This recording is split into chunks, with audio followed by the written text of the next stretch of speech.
जी सारे दोस्तों ਨੂੰ जी आयां ਨੂੰ ਲਾਇਲਪੁਰ ਯੰਗ ਹਿਸਟੋਰੀਅਨ ਕਲੱਬ ਵੱਲੋਂ। ਜਿਸ ਤਰ੍ਹਾਂ ਕਿ ਤੁਹਾਨੂੰ ਪਤਾ ਹੈ ਕਿ ਅਸੀਂ ਹੁਣ ਹਰ ਐਤਵਾਰ ਵਾਲੇ ਦਿਨ ਸੰਡੇ ਵਾਲੇ ਦਿਨ ਅਸੀਂ ਬੁੱਕ ਆਫ ਦਾ ਵੀਕ ਦੇ ਹਵਾਲੇ ਨਾਲ ਇੱਕ ਸੈਸ਼ਨ ਕਰਨੇ ਆ ਤੇ ਅੱਜ ਵੀ ਅਸੀਂ ਆਪਣੀ ਜਿਹੜੀ ਪਿਛਲੇ ਹਫਤੇ ਦੀ ਪੂਰਾ ਜਿਹੜੀ ਚੱਲਦੀ ਰਹੀ ਹੈ ਬੁੱਕ ਉਹਦਾ ਅੱਜ ਅਸੀਂ ਇੱਕ ਰਿਵਿਊ ਸੈਸ਼ਨ ਲੈ ਕੇ ਆਏ ਆ ਉਹਦੇ ਹਵਾਲੇ ਨਾਲ ਗੱਲਬਾਤ ਲੈ ਕੇ ਆਏ ਆ ਔਰ ਡੈਫੀਨੇਟਲੀ ਅਸੀਂ ਉਹ ਕਿਤਾਬ ਜਿਹੜੇ ਦੋਸਤਾਂ ਨੂੰ ਭੇਜੀ ਤਕਰੀਬਨ 250 ਲੋਕਾਂ ਨੂੰ ਈਮੇਲ ਮੈਂ ਕੀਤੀ ਵੀ ਟ੍ਰਾਂਸਫਰ ਦੇ ਥਰੂ ਭੇਜੀ ਇਹ ਕਿਤਾਬ ਉਹਦਾ ਪੀਡੀਐਫ ਤੇ ਮੈਂ ਆਸ ਕਰਨਾ ਹੈ ਕਿ ਉਹ ਸਾਰੇ ਦੋਸਤਾਂ ਨੇ ਉਹ ਕਿਤਾਬ ਪੜ੍ਹੀ ਵੀ ਹੋਏਗੀ ਤੇ ਅੱਜ ਉਹ ਸਾਰੇ ਇਸ ਪ੍ਰੋਗਰਾਮ ਨੂੰ ਵੇਖਣ ਵੀ ਆਣਗੇ। ਜਿਹੜੇ ਦੋਸਤ ਸਾਨੂੰ ਵੇਖ ਰਹੇ ਨੇ ਪਲੀਜ਼ ਉਹਨਾਂ ਨੂੰ ਇਹ ਰਿਕੁਐਸਟ ਹੈ ਕਿ ਇਹਨੂੰ ਸ਼ੇਅਰ ਕਰ ਦਿਓ। ਇਹ ਜਿਹੜੇ ਸਾਡੀ ਲਾਈਵ ਚੱਲ ਰਹੀ ਇਹਨੂੰ ਸ਼ੇਅਰ ਕਰ ਦਿਓ।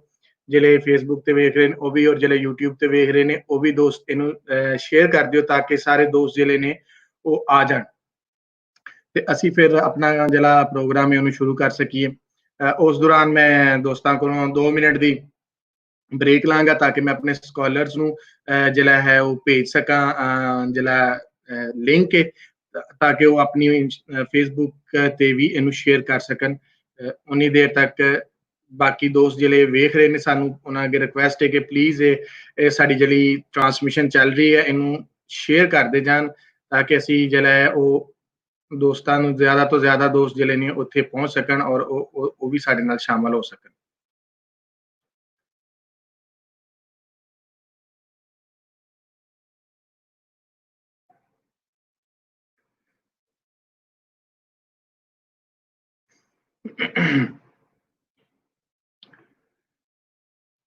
ਜੀ ਅੱਜ ਦਾ ਜਿਸ ਤਰ੍ਹਾਂ ਕਿ ਤੁਹਾਨੂੰ ਸਾਰਿਆਂ ਨੂੰ ਪਤਾ ਹੈ ਔਰ ਮੇਰੀ ਸਕਰੀਨ ਦੇ ਨੀਚੇ ਵੀ ਲਿਖਿਆ ਆ ਰਿਹਾ ਹੈ ਕਿ ਅੱਜ ਜਿਹੜੀ ਅਸੀਂ ਕਿਤਾਬ ਅੱਜ ਵਾਸਤੇ ਰੱਖੀ ਸੀ ਜਿਹੜਾ ਪੂਰਾ ਹਫਤਾ ਅਸੀਂ ਡਿਕਲੇਅਰ ਕੀਤਾ ਸੀ ਇਹਦੇ ਨਾਂ ਕੀਤਾ ਸੀ ਉਹ ਕਿਤਾਬ ਹੈ events at the court of Ranjit Singh 1810 to 1817। ਇਹ ਕਿਤਾਬ ਅਸੀਂ ਪੂਰਾ ਵੀਕ ਰੱਖੀ ਸੀ ਔਰ ਇਹਦੇ ਵਿੱਚੋਂ ਅਸੀਂ ਕੁਝ ਚੀਜ਼ਾਂ ਕੱਢ ਕੇ ਵੀ ਲਾਈਆਂ ਜਿਹੜੀਆਂ ਤੁਸੀਂ ਵੇਖਦੇ ਰਹੇ ਹੋਵੋਗੇ ਔਰ ਇਹਦੇ ਹਵਾਲੇ ਦੇ ਨਾਲ ਅਸੀਂ ਪੋਸਟਰ ਸ਼ੇਅਰ ਕੀਤੇ ਔਰ ਫਿਰ ਇਹ ਕਿਤਾਬ ਸਾਨੂੰ ਪੀਡੀਐਫ ਅਵੇਲੇਬਲ ਸੀ ਔਰ ਇਹਦੇ 'ਚ ਕੋਈ ਪ੍ਰੋਬਲਮ ਨਹੀਂ ਸੀ ਅਸੀਂ ਉਹ ਸਾਰਿਆਂ ਦੋਸਤਾਂ ਨੂੰ ਸੈਂਡ ਵੀ ਕੀਤੀ।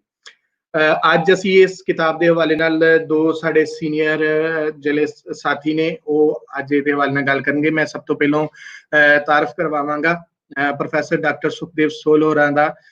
ਸਾਡੇ ਨਾਲ ਇਹਨਾਂ ਦਾ ਪਹਿਲੇ ਸਾਡੇ ਸਾਰੇ ਤਕਰੀਬਨ ਕਲੱਬ ਦੇ ਜਿਹੜੇ ਦੋਸਤ ਨੇ ਉਹ ਬਹੁਤ ਅੱਛੇ ਤਰੀਕੇ ਨਾਲ ਸਾਨੂੰ ਜਾਣਦੇ ਨੇ ਔਰ ਸਾਡੇ ਪਾਕਿਸਤਾਨ 'ਚ ਵੀ ਇੱਕ ਵੱਡੀ ਤਾਦਾਦ ਜਿਹੜੀ ਹੈ ਸਰ ਨੂੰ ਜਾਣਦੀ ਔਰ ਪੂਰੀ ਦੁਨੀਆ ਦੇ ਵਿੱਚ ਹਿਸਟਰੀ ਦੇ ਪ੍ਰੋਫੈਸਰ ਹੈ GNU ਦੇ ਵਿੱਚ ਔਰ ਇਸ ਤੋਂ ਬਾਅਦ ਉਹਨਾਂ ਦੇ ਬਹੁਤ ਸਾਰੇ ਰਿਸਰਚ ਪੇਪਰ ਉਹਨਾਂ ਦੀਆਂ ਚੀਜ਼ਾਂ ਬਲਕਿ ਇੱਕ ਸਭ ਤੋਂ ਅਹਿਮ ਇਹਨਾਂ ਦਾ ਜਿਹੜਾ ਕੰਮ ਸੀ ਉਹ ਪੈਂਡੈਮਿਕਸ ਔਰ ਐਪੀਡੈਮਿਕਸ ਦੇ ਹਵਾਲੇ ਨਾਲ ਸੀ ਜਿਨ੍ਹਾਂ ਦਾ ਇੱਕ ਲੈਕਚਰ ਬਹੁਤ ਹੀ ਅੱਛਾ ਲੈਕਚਰ ਸਾਡੀ ਲੈਕਚਰ ਸੀਰੀਜ਼ ਦੇ ਵਿੱਚ ਸਰ ਵੱਲੋਂ ਆਇਆ। ਅੱਜ ਉਹ ਸਾਡੇ ਨਾਲ ਇਸ ਕਿਤਾਬ ਸੀਰੀਜ਼ 'ਚ ਸਾਡੇ ਨਾਲ ਮੌਜੂਦ ਨੇ। ਮੈਂ ਸਰ ਨੂੰ ਬੁਲਾਵਾਂਗਾ ਸਟੂਡੀਓ 'ਚ। ਜੀ ਸਰ ਜੀ ਆਇਆਂ ਨੂੰ ਸਾਰੇ ਲਾਇਲਪੁਰ ਯੰਗ ਹਿਸਟੋਰੀਅਨ ਕਲੱਬ ਵਿੱਚ ਸਰ। ਸ਼ੁਕਰੀਆ ਸਾਰੇ ਦੇਖਣ ਵਾਲਿਆਂ ਨੂੰ ਅਸਲਾਮ ਅਲੈਕੁਮ ਸਤਿ ਸ੍ਰੀ ਅਕਾਲ। ਔਰ ਇਹ ਮੈਨੂੰ ਜਿਹੜਾ ਮੌਕਾ ਮਿਲਿਆ ਇਸ ਦੇ ਵਿੱਚ ਮੈਂ ਕੁਛ ਜਿਹੜੀਆਂ ਨੇ ਬੇਸਿਕ ਜਿਹੜੀਆਂ ਕਿਤਾਬ ਨੂੰ ਪੜ੍ਹਨ ਦੀਆਂ ਜਿਹੜੀਆਂ ਨੇ ਵਿਧੀ ਆ ਜਾਂ ਮੈਥਡ ਆ ਉਹਦੇ ਬਾਰੇ ਵੀ ਦੱਸਾਂਗਾ ਕਿਤਾਬ ਦੇ ਬਾਰੇ ਵੀ ਦੱਸਾਂਗਾ ਜੀ ਸਰ। ਔਰ ਅਸੀਂ ਸਰ ਦੂਜੇ ਮਹਿਮਾਨ ਨੂੰ ਵੀ ਇੱਕ ਦਫਾ ਬੁਲਾ ਲਈਏ ਤਾਂ ਕਿ ਫਿਰ ਅਸੀਂ ਜਿਹੜੇ ਸਾਡੇ ਨਾਲ ਦੂਸਰੇ ਮਹਿਮਾਨ ਨੇ ਜਨਾਬ ਅਮਰ ਰਿਆਜ਼ ਸਾਹਿਬ ਅੱਜ ਸਾਡੇ ਨਾਲ ਨੇ। ਸਾਰੇ ਦੋਸਤ ਇਹਨਾਂ ਨੂੰ ਜਾਣਦੇ ਨੇ ਔਰ ਸਰ ਜਿਹੜੇ ਨੇ ਉਹ ਇੱਕ ਇੰਡੀਪੈਂਡੈਂਟ ਰਿਸਰਚਰ ਨੇ। ਆਪ ਦਾ ਬਹੁਤ ਜ਼ਿਆਦਾ ਕੰਮ ਹੈ ਪੰਜਾਬ ਦੇ ਉੱਪਰ ਔਰ ਇਸ ਤੋਂ ਬਾਅਦ ਇਹਨਾਂ ਦਾ ਪਬਲੀਕੇਸ਼ਨਸ ਦਾ ਕੰਮ ਹੈ ਔਰ ਪਬਲਿਸ਼ਰ ਨੇ ਡਿਸਟ੍ਰੀਬਿਊਟਰ ਨੇ। ਇਸ ਤੋਂ ਨਾਲ ਉਹ ਜਿਹੜੇ ਨੇ ਉਹ FM 103 ਦੇ ਉੱਪਰ ਨਿਊਜ਼ ਨੂੰ ਅੱਜ ਕੱਲ੍ਹ ਵੇਖ ਰਹੇ ਨੇ ਔਰ ਇਸ ਤਰ੍ਹਾਂ ਪੰਜਾਬ ਦੇ ਹਵਾਲੇ ਨਾਲ ਉਹਨਾਂ ਦਾ ਜਿਹੜਾ ਵਿਚਾਰ.com ਇੱਕ ਬੜੀ ਜ਼ਬਰਦਸਤ ਸਾਡੀ ਸਾਈਟ ਹੈ। ਸਾਰੇ ਦੋਸਤ ਵੇਖਣ ਵਾਲਿਆਂ ਨੂੰ ਮੈਂ ਦੱਸਦਾ ਜਾਵਾਂ ਕਿ ਤੁਸੀਂ ਲਾਜ਼ਮੀ ਉਹ ਸਾਈਟ ਵੀ ਵਿਜ਼ਿਟ ਕਰੋ ਵਿਚਾਰ.com। ਉਹਨੂੰ ਵੀ ਸਰ ਵੇਖ ਰਹੇ ਨੇ ਔਰ ਉਹਦੇ ਤੇ ਪੰਜਾਬ ਔਰ ਪੰਜਾਬ ਦੀ ਹਿਸਟਰੀ ਦੇ ਹਵਾਲੇ ਨਾਲ ਕਾਫੀ ਸਾਰੇ ਆਰਟੀਕਲ ਚੀਜ਼ਾਂ ਜਿਹੜੀਆਂ ਸ਼ੇਅਰ ਹੁੰਦੀਆਂ ਰਹਿੰਦੀਆਂ ਨਿਊਜ਼ ਵੀ ਮਿਲਦੀਆਂ ਰਹਿੰਦੀਆਂ ਨੇ ਤੇ ਇਹ ਸਾਰੇ ਕੰਮ ਜਿਹੜੇ ਨੇ ਉਹ ਅਮਰ ਰਿਆਜ਼ ਸਾਹਿਬ ਕਰ ਰਹੇ ਨੇ ਔਰ ਅੱਜ ਉਹ ਸਾਡੇ ਨਾਲ ਮੌਜੂਦ ਨੇ। ਇਸ ਤੋਂ ਬਾਅਦ ਮੈਂ ਤਾਰਫ ਕਰਾਉਂਦਾ ਜਾਵਾਂ ਕਿ ਜਿਹੜੇ ਸਾਡੇ ਨਾਲ ਸਕਰੀਨ ਤੇ ਤੁਸੀਂ ਸਾਡੇ ਥੱਲੇ ਸਕਰੀਨ ਦੇ ਉੱਪਰ ਚੱਲ ਰਹੇ ਨੇ ਇੱਕ ਸਾਂਝਾ ਪੰਜਾਬ ਇਹ ਮਾਝਾ ਹਾਊਸ ਵਾਲਿਆਂ ਦਾ ਇੱਕ ਪ੍ਰੋਗਰਾਮ ਹੈ ਉਹਨਾਂ ਨੇ ਸਾਨੂੰ ਇਹ ਕਿਹਾ ਕਿ ਜੀ ਅਸੀਂ ਵੀ ਚਾਹੁੰਦੇ ਹਾਂ ਕਿ ਇਹ ਸਾਡਾ ਜਿਹੜਾ ਕੁਛ ਨਾ ਕੁਛ ਹਿੱਸਾ ਹੋਣਾ ਚਾਹੀਦਾ ਇਸ ਦੇ ਹਵਾਲੇ ਨਾਲ। ਉਹਨਾਂ ਨੇ ਕਿਹਾ ਕਿ ਜੀ ਅਸੀਂ ਵੀ ਇਹ ਪ੍ਰੋਗਰਾਮ ਸ਼ੇਅਰ ਕਰਾਂਗੇ ਆਪਣੇ ਪੇਜ ਦੇ ਉੱਪਰ, ਔਰ ਅਸੀਂ ਵੀ ਇਹਨੂੰ ਕਰਨਾ ਚਾਹੁੰਦੇ। ਇਹਨਾਂ ਦੀ ਸਪੋਰਟ ਸਾਡੇ ਨਾਲ ਹੈ ਕਿ ਸਾਨੂੰ ਆਪਣੇ ਪੇਜ ਤੇ ਵਿਖਾਣਗੇ। ਉਹਦੇ ਤੋਂ ਵੱਖ ਸਾਡੇ ਨਾਲ ਜਿਹੜਾ ਹੈ ਉਹ ਦੂਸਰੇ ਜਿਹੜੇ ਸਾਡੇ ਨਾਲ ਆਏ ਨੇ ਸਾਡੀ ਸਪੋਰਟ ਕਰਨ ਵਾਸਤੇ, ਨਿਊ ਲਾਈਨ ਪਬਲਿਸ਼ਰਸ ਨੇ। ਉਹਨਾਂ ਦੇ ਹਵਾਲੇ ਨਾਲ ਵੀ ਅਸੀਂ ਇਹ ਜਿਹੜੇ ਨੇ ਇਹਨਾਂ ਕੋਲ ਕਿਹੜੀਆਂ ਕਿਤਾਬਾਂ ਨੇ, ਕਿਸ ਤਰ੍ਹਾਂ ਇਹ ਤੁਹਾਨੂੰ ਦੇ ਸਕਦੇ ਨੇ, ਉਹਨਾਂ ਦੀ ਅਸੀਂ ਡਿਟੇਲ ਇਸ ਪ੍ਰੋਗਰਾਮ ਤੋਂ ਬਾਅਦ ਅਸੀਂ ਲਿਸਟ ਲਾ ਦੇਵਾਂਗੇ। ਜਿਹੜੇ ਦੋਸਤਾਂ ਨੂੰ ਚਾਹੀਦੀਆਂ ਹੋਣਗੀਆਂ ਉਹਨਾਂ ਨਾਲ ਰਾਬਤਾ ਕਰਨਗੇ। ਤੀਸਰਾ ਕਿਤਾਬ ਤਰਿੰਜਨ ਹੈ, ਇਹ ਵੀ ਪਬਲਿਸ਼ਰ ਨੇ ਸਾਡੇ, ਔਰ ਇਹਨਾਂ ਦੀ ਕਿਤਾਬ ਦੇ ਹਵਾਲੇ ਨਾਲ ਤੇ ਅਸੀਂ ਕਾਫੀ ਪਹਿਲੇ ਡਾਕਟਰ ਆਪਣਾ ਪ੍ਰੋਫੈਸਰ ਜ਼ੁਬੈਰ ਸਾਹਿਬ ਇਹਨਾਂ ਨੂੰ ਵੇਖਦੇ ਨੇ, ਉਹਨਾਂ ਦੇ ਹਵਾਲੇ ਨਾਲ ਅਸੀਂ ਕਾਫੀ ਇਹਨਾਂ ਦੀ ਲਿਸਟ ਲਾਈ ਸੀ। ਇਸੇ ਤਰ੍ਹਾਂ ਹੀ ਅਸੀਂ ਨਿਊ ਲਾਈਨ ਦੀ ਵੀ ਲਾਵਾਂਗੇ, ਔਰ ਸਾਂਝਾ ਪੰਜਾਬ। ਇਹਨਾਂ ਤਿੰਨਾਂ ਦਾ ਬਹੁਤ ਸ਼ੁਕਰੀਆ, ਸਾਡੇ ਨਾਲ ਨੇ। ਸੋ ਅਸੀਂ ਅੱਜ ਗੱਲਬਾਤ ਦਾ ਜਿਹੜਾ ਹੈ ਉਹ ਸ਼ੁਰੂ ਕਰਨੇ ਆ। ਮੈਂ ਸਭ ਤੋਂ ਪਹਿਲੇ ਪ੍ਰੋਫੈਸਰ ਸੁਖਦੇਵ ਸੋਲ ਹੋਰਾਂ ਨੂੰ ਰਿਕੁਐਸਟ ਕਰਾਂਗਾ ਕਿ ਸਰ ਤੁਸੀਂ ਆਪਣੀ ਗੱਲਬਾਤ ਅੱਜ ਦੀ ਕਿਤਾਬ ਦੇ ਹਵਾਲੇ ਨਾਲ ਰੱਖੋ, ਤੇ ਮਿਲਦੇ ਹਾਂ ਤੁਹਾਡੀ ਗੱਲਬਾਤ ਤੋਂ ਬਾਅਦ। ਸਰ ਸ਼ੁਕਰੀਆ। ਸਭ ਤੋਂ ਪਹਿਲਾਂ ਤਾਂ ਮੈਂ ਇਹ ਜਿਹੜਾ ਟਾਈਟਲ ਹੈ ਇਸ ਨੂੰ ਤੁਸੀਂ ਧਿਆਨ ਨਾਲ ਦੇਖੋ। ਸਾਰਿਆਂ ਨੇ ਜਿਨ੍ਹਾਂ ਦੇ ਕੋਲ ਕਿਤਾਬ ਗਈ ਆ ਉਹਨਾਂ ਨੇ ਦੇਖਿਆ ਹੋਣਾ ਵਾ, ਕਿਉਂਕਿ ਹਰ ਕਿਤਾਬ ਦਾ ਜਿਹੜਾ ਪਹਿਲਾ ਸਫ਼ਾ ਹੁੰਦਾ ਵਾ ਉਹ ਉਸ ਦਾ ਚਿਹਰਾ ਹੁੰਦਾ ਵਾ। ਇਹਦੇ ਚੋਂ ਬਹੁਤ ਕੁਝ ਤੁਹਾਨੂੰ ਜਿਹੜਾ ਵਾ ਉਹ ਅੱਗੇ ਜਿਹੜਾ ਇਹਦੀ ਕਿਤਾਬ ਦੀ ਜਿਲਦ ਦੇ ਵਿੱਚ ਆ ਉਹਦਾ ਪਤਾ ਲੱਗੇਗਾ। ਸੋ ਕਿਤਾਬ ਦਾ ਟਾਈਟਲ ਹੈ events at the court of Ranjit Singh, ਤੇ ਇਸ ਦਾ ਸਮਾਂ ਵੀ 1810 ਤੋਂ 1817 ਤੱਕ ਦਿੱਤਾ ਗਿਆ ਵਾ। ਔਰ ਇਹ ਟਰਾਂਸਲੇਟ ਹੋਈ ਆ, ਇਹ ਕਿਸੇ ਜਿਹੜੇ ਪੇਪਰ ਸੀਗੇ ਉਹ ਪੇਸ਼ਵਾ ਦੀ ਇੱਕ ਕੋਰਟ ਦੇ ਵਿੱਚ ਪੂਨੇ ਪਏ ਹੋਏ ਸੀਗੇ, ਤੇ 1932-33 ਦੇ ਵਿੱਚ ਡਾਕਟਰ ਮੁਹੰਮਦ ਨਾਜ਼ਿਮ ਨੂੰ ਪਰਸ਼ੀਅਨ ਦੇ ਸੀਗੇ, ਉਹਨਾਂ ਨੂੰ ਇਹ ਪੇਪਰ ਜਿਹੜੇ ਨੇ ਉਹਨਾਂ ਦੇ ਹੱਥ ਲੱਗੇ। ਉਹਨਾਂ ਨੇ ਬੰਬੇ ਗਵਰਨਮੈਂਟ ਨੂੰ ਦੱਸਿਆ, ਬੰਬੇ ਗਵਰਨਮੈਂਟ ਨੇ ਪੰਜਾਬ ਨਾਲ ਗੱਲ ਕੀਤੀ। ਇਹ ਪੇਪਰ ਜਿਹੜੇ ਸੀਗੇ ਉਹ ਇੱਥੇ ਲਾਹੌਰ ਆ ਗਏ, ਤੇ ਉਹਨਾਂ ਨੂੰ ਮੁੜ ਕੇ ਟਰਾਂਸਲੇਟ ਕਰਨ ਦੀ ਕਾਫੀ ਮੁਸ਼ਕਲ ਆਈ, ਪਰ ਕਿਉਂਕਿ ਕਾਫੀ ਪੇਜ ਵਿੱਚੋਂ ਜਿਹੜੇ ਸਫ਼ੇ ਸੀਗੇ ਉਹ ਮਿਸਿੰਗ ਸੀਗੇ, ਕੁਛ ਸ਼ਬਦ ਵੀ ਠੀਕ ਨਹੀਂ ਸੀਗੇ। ਸੋ ਇਸ ਕਰਕੇ ਜਿਹੜਾ ਵਾ ਉਹ ਕਾਫੀ ਮੁਸ਼ਕਲ ਆਈ। ਉਹਨਾਂ ਨੇ ਇਹ ਕਿਤਾਬ ਸਾਡੇ ਸਾਹਮਣੇ ਜਿਹੜੇ ਬਣਾ ਕੇ ਜਿਹੜਾ ਵਾ ਉਹ ਦੇ ਦਿੱਤੀ। ਇਸ ਦੇ ਦੋ ਐਡੀਟਰ ਨੇ, ਇੱਕ ਲੈਫਟੀਨੈਂਟ ਕਰਨਲ HLO ਗੈਰਟ ਆ ਤੇ ਦੂਸਰਾ GL ਚੋਪੜਾ ਵਾ, ਔਰ ਇਹ ਦੋਨੋਂ ਹੀ ਕੁਆਲੀਫਾਈਡ ਆ ਆਪਣੇ ਆਪਣੇ ਏਰੀਆ ਦੇ ਵਿੱਚ। ਪਰ ਹੈਰਾਨੀ ਵਾਲੀ ਗੱਲ ਆ ਕਿ ਇਹ ਜਿਹੜੇ ਗੈਰਟ ਨੇ ਇਹ ਲੈਫਟੀਨੈਂਟ ਕਰਨਲ ਨੇ। ਸੋ ਇਹ ਜਿਹੜਾ ਰਿਕਾਰਡ ਰੂਮ ਆ, ਜਿਹਨੂੰ ਆਪਾਂ ਪੰਜਾਬ ਗਵਰਨਮੈਂਟ ਰਿਕਾਰਡ ਆਫਿਸ ਕਹਿੰਦੇ ਆ, ਜਿੱਥੇ ਇਹ ਸਾਰਾ ਜਿਹੜਾ ਉਸ ਸਮੇਂ ਦੀ ਜਿਹੜੀ ਯਾਦ ਜਾਂ ਮੈਮਰੀ ਦੀ ਜਿਹੜੀ ਮਟੀਰੀਅਲ ਹੈ ਸਾਰਾ ਇਕੱਠਾ ਕੀਤਾ ਜਾਂਦਾ ਵਾ। ਇਹ ਇੱਕ ਮਿਲਟਰੀ ਸਿਸਟਮ ਦੇ ਵਿੱਚ ਜਿਹੜਾ ਮਿਲਟਰੀ ਮੈਨ ਆ ਉਹ ਇਸ ਦੇ ਵਿੱਚ ਜਿਹੜਾ ਵਾ ਉਹਨੂੰ ਕੀਪਰ ਆ ਉਸਦਾ ਜਿਹੜਾ ਵਾ। ਇਹੀ ਰਿਕਾਰਡ ਰੂਮ ਨੇ ਜਾਂ ਰਿਕਾਰਡ ਆਫਿਸ ਨੇ ਜਿਹੜੇ 1947 ਤੋਂ ਬਾਅਦ ਆਰਕਾਈਵਸ ਬਣਦੇ ਨੇ, ਔਰ ਇਹਨਾਂ ਦੇ ਮੁੜ ਕੇ ਬਾਅਦ ਦੇ ਵਿੱਚ ਡਾਇਰੈਕਟਰ ਤੇ ਡਿਪਟੀ ਡਾਇਰੈਕਟਰ ਬਣਦੇ ਨੇ। ਇਹ ਜਦੋਂ ਆਪਾਂ ਕੀਪਰ ਕਹਿੰਦੇ ਆ ਇਹ ਸਧਾਰਨ ਨਹੀਂ, ਇਹ ਬਹੁਤ ਵੱਡੀ ਪੋਜੀਸ਼ਨ ਆ। GL ਚੋਪੜਾ ਡਿਪਟੀ ਕੀਪਰ ਆ, ਇਸ ਕਰਕੇ ਇਹਨਾਂ ਨੂੰ ਦੋਨਾਂ ਨੂੰ ਜਿਹੜਾ ਵਾ ਉਹ ਸੀਰੀਅਸਲੀ, ਕਿਉਂਕਿ ਜਦੋਂ ਆਪਾਂ ਕੰਮ ਦੇਖਣਾ ਵਾ ਇਹਨਾਂ ਨੂੰ ਵੀ ਸੀਰੀਅਸਲੀ ਜਿਹੜਾ ਵਾ ਉਹ ਵਿਚਾਰਿਆ ਜਾਵੇ ਕਿ ਇਹ ਜ਼ਿੰਮੇਵਾਰ ਨੇ। ਕੋਈ ਵੀ ਕਿਤਾਬ ਜਦੋਂ ਆਪਾਂ ਪੜ੍ਹਦੇ ਹਾਂ ਉਹਦੇ ਚਾਰ ਜਿਹੜੇ ਪਹਿਲੂ ਜਾਂ ਚਾਰ ਉਹਦੇ ਜਿਹੜੇ ਨੇ ਉਹ ਨਜ਼ਰੀਏ ਹੁੰਦੇ ਆ। ਇੱਕ ਤਾਂ ਆਪਣੇ ਆਪ ਦੇ ਵਿੱਚ ਕਿਤਾਬ ਹੁੰਦੀ ਆ, ਦੂਸਰਾ ਉਹਦਾ ਲਿਖਣ ਵਾਲਾ ਹੁੰਦਾ ਵਾ, ਤੀਸਰਾ ਜੇ ਉਹ ਕਿਤਾਬ ਐਡਿਟ ਹੋਵੇ, ਜਿੱਦਾਂ ਇਹ ਆਪਣੀ ਕਿਤਾਬ ਐਡਿਟ ਹੋਈ ਆ। ਲਿਖਣ ਵਾਲੇ ਦਾ ਸਾਨੂੰ ਨਾਂ ਦਾ ਨਹੀਂ ਗਾ ਪਤਾ, ਪਰ ਐਡਿਟ ਕਰਨ ਵਾਲਿਆਂ ਦੇ ਸਾਨੂੰ ਨਾਂ ਦਾ ਪਤਾ ਵਾ। ਤੀਸਰਾ ਇਹ ਆ, ਚੌਥਾ ਪੜ੍ਹਨ ਵਾਲੇ ਆ। ਸੋ ਪੜ੍ਹਨ ਵਾਲੇ ਜਿਹੜੇ ਨੇ, ਜੇ ਇਹ ਦੋ ਚੀਜ਼ਾਂ ਮਨ 'ਚ ਰੱਖਣ, ਲਿਖਣ ਵਾਲਾ ਜਾਂ ਐਡਿਟ ਕਰਨ ਵਾਲੇ, ਤੇ ਪੜ੍ਹਨ ਵਾਲੇ ਕਿਤਾਬ ਤੱਕ ਜਾਂਦੇ ਨੇ, ਤੇ ਕਿਤਾਬ ਇਸ ਸਰਕਲ ਦੇ ਵਿੱਚ ਜਿਹੜਾ ਵਾ ਉਹ ਚੱਲਦੀ ਰਹਿੰਦੀ ਆ। ਇਹ ਇੱਕ ਜੇ ਇਹ ਪ੍ਰੋਸੈਸ ਇਹਨੂੰ ਕਹਿੰਦੇ ਆ, ਇਹਨੂੰ ਇਸ ਤੋਂ ਬਾਅਦ ਜੋ ਕੁਝ ਸਾਹਮਣੇ ਆਉਂਦਾ ਵਾ ਉਸ ਨੂੰ ਅਸੀਂ ਹਿਸਟੋਰੀਓਗ੍ਰਾਫੀ ਕਹਿੰਦੇ ਆ, ਜੇ ਇਸ ਦਾ ਪਤਾ ਹੋਵੇ ਤਾਂ। ਦੋਨੋਂ ਹੀ ਕੁਆਲੀਫਾਈਡ ਨੇ, ਗੈਰਟ ਵੀ ਆ ਔਰ ਚੋਪੜਾ ਵੀ ਆ। ਚੋਪੜਾ ਤਾਂ 1927 ਦੇ ਵਿੱਚ PhD London university of London ਤੋਂ ਆ, ਤਾਂ ਉਸਦੀ ਕਿਤਾਬ ਵੀ ਜਿਹੜੀ ਆ ਉਹ Punjab as a sovereign state ਛਪੀ ਆ। ਸੋ ਇਹ ਆਪਾਂ ਕਹੀਏ ਕਿ ਇੱਕ ਇਸ ਜਿਹੜੀ ਆਪਣਾ ਹਿਸਟੋਰੀਕਲ ਰਿਸਰਚ ਆ ਉਸ ਦੇ ਵਿੱਚ, ਔਰ GL ਚੋਪੜਾ ਆਪਣੇ ਸਮੇਂ ਦੇ ਵਿੱਚ ਸਭ ਤੋਂ ਕੁਆਲੀਫਾਈਡ ਸੀ, ਔਰ ਇਹ ਇੰਗਲੈਂਡ ਦੇ ਵਿੱਚ ਵੀ ਇੱਕ ਸਮੇਂ ਲੈਕਚਰਰ ਰਿਹਾ, ਫਿਰ ਗਵਰਨਮੈਂਟ ਕਾਲਜ ਲਾਹੌਰ ਦੇ ਵਿੱਚ ਵੀ ਇਹ ਲੈਕਚਰਰ ਰਿਹਾ। ਕਿਉਂਕਿ ਟੀਚਿੰਗ ਦੇ ਵਿੱਚ ਉਹ ਇੰਨਾ ਜ਼ਿਆਦਾ ਉੱਥੇ ਫਿਊਚਰ ਨਹੀਂ ਸੀਗਾ, ਉਹਨਾਂ ਦੀ ਬਹੁਤੀ ਕੋਈ ਅਹਿਮੀਅਤ ਨਹੀਂ ਸੀਗੀ ਉਸ ਸਮੇਂ ਟੀਚਿੰਗ ਦੀ, ਨਾ ਹੀ ਹਿਸਟਰੀ ਜਿਹੜੇ ਡਿਪਾਰਟਮੈਂਟ ਨੇ ਉਹਨਾਂ ਦੇ ਵਿੱਚ ਰਿਸਰਚ ਹੁੰਦੀ ਸੀ। ਸੋ ਇਹ ਜਿਹੜਾ ਏਰੀਆ ਜਿਸ ਦੇ ਵਿੱਚ ਡਿਪਟੀ ਕੀਪਰ ਆ, ਇਹ ਉਸ ਸਮੇਂ ਦਾ ਅੰਗਰੇਜ਼ਾਂ ਤੋਂ ਬਾਅਦ ਸਭ ਤੋਂ ਜਿਹੜਾ ਅਸਰ ਵਾਲਾ ਏਰੀਆ ਵਾ ਜਿਹੜਾ ਇਸ ਦੇ ਵਿੱਚ ਜਿਹੜਾ ਇਹ ਆਉਂਦਾ ਵਾ। ਸੋ ਹੁਣ ਆਪਾਂ ਟਾਈਟਲ ਨੂੰ ਦੇਖੀਏ ਦੁਬਾਰਾ, events at the court of Ranjit Singh. ਇਹ ਮਹਾਰਾਜਾ ਨਹੀਂ ਗਾ, ਸਾਨੂੰ ਇਹ ਦੱਸਿਆ ਜਾਂਦਾ ਵਾ, ਹਾਲਾਂਕਿ ਇਹ ਗੱਲ ਮਹਾਰਾਜਾ ਰਣਜੀਤ ਸਿੰਘ ਦੀ ਆ। ਮਹਾਰਾਜਾ ਜਿਹੜਾ ਵਾ ਇਸ ਟਾਈਟਲ ਦੇ ਵਿੱਚੋਂ ਜਿਹੜਾ ਵਾ ਉਹ ਗਾਇਬ ਆ। ਇਸ ਕਿਤਾਬ ਦੇ ਹਰ ਖੱਤ ਦੇ ਉੱਤੇ ਜਦੋਂ ਇਹ ਕਿਤਾਬ ਬਣਦੀ ਆ, ਹੁਣ ਇਹਨੂੰ ਆਪਾਂ ਕਿਤਾਬ ਕਹਾਂਗੇ, ਪਹਿਲਾਂ ਇਹ ਇੱਕ ਖੱਤਾਂ ਦੇ ਵਿੱਚ ਸਮੱਗਰੀ ਜਿਹੜੀ ਆ ਉਹ ਸਮੇਂ-ਸਮੇਂ ਭੇਜੀ ਗਈ ਆ, ਔਰ ਹਰ ਖੱਤ ਨੂੰ ਜਦੋਂ ਤੁਸੀਂ ਦੇਖੋਗੇ ਤੇ ਉਹਦੇ ਤੇ ਲਿਖਿਆ ਹੋਇਆ ਵਾ duty of Sardar Ranjit Singh Bahadur. So duty ਦਾ ਮਤਲਬ ਹੈ ਕੋਰਟ, ਇਹਨੂੰ ਅੰਗਰੇਜ਼ੀ ਚ ਕਹਾਂਗੇ ਜਦੋਂ court of Sardar Ranjit Singh Bahadur. So Sardar ਵੀ ਗਾਇਬ ਆ, ਕੱਲਾ ਰਣਜੀਤ ਸਿੰਘ ਰਹਿ ਗਿਆ, ਬਹਾਦਰ ਵੀ ਗਾਇਬ ਆ। ਇਹ ਮੈਂ ਬਾਅਦ ਦੇ ਵਿੱਚ ਦੱਸਾਂਗਾ ਵੀ ਇਹ ਜਦੋਂ ਐਡਿਟ ਕਰਦੇ ਨੇ ਕੀ ਹੁੰਦਾ ਵਾ। ਇਸੇ ਹੀ ਜਿਹੜੀ ਇਹ ਜਦੋਂ ਆਪਾਂ ਇਹਦੀ ਜਿਹੜੀ ਆ ਇੰਟਰੋਡਕਟਰੀ ਜਿਹੜਾ ਪਾਰਟ ਹੈ, ਜਿਹਨੂੰ ਇੰਟਰੋਡਕਸ਼ਨ ਕਹਿੰਦੇ ਆ, ਕਿਉਂਕਿ ਇਹ ਦੋਨੋਂ ਬਹੁਤ ਕੁਆਲੀਫਾਈਡ ਨੇ, ਇਹਨਾਂ ਨੂੰ ਸਿਸਟਮ ਦਾ ਪਤਾ ਵਾ, ਮੈਥਡ ਦਾ ਇਹਨਾਂ ਨੂੰ ਪਤਾ ਵਾ, ਤਾਂ ਇਹਨਾਂ ਨੇ ਇੱਕ 5 ਜਾਂ 6 ਪੇਜ ਦੀ ਇੱਕ ਇੰਟਰੋਡਕਸ਼ਨ ਜਿਹੜੀ ਆ ਲਿਖੀ ਹੋਈ ਆ, ਉਹਦੇ 'ਚ ਇਹ ਸਾਰਾ ਕੁਝ ਦੱਸਿਆ ਵਾ। 193 ਇਹ ਜਿਹੜੇ ਖੱਤ ਸੀਗੇ ਜਿਹਦੇ 'ਚ ਸਿਆਲਕੋਟੀ ਤੇ ਕਸ਼ਮੀਰੀ ਕਾਗਜ਼ ਵਰਤਿਆ ਗਿਆ, ਔਰ ਇਹ ਜਿਹੜੇ ਸੀਗੇ ਪੇਸ਼ਵਾ ਦੇ ਪੂਨੇ ਦਫ਼ਤਰ ਦੇ ਵਿੱਚ ਪਾਏ ਗਏ। ਔਰ ਇਹ ਜਿਹੜਾ ਲੱਭਣ ਵਾਲਾ ਵਾ, ਇੱਕ ਤੁਹਾਨੂੰ ਹੋਰ ਹੈਰਾਨੀ ਹੋਵੇਗੀ ਕਿ ਇਹ ਆਰਕੀਓਲੋਜੀਕਲ ਸਰਵੇ ਆਫ ਇੰਡੀਆ ਦਾ ਇੱਕ ਜ਼ਿੰਮੇਵਾਰ, ਔਰ ਇਹ ਵੀ ਕੁਆਲੀਫਾਈਡ, ਇਹ ਵੀ ਡਾਕਟਰ ਹੈ, ਜ਼ਿੰਮੇਵਾਰ ਬੰਦਾ ਵਾ।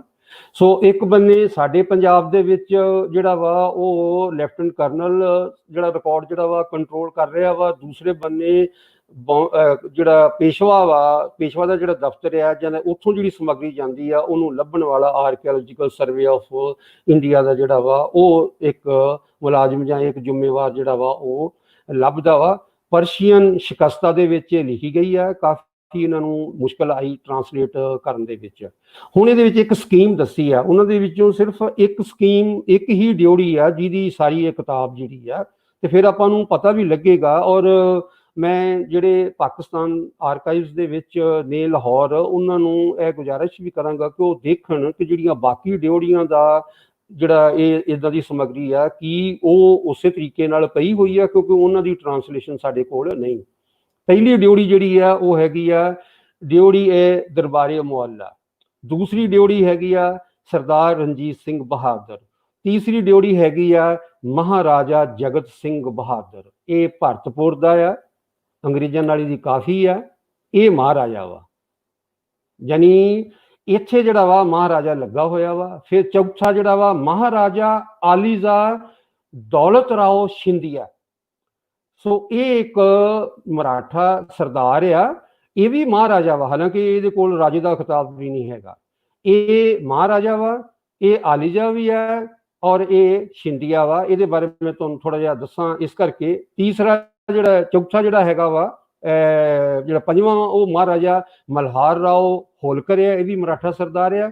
ਇਸ ਤੋਂ ਇਲਾਵਾ ਜਿਹੜਾ ਵਾ ਚਾਰਲਸ ਮੈਟਕਾਫ ਦੀ ਵੀ ਇੱਕ ਡਿਊਟੀ ਜਾਂ ਉਹਦੀ ਕੋਰਟ ਦਾ ਵੀ ਇੱਕ ਮਟੀਰੀਅਲ ਇਹਦੇ 'ਚ ਹੈਗਾ ਵਾ, ਜਿਸ ਨੂੰ ਪਰਸ਼ੀਅਨ ਦੇ ਵਿੱਚ ਮੁਤਾਜ਼ਿਮ ਉਦ-ਦੌਲਾ ਜਿਹੜਾ ਵਾ ਇਹਦੇ ਹਿਸਾਬ ਨਾਲ ਹੈਗਾ। ਇਹ ਚਾਰਲਸ ਮੈਟਕਾਫ ਦਾ ਜਿਹੜਾ ਵਾ ਉਹ ਕੋਰਟ ਦਾ ਮਟੀਰੀਅਲ ਆ।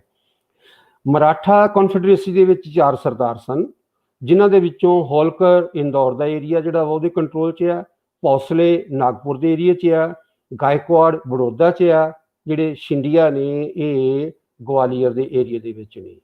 ਇਹਨਾਂ 4 ਸਰਦਾਰਾਂ ਦੀ ਜਿਹੜੀ ਕਨਫੈਡਰੇਸੀ ਆ, ਇਹਦੇ ਤੇ ਉੱਪਰ ਇੱਕ ਪੇਸ਼ਵਾ ਜਿਹੜਾ ਕਿ ਪ੍ਰਾਈਮ ਮਿਨਿਸਟਰ ਸੀਗਾ, ਬੜਾ ਇਹ ਆਪਣੇ ਆਪ ਦੇ ਵਿੱਚ ਇਹ ਹਾਈ ਕਾਸਟ ਬ੍ਰਾਹਮਣ ਹੁੰਦੇ ਸਨ ਔਰ ਇੰਟੈਲੀਜੈਂਟ ਸਨ, ਔਰ ਜਿਹੜਾ ਉਸ ਸਮੇਂ ਦਾ ਰਾਜਾ ਸੀਗਾ, ਮਰਾਠਾ ਰਾਜਾ ਸੀਗਾ, ਉਹਦੇ ਨਾਲੋਂ ਇਹ ਜ਼ਿਆਦਾ ਪਾਵਰਫੁਲ ਇਹਨਾਂ ਸਮਿਆਂ ਦੇ ਵਿੱਚ ਸੀਗਾ। ਸੋ ਇਹ ਇੱਕ ਉਸ ਸਮੇਂ ਦੀ ਇੱਕ ਸਿਸਟਮ ਸੀਗਾ। ਔਰ ਇੱਕ ਹੋਰ ਆ ਕਿ ਜਿਹੜਾ ਹਰ ਲੈਟਰ ਆ ਉਹਦੇ ਵਿੱਚ 2 ਕੈਲੰਡਰ ਨੇ। ਇੱਕ ਤਾਂ ਹਿਜਰੀ ਕੈਲੰਡਰ ਆ, ਕਿਉਂਕਿ ਪਰਸ਼ੀਅਨ ਦੇ ਵਿੱਚ ਆ, ਆਪਾਂ ਨੂੰ ਹਿਜਰੀ ਕੈਲੰਡਰ ਦਾ ਜਿਹੜਾ ਵਾ ਉਹ ਲੱਗਦਾ ਵਾ ਕਿ ਇਹ ਇਦਾਂ ਹੀ ਹੋਵੇਗਾ, ਪਰ ਦੂਸਰੀ ਜਿਹੜੀ ਹੈਗਾ ਵਾ ਉਹ ਕ੍ਰਿਸਚੀਅਨ ਕੈਲੰਡਰ ਆ। ਇਹ ਕ੍ਰਿਸਚੀਅਨ ਕੈਲੰਡਰ ਜਿਹੜਾ ਵਾ, ਇਹ ਜਿਹੜੇ ਇਹਨਾਂ ਨੂੰ ਦੱਸ ਰਹੇ ਨੇ ਕਿ ਸਾਨੂੰ ਇਨਫੋਰਮੇਸ਼ਨ ਚਾਹੀਦੀ ਆ, ਚਾਹੇ ਉਹ ਪੰਜਾਬ ਚੋਂ ਆ ਜਾਂ ਉੱਥੇ ਪੂਨੇ ਬੈਠੇ ਹੋਏ ਨੇ, ਉਹਨਾਂ ਵਾਸਤੇ ਇਹ ਕ੍ਰਿਸਚੀਅਨ ਕੈਲੰਡਰ ਆ, ਕਿਉਂਕਿ ਇਹ ਇਨਫੋਰਮੇਸ਼ਨ ਅੰਗਰੇਜ਼ਾਂ ਨੂੰ ਹੀ ਪਾਸ ਹੁੰਦੀ ਹੋਏਗੀ। ਜਦੋਂ ਇਹ ਇਨਫੋਰਮੇਸ਼ਨ ਜਿਹੜੀ ਇਹਦੀ ਹੈਗੀ ਆ ਇੰਟਰੋਡਕਸ਼ਨ ਆ, ਉਹਦੇ ਵਿੱਚ ਇਹ ਦੱਸਿਆ ਜਾਂਦਾ ਐਡੀਟਰਸ ਵੱਲੋਂ ਕਿ ਲਿਖਣ ਵਾਲੇ ਦਾ ਸਾਨੂੰ ਪਤਾ ਨਹੀਂ, ਕਿਉਂਕਿ ਉਹ ਪਰਚਾ ਜਿਹੜਾ ਵਾ, ਉਹ ਸਫਾ ਜਿਹੜਾ ਵਾ, ਉਹ ਗਾਇਬ ਆ, ਉਹ ਪਾੜੇ ਨੇ ਵਿੱਚੋਂ। ਇਹ ਕਿੱਥੇ ਪਾਟੇ ਨੇ? ਇੱਥੇ ਲਾਹੌਰ ਜਦੋਂ ਟਰਾਂਸਲੇਸ਼ਨ ਕੀਤੀ ਆ, ਇੱਥੇ ਪਾਟੇ, ਜਾਂ ਇਹ ਪੂਨੇ ਤੋਂ ਹੀ ਪਾਟੇ ਆਏ ਨੇ? ਇਹ ਵੇਖਣ ਵਾਲੀ ਗੱਲ ਆ। ਉਹ ਕਿੱਦਾਂ ਲੱਭੇਗਾ ਕਿ ਜਿਹੜੇ ਆ ਬਾਕੀ ਦਫ਼ਤਰ ਨੇ, ਜੇ ਇਹਨਾਂ ਦੇ ਵਿੱਚ ਦੇਖਿਆ ਜਾਵੇ, ਜਿਹੜੇ ਬਾਕੀ ਡਿਊੜੀਆਂ ਨੇ, ਜੇ ਇਹਨਾਂ 'ਚ ਪਰਸ਼ੀਅਨ ਦਾ ਕੋਈ ਮਾਹਰ ਦੇਖੇ, ਤੇ ਜੇ ਤਾਂ ਉੱਥੇ ਨਾ ਹੈਗਾ ਵਾ, ਇਹਦਾ ਮਤਲਬ ਇਸ ਕਿਤਾਬ ਨੂੰ ਛਾਪਣ ਲੱਗਿਆ ਜਿਹੜਾ ਅਸਲੀ ਬੰਦਾ ਸੀਗਾ, ਉਸ ਦਾ ਜਿਹੜਾ ਵਾ ਉਹ ਨਾਮ ਜਿਹੜਾ ਵਾ, ਆਇਡੈਂਟੀ ਜਿਹੜੀ ਆ ਮਿਟਾ ਦਿੱਤੀ ਆ।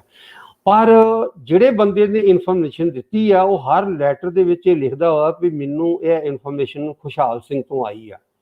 ਦੱਸਿਆ ਜਾਂਦਾ ਵਾ ਕਿ ਇਹ ਖੁਸ਼ਹਾਲ ਸਿੰਘ ਉਹੀ ਆ ਜਿਹੜਾ ਜਮਾਦਾਰ ਆ, ਡਿਊੜੀਦਾਰ ਵੀ ਆ, ਬੜਾ ਪਾਵਰਫੁਲ ਆ ਉਸ ਸਮੇਂ, ਬੜਾ ਤਾਕਤਵਰ ਆ। ਔਰ ਡਿਊੜੀਦਾਰ ਦਾ ਇਹ ਕੰਮ ਹੁੰਦਾ ਸੀਗਾ ਕਿ ਰਣਜੀਤ ਸਿੰਘ ਦੇ ਦਰਬਾਰ ਦੇ ਵਿੱਚ ਜਾਂ ਉਹਦੀ ਡਿਊੜੀ ਦੇ ਵਿੱਚ ਜਾਣ ਵਾਸਤੇ ਜੇ ਇਜਾਜ਼ਤ ਲੈਣੀ ਆ ਤਾਂ ਇਹ ਖੁਸ਼ਹਾਲ ਸਿੰਘ ਤੋਂ ਲੈਣੀ ਪਏਗੀ। ਸੋ ਜਿਹੜਾ ਇਨਫੋਰਮੇਸ਼ਨ ਸਾਨੂੰ ਜਿਹੜਾ ਵਾ ਇਹ ਦੇ ਰਿਹਾ ਵਾ, ਉਹਦਾ ਇਹ ਆ ਕਿ ਮੈਂ ਬੜੇ ਜ਼ਿੰਮੇਵਾਰ ਤੋਂ ਇਨਫੋਰਮੇਸ਼ਨ ਲੈ ਰਿਹਾ। ਪਰ ਖੁਸ਼ਹਾਲ ਸਿੰਘ 1812 ਤੱਕ ਹੀ ਇੱਥੇ ਆ। 1812 ਦੇ ਵਿੱਚ ਉਸਨੂੰ ਜੰਮੂ ਵੱਲ ਭੇਜ ਦਿੱਤਾ ਜਾਂਦਾ ਵਾ, ਪਰ ਇਨਫੋਰਮੇਸ਼ਨ ਉੱਥੇ ਮਿਲਦੀ ਰਹਿੰਦੀ ਆ। ਉਦੋਂ ਉਹਦਾ ਨਾਂ ਨਹੀਂ ਦਿੱਤਾ ਜਾਂਦਾ, ਇਹਨਾਂ ਖਤਾਂ ਦੇ ਵਿੱਚ ਜਿਹੜਾ ਵਾ ਉਹਦਾ ਨਾਂ ਗਾਇਬ ਹੋ ਜਾਂਦਾ ਵਾ, ਔਰ ਇਨਫੋਰਮੇਸ਼ਨ ਜਿਹੜੀ ਆ ਉਹ ਉਸੇ ਤਰ੍ਹਾਂ। ਕਹਿਣ ਦਾ ਭਾਵ ਇਹ ਆ ਕਿ ਹੋਰ ਵੀ ਦੇਣ ਵਾਲੇ ਬਹੁਤ ਨੇ ਉੱਥੇ। ਸੋ ਇਸ ਕਰਕੇ ਜਿਹੜਾ ਵਾ ਇਹ ਖੁਸ਼ਹਾਲ ਸਿੰਘ ਵਾਲਾ ਜਿਹੜਾ ਪਾਰਟ ਆ, ਇਹ ਆਪਾਂ ਰੱਖ ਲੈਂਦੇ ਆ ਕਿ ਇਹ ਪਹਿਲਾਂ 2 ਸਾਲ ਚੱਲਦਾ ਵਾ, 2 ਵੀ ਕੀ ਸਾਲ ਮਸਾਂ ਚੱਲਦਾ ਵਾ, ਕਿਉਂਕਿ ਨਵੰਬਰ 1 1810 ਤੋਂ ਜਿਹੜਾ ਵਾ ਇਹ ਸ਼ੁਰੂ ਹੁੰਦਾ ਵਾ, ਤੇ ਇਹ ਜਿਹੜਾ ਵਾ ਉਹ ਤਕਰੀਬਨ ਸਾਲ 1.5 ਸਾਲ ਦੇ ਵਿੱਚ ਜਿਹੜਾ ਵਾ ਉਹ ਉੱਥੋਂ ਬਾਹਰ ਚਲ ਜਾਂਦਾ ਵਾ। ਸੋ ਇੱਕ ਤਾਂ ਆਪਾਂ ਨੂੰ ਇਹ ਮਨ ਦੇ ਵਿੱਚ ਜਿਹੜਾ ਵਾ ਉਹ ਰੱਖ ਲੈਣਾ ਚਾਹੀਦਾ ਵਾ। ਹੁਣ ਅਗਲਾ ਇਹ ਆ ਕਿ ਰਣਜੀਤ ਸਿੰਘ ਨੂੰ ਫਿਰ ਕਿਹਾ ਕੀ ਜਾਂਦਾ? ਨਾ ਸਰਦਾਰ ਕਿਹਾ ਜਾਂਦਾ, ਨਾ ਬਹਾਦਰ ਕਿਹਾ ਜਾਂਦਾ ਵਾ। ਫਿਰ ਰਣਜੀਤ ਸਿੰਘ ਵਾਸਤੇ ਸ਼ਬਦ ਕਿਹੜਾ ਵਾ? ਸ਼ਬਦ ਅੰਗਰੇਜ਼ੀ ਦੇ ਵਿੱਚ ਲੱਭਿਆ ਗਿਆ ਨੋਬਲ ਸਰਕਾਰ। ਇਹ ਹੁਣ ਰਿਆਜ਼ ਸਾਹਿਬ ਦੱਸਣਗੇ ਕਿ ਪਰਸ਼ੀਅਨ ਦੇ ਵਿੱਚ ਵੈਸੇ ਐਡੀਟਰ ਇੰਨੇ ਸਿਆਣੇ ਨੇ ਕਿ ਜਿੱਥੇ ਉਹਨਾਂ ਨੂੰ ਲੱਗਦਾ ਵਾ ਕਿ ਇਹ ਅੰਗਰੇਜ਼ੀ ਦਾ ਜਿਹੜਾ ਸ਼ਬਦ ਆ ਇਹ ਨਹੀਂ ਲੋਕਾਂ ਨੂੰ ਪਤਾ ਲੱਗਣਾ, ਤਾਂ ਪਰਸ਼ੀਅਨ ਦਾ ਬ੍ਰੈਕਟ ਦੇ ਵਿੱਚ ਪਰਸ਼ੀਅਨ 'ਚ ਲਿਖ ਦਿੰਦੇ ਨੇ। ਪਰ ਇੱਥੇ ਨੋਬਲ ਸਰਕਾਰ ਦਾ ਜਿਹੜਾ ਵਾ ਉਹ ਪਰਸ਼ੀਅਨ 'ਚ ਕੀ ਆ ਉਹ ਨਹੀਂ ਲਿਖਿਆ। ਹਰ ਜਗ੍ਹਾ ਤੇ ਨੋਬਲ ਸਰਕਾਰ ਜਿਹੜਾ ਵਾ ਉਹ ਆਪਣਾ ਲਿਖਿਆ ਹੋਇਆ ਵਾ। ਹੁਣ ਆਪਾਂ ਥੋੜਾ ਜਿਹਾ ਇਹਦੀ ਐਡੀਟੋਰੀਅਲ ਪਾਲਿਸੀ ਵੱਲ ਦੇਖੀਏ, ਕਿਉਂਕਿ ਮਸਲਾ ਗੁੰਝਲਦਾਰ ਹੁੰਦਾ ਜਾ ਰਿਹਾ ਵਾ। ਕਿਉਂਕਿ ਇੱਕ ਤਾਂ ਡਿਊੜੀ ਦੇ ਹਿਸਾਬ ਨਾਲ ਜੇ ਦੇਖੀਏ, ਇਨਫੋਰਮੇਸ਼ਨ ਦੇਖੀਏ, ਤੇ ਨਾ ਇਹ ਸਰਦਾਰ ਆ, ਨਾ ਇਹ ਬਹਾਦਰ ਆ, ਨਾ ਇਹ ਮਹਾਰਾਜਾ ਵਾ, ਤੇ ਇੱਕ ਚੌਥਾ ਸਾਨੂੰ ਜਿਹੜਾ ਵਾ ਨੋਬਲ ਸਰਕਾਰ ਦਾ ਜਿਹੜਾ ਵਾ ਦੇ ਦਿੱਤਾ। ਇਸ ਕਰਕੇ ਥੋੜਾ ਜਿਹਾ ਆਪਾਂ ਐਡੀਟੋਰੀਅਲ ਪਾਲਿਸੀ ਜਿਹੜਾ ਵਾ ਦੇਖਦੇ ਹਾਂ। ਫਿਰ ਮੈਂ ਗਿਆ ਜਿਹੜੀ ਉਸਦੀ ਕਿਤਾਬ ਦੀ ਚੋਪੜਾ ਦੀ ਕਿਤਾਬ ਆ, Punjab as a sovereign state 1928 ਦੇ ਵਿੱਚ ਛਪੀ, ਔਰ ਹੈਰਾਨੀ ਵਾਲੀ ਗੱਲ ਹੋਈ ਕਿ ਉਹਦਾ ਫੋਰਵਰਡ ਵੀ ਜਿਹੜਾ ਵਾ HLO ਗੈਰਟ ਨੇ ਲਿਖਿਆ ਹੋਇਆ ਵਾ। ਜਿਹੜਾ ਦਾ ਮੁੱਖ ਬੰਦ ਆ ਉਹਨੂੰ HLO ਗੈਰਟ ਨੇ ਲਿਖਿਆ ਹੋਇਆ ਵਾ।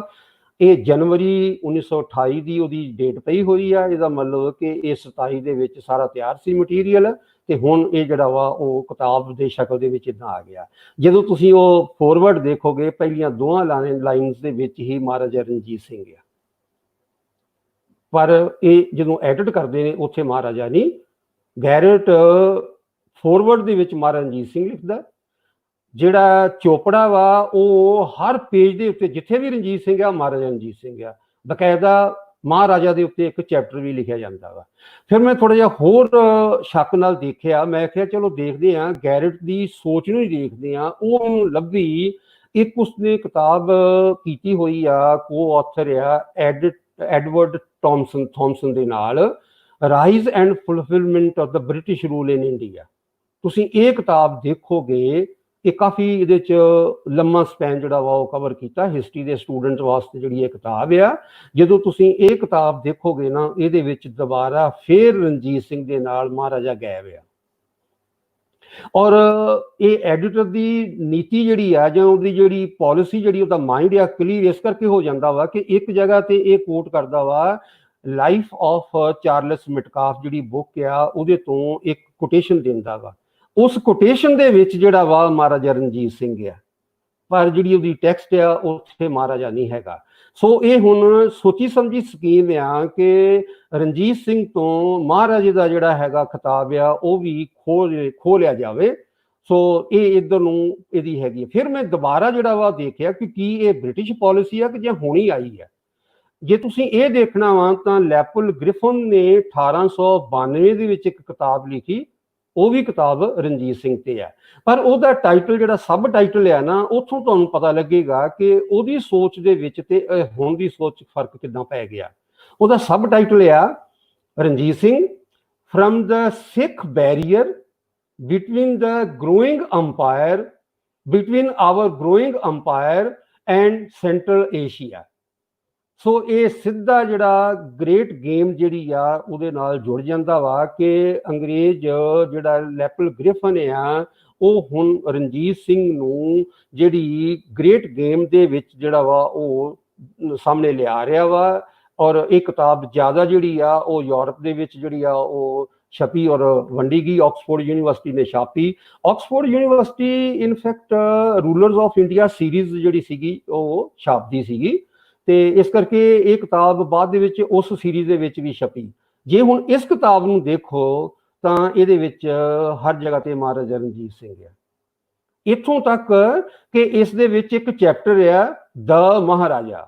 ਜੇ ਤੁਸੀਂ ਥੋੜੀ ਜਿਹੀ ਅੰਗਰੇਜ਼ੀ ਨੂੰ ਜਿਹੜਾ ਵਾ ਉਹਦੇ ਵਿੱਚ ਡੈਫੀਨਿਟ ਆਰਟੀਕਲ ਜਿਹੜਾ ਲਗਾਇਆ ਵਾ, ਤੇ ਜੇ ਉਹ ਸਿਰਫ ਲਿਖ ਦਿੰਦਾ ਮਹਾਰਾਜਾ ਤੇ ਸ਼ੱਕ ਹੋਣਾ ਸੀਗਾ ਕਿ ਇਹਦੇ ਚ ਕਿਹੜਾ ਡੈਫੀਨਿਟ ਆਰਟੀਕਲ ਲਗਾਇਆ ਵਾ। ਦ ਮਹਾਰਾਜਾ ਦਾ ਮਤਲਬ ਅਸਲੀ ਮਹਾਰਾਜਾ ਵਾ। ਲੈਪਲ ਗ੍ਰਿਫਨ ਵਾਸਤੇ ਇਹ ਅਸਲੀ ਮਹਾਰਾਜਾ ਰਣਜੀਤ ਸਿੰਘ ਆ। ਇਹੀ ਕਿਤਾਬ 1905 ਦੇ ਵਿੱਚ ਰੀਪ੍ਰਿੰਟ ਜਿਹੜਾ ਵਾ ਉਹ ਰੂਲਰਸ ਆਫ ਇੰਡੀਆ ਦੇ ਨਾਂ ਥੱਲੇ ਜਿਹੜਾ ਵਾ ਉਹ ਛਪਦੀ ਆ।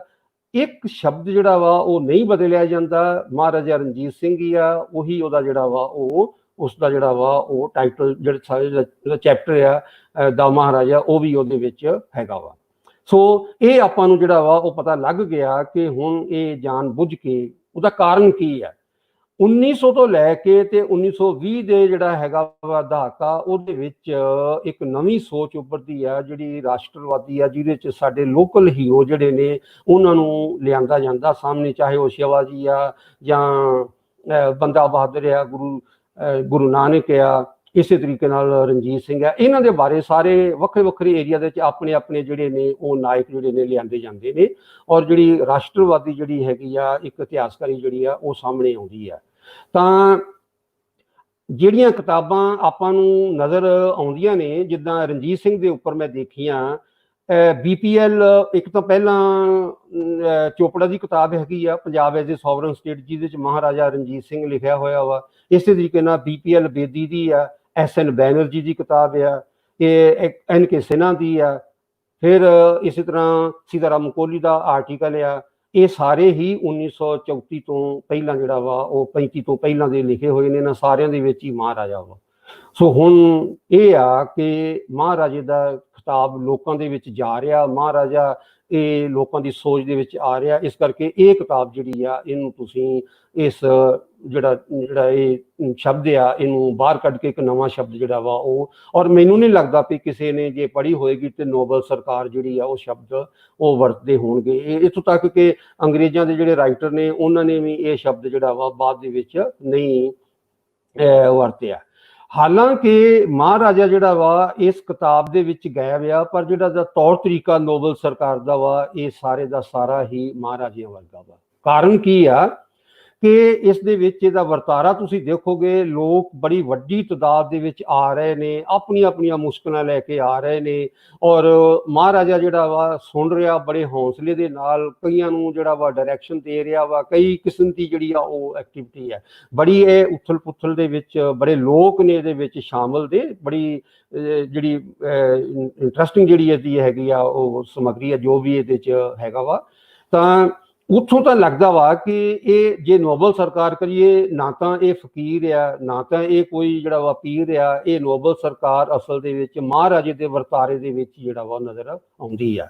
ਇਹ ਜੋ ਇਨਫੋਰਮੇਸ਼ਨ ਦੇ ਰਿਹਾ ਵਾ ਉਹਦੇ ਦਿਮਾਗ 'ਚ ਪਹਿਲਾਂ ਹੀ 2-3 ਗੱਲਾਂ ਜਿਹੜੀਆਂ ਨੇ ਪਾਈਆਂ ਹੋਈਆਂ ਨੇ। ਜਿਹੜਾ ਵੀ ਇਹਦਾ ਕੋਈ ਵੀ ਲੈਟਰ ਪੜ੍ਹੇ ਉਹ ਧਿਆਨ ਨਾਲ ਦੇਖੇ ਵੀ ਉਹ ਗੱਲਾਂ ਉਹਦੇ ਦਿਮਾਗ ਦੇ ਵਿੱਚ ਕੀ ਪਾਈਆਂ ਨੇ।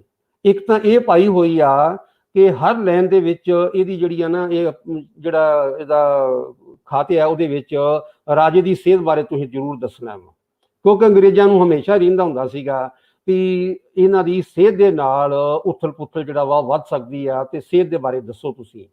ਦੂਸਰਾ ਇਹ ਆ ਕਿ ਰਾਜੇ ਦੀਆਂ ਜਿਹੜੀਆਂ ਰੁਚੀਆਂ ਨੇ, ਔਰ ਖਾਸ ਕਰਕੇ ਜਿਹੜਾ ਵਾ ਉਹ ਜਦੋਂ ਡਾਂਸ ਹੁੰਦਾ ਵਾ, ਜਿਹੜੀਆਂ ਨੱਚਣ ਵਾਲੀਆਂ ਨੇ, ਇਹ ਵੀ ਬੜਾ ਜਿਹੜਾ ਵਾ ਉਹ ਯਾਦ ਕਰਾਇਆ ਜਾਂਦਾ ਵਾ ਕਿ ਰਾਜਾ ਹੁਣ ਜਿਹੜਾ ਵਾ ਉਹ ਡਾਂਸ ਦੇਖ ਰਿਹਾ ਵਾ, ਨੱਚਣ ਵਾਲੀਆਂ ਆ ਗਈਆਂ ਨੇ, ਹੁਣ ਇਹ ਹੋ ਰਿਹਾ ਵਾ, ਤੇ ਉਹਨਾਂ ਦੇ ਵਿੱਚ ਜਿਹੜਾ ਵਾ ਉਹ ਸਾਰਾ ਕੁਝ, ਤੇ ਰਾਜੇ ਦੇ ਕਰੈਕਟਰ ਦੇ ਬਾਰੇ ਵੀ ਜਾਂ ਇਸ ਦੇ ਸੁਭਾਅ ਦੇ ਬਾਰੇ ਵੀ ਥੋੜਾ ਜਿਹਾ ਇਸ ਨੂੰ ਪਾਸੇ ਤੁਸੀਂ ਕਰ ਦਿਓ, ਕਿਉਂਕਿ ਇਹ ਉਹਨਾਂ ਦੇ ਉਸ ਸਮੇਂ ਦੀ ਵੀ ਇੱਕ ਆਮ ਰਵਾਇਤ ਸੀਗੀ। ਜੇ ਤੁਸੀਂ ਜਿਹੜੇ ਅੰਗਰੇਜ਼ ਵੱਡੇ ਵੱਡੇ ਹੈਗੇ ਨੇ ਚੀਫ, ਜੇ ਉਹਨਾਂ ਦਾ ਦੇਖੋ ਤੇ ਉਧਰ ਵੀ ਇਦਾਂ ਹੀ ਸੀ ਸਾਰਾ ਕੁਝ, ਕੋਈ ਬਹੁਤਾ ਫਰਕ ਨਹੀਂ ਹੈਗਾ, ਇਹ ਇੱਕ ਆਮ ਹੀ ਸੀਗਾ। ਹੁਣ ਆਪਾਂ ਦੁਬਾਰਾ ਇਹ ਜਿਹੜਾ ਆਪਾਂ ਜਿਹੜੀ ਦੇਖੀ ਹੈ, ਹੁਣ ਦੁਬਾਰਾ ਆਪਾਂ ਜਾਣਦੇ ਹਾਂ ਕਿ ਜੇ ਆਪਾਂ ਨੂੰ ਇਹ ਪਤਾ ਲੱਗਦਾ ਵਾ ਕਿ ਇਹ ਇਨਫੋਰਮੇਸ਼ਨ ਦੇਣ ਵਾਲਾ ਜਿਹੜਾ ਵਾ ਉਹ ਜਿੱਦਾਂ ਦੇ ਰਿਹਾ ਵਾ, ਜਿੱਥੇ ਇਨਫੋਰਮੇਸ਼ਨ ਜਾਂਦੀ ਆ ਉੱਥੇ ਜਿਹੜਾ ਵਾ ਉਹ ਕਿੱਦਾਂ ਦੇ ਹਾਲਾਤ ਨੇ। ਜਿੱਦਾਂ ਮੈਂ ਪਹਿਲਾਂ ਵੀ ਦੱਸਿਆ, ਇਹ 4 ਸਰਦਾਰ ਨੇ, 4 ਮਰਾਠੇ ਸਰਦਾਰ ਨੇ, ਜਿਨ੍ਹਾਂ ਨੂੰ ਇਹ ਇਨਫੋਰਮੇਸ਼ਨ ਜਿਹੜੇ ਉੱਥੇ ਜਿਹੜੇ ਉਹ ਪੇਸ਼ਵਾ ਦੇ ਨਾਲ ਨੇ, ਆਪਣੇ ਆਪਣੇ ਏਰੀਏ 'ਚ ਉਹਨਾਂ ਨੇ ਆਪਣਾ ਅਸਰ ਜਿਹੜਾ ਵਾ ਬਣਾਇਆ ਹੋਇਆ ਵਾ। ਔਰ ਇਹ ਕਿਤਾਬ ਜਿਹੜੀ ਆ ਇਹਦੇ ਵਿੱਚ 1810 ਤੋਂ ਸ਼ੁਰੂ ਹੁੰਦੀ ਆ ਤੇ 1817 ਜਿਹੜੀ ਆ ਉੱਥੇ ਖਤਮ ਹੋ ਜਾਂਦੀ ਆ। ਇਹ ਜਿਹੜਾ ਸਮਾਂ ਆ ਬਹੁਤ ਅੰਗਰੇਜ਼ਾਂ ਵਾਸਤੇ ਜ਼ਰੂਰੀ ਆ। ਉਹਦਾ ਕਾਰਨ ਕੀ ਆ? ਯੂਰਪ ਦੇ ਵਿੱਚ ਨਪੋਲੀਅਨ ਦੀ ਚੜ੍ਹਤ ਆ, ਤੇ ਅੰਗਰੇਜ਼ਾਂ ਨੂੰ ਵੀ ਲੱਗ ਰਿਹਾ ਵਾ ਕਿ ਨਪੋਲੀਅਨ ਦੀ ਚੜ੍ਹਤ ਦੇ ਕਰਕੇ ਅਸੀਂ ਜਿਹੜਾ ਵਾ ਉਹ ਆਲੇ ਦੁਆਲੇ ਦੇਖੀਏ, ਚਾਹੇ ਉਹ ਪੇਸ਼ਵਾ ਨੇ, ਮਰਾਠੇ ਨੇ, ਜਾਂ ਅਸੀਂ ਜਿਹੜਾ ਵਾ ਉਹ ਰਣਜੀਤ ਸਿੰਘ ਆ ਉਸ ਨੂੰ ਜਿਹੜਾ ਵਾ ਉਹ ਅਸੀਂ ਦੇਖਦੇ ਹਾਂ। ਸੋ ਇਹ ਜਿਹੜਾ ਵਾ ਏਰੀਆ ਜਿਹੜਾ ਵਾ ਬਹੁਤ ਜ਼ਰੂਰੀ ਆ, ਬਹੁਤ ਇੰਪੋਰਟੈਂਟ ਏਰੀਆ ਵਾ। ਇਹਨਾਂ ਜਿਹੜੇ ਮਰਾਠੇ ਸਰਦਾਰ ਨੇ, ਇਹਨਾਂ ਦੀ ਜਿਹੜੀ ਹੈਗੀ ਆ ਉੱਥੇ ਜਿਹੜੀ ਆ ਉਹ ਇਨਵੋਲਵਮੈਂਟ ਜੇ ਆਪਾਂ ਦੇਖਦੇ ਹਾਂ ਤਾਂ ਜਦੋਂ ਇਹ ਤੀਸਰੀ ਮਰਾਠਾ ਜਿਹੜੀ ਐਂਗਲੋ ਮਰਾਠਾ ਵਾਰ ਆ ਉਧਰ ਨੂੰ ਇਹ ਜਾ ਰਿਹਾ ਵਾ, ਤੇ 1817 ਦੇ ਵਿੱਚ ਇਹ ਇੱਕਦਮ ਜਿਹੜਾ ਖਤਮ ਹੋ ਜਾਂਦਾ ਵਾ, ਆਦਾਨ ਪ੍ਰਦਾਨ ਇਹਦਾ ਜਿਹੜਾ ਖਤਮ ਹੋ ਜਾਂਦਾ। ਉਹਦਾ ਕਾਰਨ ਇਹ ਆ ਕਿ ਲੜਾਈ ਦੇ ਉਧਰ ਕੰਮ ਤੇਜ਼ ਹੋ ਗਿਆ ਤੇ ਇਨਫੋਰਮੇਸ਼ਨ ਦੀ ਹੁਣ ਲੋੜ ਨਹੀਂ ਗਈ, ਇਸ ਕਰਕੇ ਇਸ ਨੂੰ ਜਿਹੜਾ ਵਾ ਬੰਦ ਕਰ ਦਿੱਤਾ ਜਾਂਦਾ ਵਾ। ਯਾਨੀ ਮਰਾਠਿਆਂ ਦੇ ਵਿੱਚ ਕੀ ਹੋਇਆ, ਜਦੋਂ ਤੀਸਰੀ ਜਿਹੜੀ ਹੈਗੀ ਆ ਐਂਗਲੋ ਮਰਾਠਾ ਵਾਰ ਜਿਹੜੀ ਆ ਉਹ ਸ਼ੁਰੂ ਹੁੰਦੀ ਆ, ਉਹਦੇ ਵਿੱਚ 2 ਜਿਹੜੇ ਸਰਦਾਰ ਨੇ ਉਹ ਬਹੁਤ ਸ਼ਿੱਦਤ ਦੇ ਨਾਲ ਲੜਦੇ ਨੇ। ਇੱਕ ਤਾਂ ਹੋਲਕਰ, ਦੂਸਰੇ ਭੌਂਸਲੇ। ਤੇ ਇਹ ਜਿਹੜੇ ਹੈਗੇ ਨੇ ਨਾ, ਜਿਹਨੂੰ ਆਪਾਂ ਪਹਿਲੇ ਜਿਹੜੇ ਦਫ਼ਤਰ ਨੇ ਉਹਨਾਂ ਦੇ ਵਿੱਚ ਕਿਹਾ ਹੋਇਆ ਵਾ, ਪੜ੍ਹਿਆ ਹੋਇਆ ਆਪਾਂ, ਕਿ ਇਹ ਹੈਗੇ ਨੇ ਮਹਾਰਾਜਾ ਆਲੀਜਾ ਦੌਲਤ ਰਾਓ ਸ਼ਿੰਡੀਆ। ਇਹ ਨਿਊਟਰਲ ਹੈ। ਜਦੋਂ ਪੇਸ਼ਵਾ ਦਾ ਦਫ਼ਤਰ ਖਤਮ ਹੋ ਜਾਂਦਾ ਵਾ, ਪੇਸ਼ਵਾ ਦਾ ਅਹੁਦਾ ਖਤਮ ਹੋ ਜਾਂਦਾ ਵਾ, ਮਰਾਠੇ ਹਾਰ ਜਾਂਦੇ ਨੇ, ਤਾਂ ਇਹਨਾਂ ਨੂੰ ਜਿਹੜਾ ਵਾ ਗਵਾਲੀਅਰ ਦਾ ਰਾਜਾ ਬਣਾ ਦਿੱਤਾ ਜਾਂਦਾ ਵਾ। ਸੋ ਇਹ ਪਲਾਟ ਬਿਲਕੁਲ ਕਲੀਅਰ ਹੋ ਜਾਂਦਾ ਵਾ। ਔਰ ਜੇ ਤੁਸੀਂ ਦੇਖੋਗੇ ਵੀ ਨਾ, ਬੜੀ ਹੈਰਾਨੀ ਵਾਲੀ ਗੱਲ ਆ, ਔਰ ਇਹ ਪਰਸ਼ੀਅਨ ਦੇ ਵਿੱਚ ਵੀ ਮੈਂ ਇੰਨਾ ਕੁ, ਕਿਉਂਕਿ ਸ਼ਾਹਮੁਖੀ ਮੈਂ ਪੜ੍ਹ ਲੈਂਦਾ ਵਾ, ਇੰਨਾ ਕੁ ਮੈਂ ਪੜ੍ਹ ਲਿਆ, ਜਦੋਂ ਨਾਂ ਜਿਹੜਾ ਵਾ ਉਹ ਇੰਟਰੋਡਿਊਸ ਕੀਤਾ ਗਿਆ ਤਾਂ ਉਸ ਦੇ ਵਿੱਚ ਜਿਹੜਾ ਸ਼ਿੰਡੀਆ ਲਿਖਿਆ, ਉਸ ਦੇ ਵਿੱਚ ਪਰਸ਼ੀਅਨ ਦੇ ਵਿੱਚ ਵੀ ਜਾਂ ਜਿਹੜਾ ਵਾ ਉਹ ਜਿਹੜਾ ਸ਼ਬਦ ਲਿਖਦੇ ਨੇ ਓਰੀਜਨਲ ਜਿਹੜਾ ਵਾ ਉਹ ਵੀ ਜਿਹੜਾ ਵਾ ਸ਼ਿੰਡੀਆ। ਐਕਚੁਅਲੀ ਕੀ ਆ ਕਿ ਇਹ ਹੈਗੇ ਨੇ ਸ਼ਿੰਦੇ। ਇਹ ਮਰਾਠਿਆਂ ਦੇ ਵਿੱਚ, ਮਹਾਰਾਸ਼ਟਰ ਦੇ ਵਿੱਚ ਇੱਕ ਲੋਅਰ ਕਾਸਟ ਹੈ ਸ਼ਿੰਦੇ, ਉੱਥੋਂ ਇਹ ਸ਼ਿੰਡੀਆ ਬਣ ਜਾਂਦੇ ਨੇ। ਜਦੋਂ ਇਹਨਾਂ ਦੇ ਕੋਲ ਰਾਜਾ ਦੀ ਹਕੂਮਤ ਜਾਂ ਸਰਦਾਰੀ ਆ ਜਾਂਦੀ ਆ, ਫਿਰ ਇਹ ਜਿਹੜੇ ਨੇ ਇਹਨਾਂ ਨੂੰ ਸ਼ਿੰਡੀਆ ਕਹਿਣ ਲੱਗ ਪੈਂਦੇ ਨੇ। ਗਵਾਲੀਅਰ 'ਚ ਆ ਕੇ ਕੁਝ ਸਮੇਂ ਦੇ ਬਾਅਦ ਇਹ ਸਿੰਧੀਆ ਬਣ ਜਾਂਦੇ ਨੇ, ਪਰ ਇਹਨਾਂ ਦਾ ਸਿੰਧ ਦੇ ਨਾਲ ਕੋਈ ਸੰਬੰਧ ਨਹੀਂ ਗਾ। ਔਰ ਇਹੀ ਜਿਹੜਾ ਮਾਡਲ ਆ, ਜਿਹੜਾ ਇਹ ਸਿੰਧੀਆ ਦਾ ਮਾਡਲ ਆ, ਪੰਜਾਬ ਦੇ ਵਿੱਚ ਵੀ ਵਾਪਰਿਆ। ਜਦੋਂ ਡੋਗਰਿਆਂ ਦਾ ਜਿਹੜਾ ਵਾ ਉਹ ਆਪਾਂ ਨੂੰ ਜਿਹੜਾ ਆਉਂਦਾ ਵਾ ਉਹਨਾਂ ਦਾ ਵਰਤਾਰਾ, ਤੇ ਜਿਹੜਾ ਅਲਟੀਮੇਟਲੀ ਜਿਹੜਾ ਵਾ ਉਹ ਆਪਾਂ ਦੇਖਦੇ ਹਾਂ ਕਿ ਗੁਲਾਬ ਸਿੰਘ ਵੀ ਇਸੇ ਹੀ ਪੈਟਰਨ ਤੇ ਲਾਹੌਰ ਦਰਬਾਰ ਦੇ ਵਿੱਚ ਬੜੀ ਸਿਆਣਪ ਤੇ ਚਲਾਕੀ ਨਾਲ ਜਾ ਕੇ ਅੰਗਰੇਜ਼ਾਂ ਨਾਲ ਰਲ ਕੇ ਬਾਅਦ ਦੇ ਵਿੱਚ ਖਰੀਦ ਕੇ ਤੇ ਪਹਿਲਾ ਰਾਜਾ ਸੀ, ਮੁੜ ਕੇ ਜਾ ਕੇ ਮਹਾਰਾਜਾ ਬਣ ਗਿਆ। ਸੋ ਇਹ ਜਿਹੜਾ ਪੈਟਰਨ ਅੰਗਰੇਜ਼ਾਂ ਦਾ ਵਾ ਇਹ ਉੱਥੇ ਵੀ ਆ, ਇੱਧਰਲੇ ਬੰਨੇ ਵੀ ਆ। ਹੁਣ ਆਪਾਂ ਦੇਖੀਏ ਕਿ ਇਹ ਕਿਤਾਬ ਦਾ ਢਾਂਚਾ ਜਿਹੜਾ ਵਾ, ਜੇ ਹੁਣ ਆਪਾਂ ਇਹਦੀ ਐਡੀਟੋਰੀਅਲ ਪਾਲਿਸੀ ਆਪਾਂ ਦੇਖ ਲਈ ਆ, ਜਿਸ ਤਰੀਕੇ ਨਾਲ ਇਹਨਾਂ ਨੇ ਇਹ ਸਾਨੂੰ ਸਾਡੇ ਸਾਹਮਣੇ ਲਿਆਂਦਾ ਵਾ, ਫਿਰ ਤੁਸੀਂ ਇਹ ਵੀ ਦੇਖੋ ਕਿ ਅਸਲ 'ਚ ਇਹ ਤੇ ਇਸੇ ਕਿਤਾਬ ਦੇ ਵਿੱਚ ਹੀ ਆ ਦੋ, ਬਾਕੀ ਮੈਂ ਤੁਹਾਨੂੰ ਹੋਰ ਇਹਦੇ ਵਿੱਚ ਹੀ ਤੁਹਾਨੂੰ ਨਾ ਦੂਸਰੇ ਜਾਂ ਤੀਸਰੇ ਪੇਜ ਦੇ ਉੱਤੇ ਲਿਸਟ ਜਿਹੜੀ ਆ ਉਹ ਛਪੀ ਹੋਈ ਮਿਲੇਗੀ। ਪੰਜਾਬ ਗਵਰਨਮੈਂਟ ਰਿਕਾਰਡ ਆਫਿਸ ਪਬਲੀਕੇਸ਼ਨਸ ਦੇ ਵਿੱਚ ਨਾ 17-18 ਪਬਲੀਕੇਸ਼ਨ ਦੀ ਲਿਸਟ ਆ, ਉਹਨਾਂ ਨੂੰ ਧਿਆਨ ਨਾਲ ਤੁਸੀਂ ਪੜ੍ਹੋ। ਉਹ ਕੀ ਕਰ ਰਹੇ ਨੇ ਕਿ ਕਾਫੀ ਜਿਹੜੀਆਂ ਕਿਤਾਬਾਂ ਨੇ ਉਹ ਅੰਗਰੇਜ਼ੀ ਰਾਜ ਦੀਆਂ ਬਰਕਤਾਂ ਵਾਲੀਆਂ ਕਿਤਾਬਾਂ ਨੇ। ਫਿਰ ਕੀ ਹੁੰਦਾ ਵਾ, ਇੱਕ ਕਿਤਾਬ ਜਿਹੜੀ ਆ ਉਹ ਇਹਨਾਂ ਨੇ ਲਿਖਾਈ ਉਹਦੇ ਕੋਲੋਂ ਸੀਤਾਰਾਮ ਕੋਹਲੀ ਕੋਲੋਂ, ਉਹ ਕਿਤਾਬ ਹੈਗੀ ਆ ਦੀਵਾਨ ਮੂਲ ਰਾਜ ਦੀ। ਉਹ ਦੀਵਾਨ ਆ, ਉਹ ਦੀਵਾਨ ਆ, ਸਿੱਧਾ ਮੂਲ ਰਾਜ ਨਹੀਂ ਗਾ, ਉਹ ਦੀਵਾਨ ਆ। ਪਰ ਇਹ ਕਿਤਾਬ ਜਿਹੜੀ ਆ ਇਹਦੇ ਵਿੱਚ ਸਿਰਫ ਰਣਜੀਤ ਸਿੰਘ ਆ। ਇਸ ਤੋਂ ਇਲਾਵਾ ਇਹ 17ਵੇਂ ਨੰਬਰ ਤੇ ਆ, ਇਸ ਤੋਂ ਇਲਾਵਾ 16ਵੇਂ ਨੰਬਰ ਤੇ ਜਿਹੜੀ ਕਿਤਾਬ ਛਪੀ ਆ, ਉਸ ਕਿਤਾਬ ਦਾ ਜਿਹੜਾ ਵਾ ਉਹ ਜੇ ਤੁਸੀਂ ਟਾਈਟਲ ਦੇਖੋਗੇ ਉਹ ਹੈਗਾ ਵਾ ਟ੍ਰਾਇਲ ਆਫ ਰਾਜਾ ਲਾਲ ਸਿੰਘ। ਇਹ ਉਹੀ ਲਾਲ ਸਿੰਘ ਆ ਜਿਹੜਾ ਫਸਟ ਐਂਗਲੋ ਸਿੱਖ ਵਾਰ ਦੇ ਵਿੱਚ ਲਾਲ ਸਿੰਘ ਤੇ ਤੇਜਾ ਸਿੰਘ ਜਿਹੜੇ ਨੇ ਉਹ ਅੰਗਰੇਜ਼ਾਂ ਨਾਲ ਰਲ ਜਾਂਦੇ ਨੇ ਤੇ ਰਾਜੇ ਹੁੰਦੇ ਨੇ। ਸੋ ਇਹਦੇ ਵਿੱਚ ਇਹ ਰਾਜਾ ਹੀ ਆ, ਟ੍ਰਾਇਲ ਆਫ ਰਾਜਾ ਲਾਲ ਸਿੰਘ। ਪਰ ਸਾਡਾ ਜਿਹੜਾ ਇਹਦੇ ਵਿੱਚ ਆ ਨੋਬਲ ਸਰਕਾਰ, ਇਹ ਸਿਰਫ ਰਣਜੀਤ ਸਿੰਘ ਆ। ਸੋ ਇਹ ਜਿਹੜਾ ਆਫਿਸ ਆ ਪਬਲੀਕੇਸ਼ਨ ਦਾ, ਇਹਦੀ ਤੁਹਾਨੂੰ ਨੀਤੀ ਦਾ ਜਿਹੜਾ ਵਾ ਉਹ ਪਤਾ ਲੱਗ ਜਾਵੇਗਾ। ਹੁਣ ਆਪਾਂ ਜੇ ਕਿਤਾਬ ਦੇ ਢਾਂਚੇ ਨੂੰ ਆਪਾਂ ਦੇਖੀਏ, ਢਾਂਚੇ ਦੇ ਵਿੱਚ ਸਭ ਤੋਂ ਜ਼ਿਆਦਾ ਜਿਹੜਾ ਹੈਗਾ ਵਾ ਉਹ ਜਿਹੜਾ ਆਪਣਾ ਸਪੇਸ ਦਿੱਤੀ ਆ ਉਹ ਦਿੱਤੀ ਆ ਅਫਗਾਨਾਂ ਨੂੰ। ਖਾਸ ਕਰਕੇ ਸਰਹੱਦੀ ਕਬੀਲੇ ਜਿਹੜੇ ਨੇ ਉਹਨਾਂ ਦੇ ਵਿੱਚ ਬੜੀ ਉਥਲ ਪੁਥਲ ਆ। ਉਹਦਾ ਕਾਰਨ ਆ ਕਿ ਅੰਗਰੇਜ਼ ਚਾਹੁੰਦੇ ਨੇ ਸੈਂਟਰਲ ਏਸ਼ੀਆ ਦੇ ਬਾਰੇ ਪਤਾ ਕਰਨਾ। ਹਰ ਕਿਸਮ ਦੀ ਜਿਹੜੀ ਆ ਉਹ ਇੰਟਰੋਡਕਸ਼ਨ ਜਿਹੜੀ ਆ, ਹਰ ਕਿਸਮ ਦੀ ਇਨਫੋਰਮੇਸ਼ਨ ਵਿੱਚ ਮਿਲ ਰਹੀ ਹੈ। ਸਭ ਤੋਂ ਜ਼ਿਆਦਾ ਉਹਦੇ ਬਾਰੇ ਜਿਹੜਾ ਵਾ ਇਹ, ਕਿਉਂਕਿ ਲੱਗ ਰਿਹਾ ਵਾ ਕਿ ਇਹ ਇਨਫੋਰਮੇਸ਼ਨ ਦੇਣ ਵਾਲੇ ਨੂੰ ਇਹ ਦੱਸਿਆ ਗਿਆ ਵਾ ਕਿ ਤੇਰੇ ਵਾਸਤੇ ਇਹ ਚੀਜ਼ਾਂ ਨੇ ਜ਼ਰੂਰੀ। ਦੂਸਰੇ ਨੰਬਰ ਤੇ ਹੈਗਾ ਵਾ ਜੰਮੂ ਕਸ਼ਮੀਰ ਤੇ ਹਿਲ ਚੀਫਸ। ਔਰ ਲੱਗਦਾ ਇਹ ਹੈ ਕਿ ਇਹ ਬੰਦਾ ਜਿਹੜਾ ਇਨਫੋਰਮੇਸ਼ਨ ਦੇ ਰਿਹਾ ਵਾ ਲਿਖ ਕੇ, ਇਹ ਹੈ ਵੀ ਇਹਨਾਂ ਦੇ ਵਿੱਚੋਂ ਹੀ ਆ, ਚਾਹੇ ਉਹ ਡੋਗਰੀਆਂ ਚੋਂ, ਚਾਹੇ ਉਹ ਜੰਮੂ ਦੇ ਵਿੱਚੋਂ ਆ। ਇਹ ਦੇਖਣ ਵਾਲੀ ਗੱਲ ਆ, ਇਹ ਹੈ ਵੀ ਇਹਨਾਂ ਚੋਂ ਆ, ਕਿਉਂਕਿ ਬੜੀ ਨਿੱਕੀ ਨਿੱਕੀ ਗੱਲ ਦੇ ਉੱਤੇ ਪਤਾ ਲੱਗਦਾ ਵਾ ਕਿ ਹਿਲ ਰਾਜ ਜਿਹੜੇ ਚੀਫਸ ਨੇ, ਜਿਹੜੇ ਆਪਣਾ ਪਹਾੜੀ ਰਾਜੇ ਨੇ, ਉਹਨਾਂ ਦੇ ਵਿਰੁੱਧ ਜ਼ਮੀਂਦਾਰ ਜਿਹੜੇ ਨੇ ਉਹ ਉਹਨਾਂ ਦੀ ਵਿਰੋਧਤਾ ਕਰ ਰਹੇ ਨੇ, ਰਾਜੇ ਕੋਲ ਆਉਂਦੇ ਨੇ।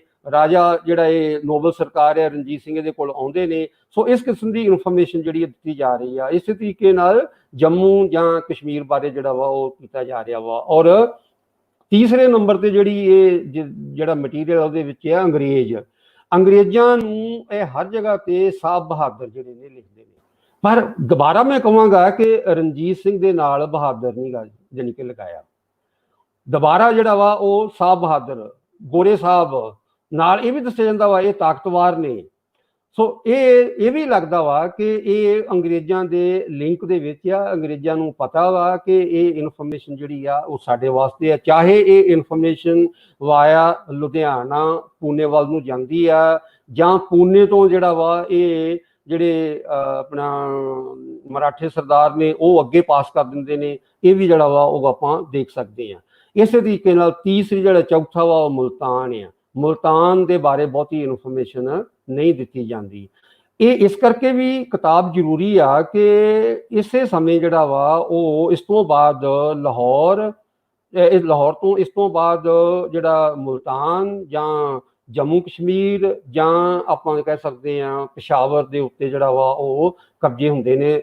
ਰਾਜਾ ਕਿਸ ਤਰੀਕੇ ਨਾਲ ਜਿਹੜਾ ਨੋਬਲ ਸਰਕਾਰ ਆ, ਕਿਸ ਤਰੀਕੇ ਨਾਲ ਆਪਣੇ ਸਰਦਾਰਾਂ ਨੂੰ ਇਕੱਠਿਆਂ ਕਰਕੇ ਇਹਨਾਂ ਜਿਹੜੀਆਂ ਮੁਹਿੰਮ ਨੇ ਇਹਨਾਂ ਦੇ ਵਿੱਚ ਇਹ ਖੜਦਾ ਵਾ, ਇਹ ਜਿਹੜਾ ਵਾ ਇਹ ਕਿਤਾਬ ਦੇ ਵਿੱਚੋਂ ਢਾਂਚਾ ਜਿਹੜਾ ਵਾ ਉਹ ਨਿਕਲਦਾ ਵਾ।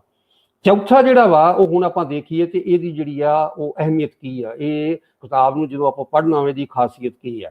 ਇਹਦੇ ਵਿੱਚ ਲੋਕ ਜਿਹੜੇ ਨੇ ਜਦੋਂ ਤੁਸੀਂ ਦੇਖਦੇ ਜਦੋਂ ਨਾਮਾਂ ਤੋਂ ਪੜ੍ਹਦੇ ਜੇ, ਉਹਨਾਂ ਦੇ ਨਾਮ ਆਮ ਨਾਮ ਨੇ ਉਹਨਾਂ ਦੇ, ਫਿਰ ਪਿੰਡਾਂ ਦੇ ਨਾਮ ਨੇ, ਇਲਾਕੇ ਨੇ, ਕਸਬਿਆਂ ਦੇ ਨਾਮ ਨੇ, ਜਿੱਦਾਂ ਚਿਲਿਆਂ ਵਾਲਾ, ਅਟਾਰੀ ਵਾਲਾ, ਮਜੀਠੀਆ, ਫਿਰ ਪੁਰਾਣੀਆਂ ਆਲੂ ਵਾਲੀਆ, ਰਾਮਗੜੀਆ, ਇਸੇ ਤਰੀਕੇ ਨਾਲ ਹਕੀਮ ਨੇ, ਵੈਦ ਨੇ, ਦਰੋਗਾ, ਆਮਿਲ, ਜ਼ਮੀਂਦਾਰ। ਇਹ ਜਿਹੜੇ ਹਕੀਮ ਨੇ, ਹਕੀਮ ਅਜੀਜ਼ੁਦੀਨ, ਇਹ ਹਕੀਮ ਨੇ। ਰਿਆਜ਼ ਸਾਹਿਬ ਦੱਸਣਗੇ ਕਿ ਇਹ ਫਕੀਰ ਕਦੋਂ ਹੋ ਜਾਂਦੇ ਨੇ। ਫਕੀਰ ਇਹਨਾਂ ਦੇ ਵਿੱਚ ਨਹੀਂ ਹੈਗਾ, ਇਹ ਅਮੀਰ ਨੇ। ਇਹ ਵੀ ਕਿਤੇ ਇਦਾਂ ਹੀ ਨਹੀਂ, ਜਦੋਂ ਇਹ ਤਾਕਤ 'ਚ ਆਉਂਦੇ ਨੇ ਫਿਰ ਇਹ ਫਕੀਰ ਜਿਹੜੇ ਨੇ ਉਹ ਬਣ ਜਾਂਦੇ ਨੇ। ਦੂਸਰੀ ਹੈਰਾਨੀ ਵਾਲੀ ਗੱਲ ਹੈ ਕਿ ਜਿੰਨੇ ਨਾਮ ਇਹ ਨੇ, ਔਰ ਇਹਨਾਂ ਨਾਮ ਦੀ ਬੜੀ ਅਹਿਮੀਅਤ ਆ, ਇਤਿਹਾਸਕਾਰ ਜਿਹੜੇ ਵਿਦਿਆਰਥੀ ਨੇ ਇਹਨਾਂ ਨੂੰ ਵਰਤ ਸਕਦੇ ਨੇ। ਇਹਨਾਂ ਦੇ ਵਿੱਚ ਕੋਈ ਢਿੱਲੋਂ, ਸੰਧੂ, ਗਿੱਲ, ਰੰਧਾਵੇ, ਚੀਮੇ, ਚੱਠੇ ਕਿਸੇ ਕਿਸਮ ਦੀ ਜਿਹੜੀ ਆ ਉਹ ਨਾਮਾਂ ਦੇ ਨਾਲ ਨਹੀਂ ਗਈ। ਇਹ ਕਿਤਾਬ ਇਸ ਕਰਕੇ ਵੀ ਜ਼ਰੂਰੀ ਆ ਕਿ ਜਦੋਂ ਕਲੋਨੀਅਲ ਐਂਥਰੋਪੋਲੋਜੀ ਸਾਡੇ ਕੋਲ ਆਉਂਦੀ ਆ ਤਾਂ ਇਹੀ ਸਮੱਗਰੀ ਜਿਹੜੀ ਆ ਉਸ ਨੂੰ ਉਹਨਾਂ ਨੇ ਹਿੰਦੂ, ਸਿੱਖ, ਮੁਸਲਮ, ਖੱਤਰੀ, ਅਰੋੜੇ, ਜੱਟ, ਨੀਚ, ਕਮੀਆਂ ਦੇ ਵਿੱਚ ਸਾਡੇ ਦੇ ਜਿਹੜਾ ਵਾ ਉਹ ਦੇ ਦਿੱਤੀ। ਸੋ ਜਦੋਂ ਤੁਸੀਂ ਉਹ ਕਿਤਾਬਾਂ ਜਿਹੜੀਆਂ ਨੇ, ਜਿਹੜੀਆਂ ਕਲੋਨੀਅਲ ਐਂਥਰੋਪੋਲੋਜੀ ਦੇ ਵਿੱਚ ਛਪੀਆਂ ਹੋਈਆਂ ਨੇ, ਉਹਨਾਂ ਦੇ ਅਸਰ ਥੱਲੇ ਨੇ, ਉਹਨਾਂ ਨੂੰ ਤੁਸੀਂ ਦੇਖਦੇ ਜੇ, ਉਹਦੇ ਹਿਸਾਬ ਨਾਲ ਇਹ ਕਿਤਾਬ ਦੀ ਜਿਹੜੀ ਆ ਅਹਿਮੀਅਤ ਜਿਹੜੀ ਆ ਹੋਰ ਵੱਧ ਜਾਂਦੀ ਆ। ਸੋ ਜਿਨਨੇ ਹੁਣ ਮਹਾਰਾਜਾ ਰਣਜੀਤ ਸਿੰਘ ਦੀ ਨੋਬਿਲਿਟੀ ਤੇ ਕੰਮ ਕਰਨਾ ਵਾ, ਉਹਨਾਂ ਵਾਸਤੇ ਇਹ ਕਿਤਾਬ ਬਹੁਤ ਜ਼ਰੂਰੀ ਆ। ਉਹਦਾ ਕਾਰਨ ਆ ਕਿ 1810 ਜਾਂ 1817 ਦਾ ਇਹ ਬੇਸ ਬਣਾ ਲਿਆ ਜਾਵੇ। ਇਹ ਜਿੰਨੇ ਬੰਦੇ ਨੇ ਇਹਨਾਂ ਨੂੰ ਲਿਸਟ ਕਰ ਲਿਆ ਜਾਵੇ, ਕਿਉਂਕਿ ਇਹੀ ਬੰਦੇ ਜਿਹੜੇ ਨੇ ਬਾਅਦ ਦੇ ਵਿੱਚ ਜਦੋਂ ਇਹ ਲਾਹੌਰ ਦਰਬਾਰ ਦਾ ਪ੍ਰਸਾਰ ਹੋਣਾ ਵਾ ਜੰਮੂ ਕਸ਼ਮੀਰ ਵੱਲ, ਪਿਸ਼ਾਵਰ ਵੱਲ, ਮੁਲਤਾਨ ਵੱਲ, ਇਹੀ ਜਿਹੜੇ ਨੇ ਜ਼ਗੀਰਦਾਰ ਬਣਨਗੇ, ਇਹੀ ਜਿਹੜੇ ਨੇ ਅਹੁਦਿਆਂ ਦੇ ਉੱਤੇ ਜਾਣਗੇ।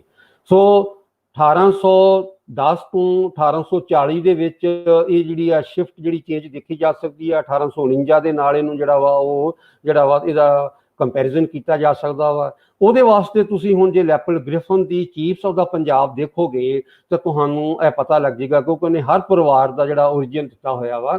ਫਿਰ ਆਪਾਂ ਨੂੰ ਪਤਾ ਲੱਗੇਗਾ ਕਿ ਕੀ ਲੈਪਲ ਗ੍ਰਿਫਨ 1881 ਜਦੋਂ ਕਿਤਾਬ ਲਿਖਦਾ ਵਾ ਇਹਨਾਂ ਦੇ ਨਾਲ ਜੋੜੀ ਜਾਂਦਾ ਵਾ ਕਿ ਆਹ ਸਰਦਾਰ ਜਿਹੜਾ ਵਾ ਇਹ ਗਿੱਲ ਆ, ਆਹ ਸਰਦਾਰ ਜਿਹੜਾ ਵਾ ਉਹ ਆਪਣਾ ਰੰਧਾਵਾ ਆ। ਇਹ ਹੁਣ ਦੇਖਣਾ ਪਏਗਾ ਕਿ ਇਹ ਕਿੱਦਾਂ ਜਿਹੜੀ ਇਹ ਸਾਡੇ ਵਿੱਚ ਜਿਹੜੀ ਆ ਵਰਦੀ ਆ। ਬਾਕੀ ਮਹਾਰਾਜਾ ਰਣਜੀਤ ਸਿੰਘ ਦਾ ਜਿਹੜਾ ਵਾ ਉਹ ਸੁਭਾਅ, ਉਹਦੀ ਸੋਚ, ਉਹਦੀ ਜਾਣਕਾਰੀ, ਜਿਸ ਤਰੀਕੇ ਨਾਲ ਆਉਂਦੇ ਨੇ, ਗੱਲਬਾਤ ਕਰਦੇ ਨੇ ਬੜੇ ਹੌਸਲੇ ਨਾਲ, ਔਰ ਉਹ ਇਨਾਮ ਦਿੰਦਾ ਵਾ ਔਰ ਲੋਕਾਂ ਦੀ ਗੱਲ ਸੁਣਦਾ। ਜਿੱਥੇ ਕਿਤੇ ਡਾਕਾ ਪੈਂਦਾ ਜਾਂ ਕੋਈ ਹੋਰ ਪਰੇਸ਼ਾਨੀਆਂ, ਉਹਨਾਂ ਨੂੰ ਇਹ ਕਹਿੰਦਾ ਵਾ ਕਿ ਜਾ ਕੇ ਹੱਲ ਕਰੋ। ਇੱਕ ਮੈਂ ਤੁਹਾਨੂੰ ਇਹਦੇ ਬਾਰੇ ਥੋੜੀ ਜਿਹੀ ਜਾਣਕਾਰੀ ਦੇਣਾ। ਇਹਦੇ ਜਾਣੀ ਕਿ ਦਿਮਾਗ ਦੀ, ਰਣਜੀਤ ਸਿੰਘ ਦੇ ਦਿਮਾਗ ਦੇ ਬਾਰੇ ਜੇ ਆਪਾਂ ਦੇਖਣਾ ਹੋਵੇ, ਬੁਖਾਰਾ ਤੇ ਹੈਰਾਤ ਦੇ ਲਾਗੇ ਦੇ ਜਿਹੜੇ ਦੋ ਵੱਡੇ ਸਰਦਾਰ ਨੇ ਆਪਸ ਵਿੱਚ ਲੜ ਪੈਂਦੇ ਨੇ, ਉਹਨੂੰ ਇਨਫੋਰਮੇਸ਼ਨ ਦੇਣ ਵਾਸਤੇ ਸੂਏ ਆਉਂਦੇ ਨੇ ਰਣਜੀਤ ਸਿੰਘ ਨੂੰ। ਜਦੋਂ ਇਨਫੋਰਮੇਸ਼ਨ ਦਿੰਦੇ ਨੇ ਤੇ ਰਣਜੀਤ ਸਿੰਘ ਉਹਨਾਂ ਨੂੰ ਪੁੱਛਦਾ ਵਾ, ਪਰ ਇੱਕ ਸਰਦਾਰ ਜਿਹੜਾ ਉਹਦੇ ਕੋਲ ਤਾਂ ਫੌਜਾਂ ਬੜੀਆਂ ਸੀਗੀਆਂ, ਉਹ ਕਿੱਦਾਂ ਹਾਰ ਗਿਆ? ਦੂਸਰਾ ਕਹਿੰਦਾ ਜੀ ਅਸਲ 'ਚ ਇੱਦਾਂ ਹੋਇਆ, ਗੱਲ ਠੀਕ ਆ, ਉਹਦੇ ਕੋਲ ਫੌਜਾਂ ਸੀਗੀਆਂ ਪਰ ਦੂਸਰੇ ਦੇ ਨਾਲ ਲੋਕ ਸ਼ਾਮਲ ਹੋ ਗਏ। ਰਣਜੀਤ ਸਿੰਘ ਹੱਸਦਾ ਵਾ, ਉਸ ਨੂੰ ਇਨਾਮ ਦਿੰਦਾ ਵਾ। ਇਸ ਕਰਕੇ ਇੱਥੋਂ ਇਹ ਸਾਬਤ ਹੁੰਦਾ ਵਾ ਕਿ ਰਣਜੀਤ ਸਿੰਘ ਦੇ ਦਿਮਾਗ ਦੇ ਵਿੱਚ ਲੋਕਾਂ ਪ੍ਰਤੀ ਹਾਲੇ ਵੀ ਜਿਹੜਾ ਵਾ ਉਹ ਬਹੁਤ ਧਿਆਨ ਆ, ਔਰ ਉਸ ਨੂੰ ਪਤਾ ਵਾ ਕਿ ਜੇ ਮੈਂ ਅੱਗੇ ਵਧਣਾ ਵਾ ਤਾਂ ਲੋਕਾਂ ਤੱਕ ਮੇਰੀ ਜਿਹੜੀ ਆ ਉਹ ਪਹੁੰਚ, ਲੋਕਾਂ ਦੀ ਸੋਚ ਤੱਕ ਪਹੁੰਚ ਜਿਹੜੀ ਆ ਉਹ ਜ਼ਰੂਰੀ ਆ। ਬਾਕੀ ਵਪਾਰ ਬਾਰੇ, ਹੁੰਡੀ ਸਿਸਟਮ ਉਹਦੇ ਬਾਰੇ ਆ। ਅੰਗਰੇਜ਼ਾਂ ਦੇ ਬਾਰੇ ਜਿਹੜਾ ਵਾ ਉਹ ਕਾਫੀ ਰੁਝਾਨ ਆ, ਕਿਉਂਕਿ ਨਪੋਲੀਅਨ ਦਾ ਡਰ ਆ। ਔਰ ਬਾਕੀ ਉਹਨਾਂ ਨੇ ਜਿਹੜੇ ਜਿੰਨੇ ਉਹਦੇ ਡੈਜ਼ਿਗਨੇਸ਼ਨ ਨੇ ਉੱਥੋਂ ਤੁਸੀਂ ਦੇਖੋਗੇ ਕਿ ਅੰਗਰੇਜ਼ਾਂ ਦੀ ਜਿਹੜੀ ਆ ਉਹ ਸਿਫਤ ਜਿਹੜੀ ਆ ਉਹ ਕੀਤੀ ਗਈ ਆ। ਅਖੀਰ ਦੇ ਵਿੱਚ ਕੀ ਹੋਇਆ ਵਾ ਪਤਾ ਨਹੀਂ, ਇਹਨਾਂ ਦੇ ਕੋਲ ਗਲਤੀ ਦੇ ਨਾਲ ਇਹ ਜਿਹੜਾ ਵਾ ਉਹ ਸ਼ਾਮਲ ਹੋ ਗਿਆ ਵਾ, ਜਿਹੜੀ 1821-22 ਚ। ਵੈਸੇ ਤੇ ਕਿਤਾਬ 1817 ਚ ਇਹ ਖਤਮ ਹੋ ਜਾਂਦੀ ਆ, ਪਰ 1821-22 ਦੇ ਵਿੱਚ ਇਹ ਕਹਿੰਦੇ ਨੇ ਕਿ ਇਹ ਜਿਹੜੀ ਡੇਟ ਆ, ਤਰੀਕ ਜਿਹੜੀ ਆ ਇਹ ਗਲਤ ਆ, ਪਰ ਅਸੀਂ ਵਿੱਚ ਸ਼ਾਮਲ ਕਰ ਦਿੱਤੀ ਆ। ਪਰ ਜੇ ਤੁਸੀਂ ਉਹ 3-4 ਪੇਜ ਅਖੀਰਲੇ ਜਿਹੜੇ ਸਫ਼ੇ ਨੇ ਨਾ, ਤੁਸੀਂ ਉਹਨਾਂ ਨੂੰ ਜੇ ਤੁਸੀਂ ਪੜ੍ਹੋਗੇ ਨਾ ਤੇ ਹੈਰਾਨੀ ਵਾਲੀ ਗੱਲ ਆ, ਉਹਨਾਂ ਵਿੱਚ ਫਿਰ ਮਹਾਰਾਜਾ ਰਣਜੀਤ ਸਿੰਘ ਆ।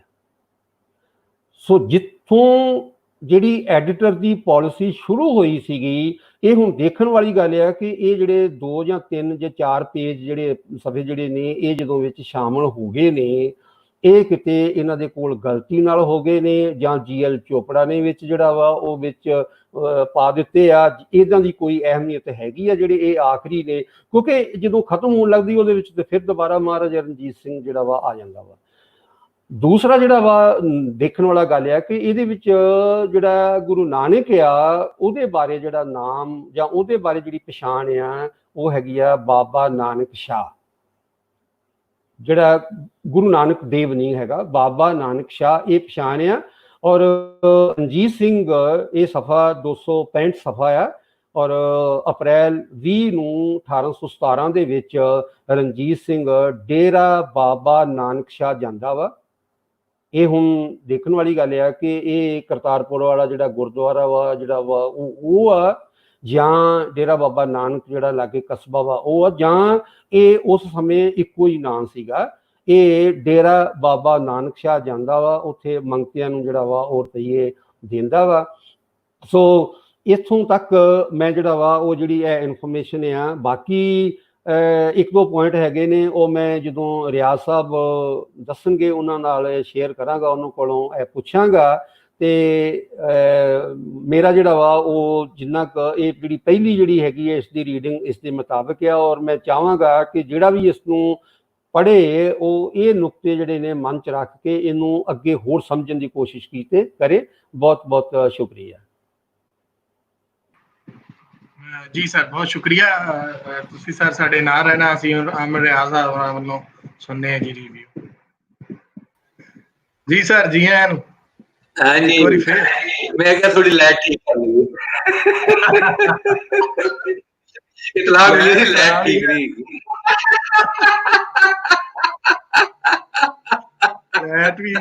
ਲਾਈਟ ਵੀ ਠੀਕ ਕਰ ਲਓ ਤੇ ਥੋੜੀ ਜੀ ਜਿਹੜਾ ਨਾ ਹੁਣ ਅਸੀਂ ਜਿਹੜੀ ਗੱਲਬਾਤ ਕਰ ਰਹੇ ਹਾਂ ਹੁਣ ਸਰ ਤੁਹਾਡੇ ਕੋਲ ਸਕਰੀਨ ਤੇ ਤੁਸੀਂ ਹੁਣ ਗੱਲਬਾਤ ਕਰੋ ਸਾਂਝੀ, ਫਿਰ ਐਂਡ ਤੇ ਮਿਲਦੇ।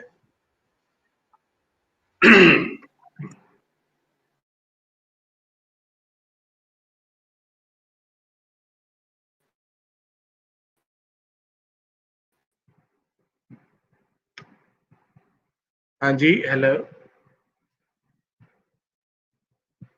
हेलो। हाँ जी सर, थोड़ा नेट का थोड़ा जिहा इशू है। हाँ जी, चलो सर ठीक है, चल रहे हैं जी। जी सर, चलो शुरू करो। हाँ जी, ठीक है, फिर थोड़ा बर्दाश्त करना ही पड़ेगा तरीके से।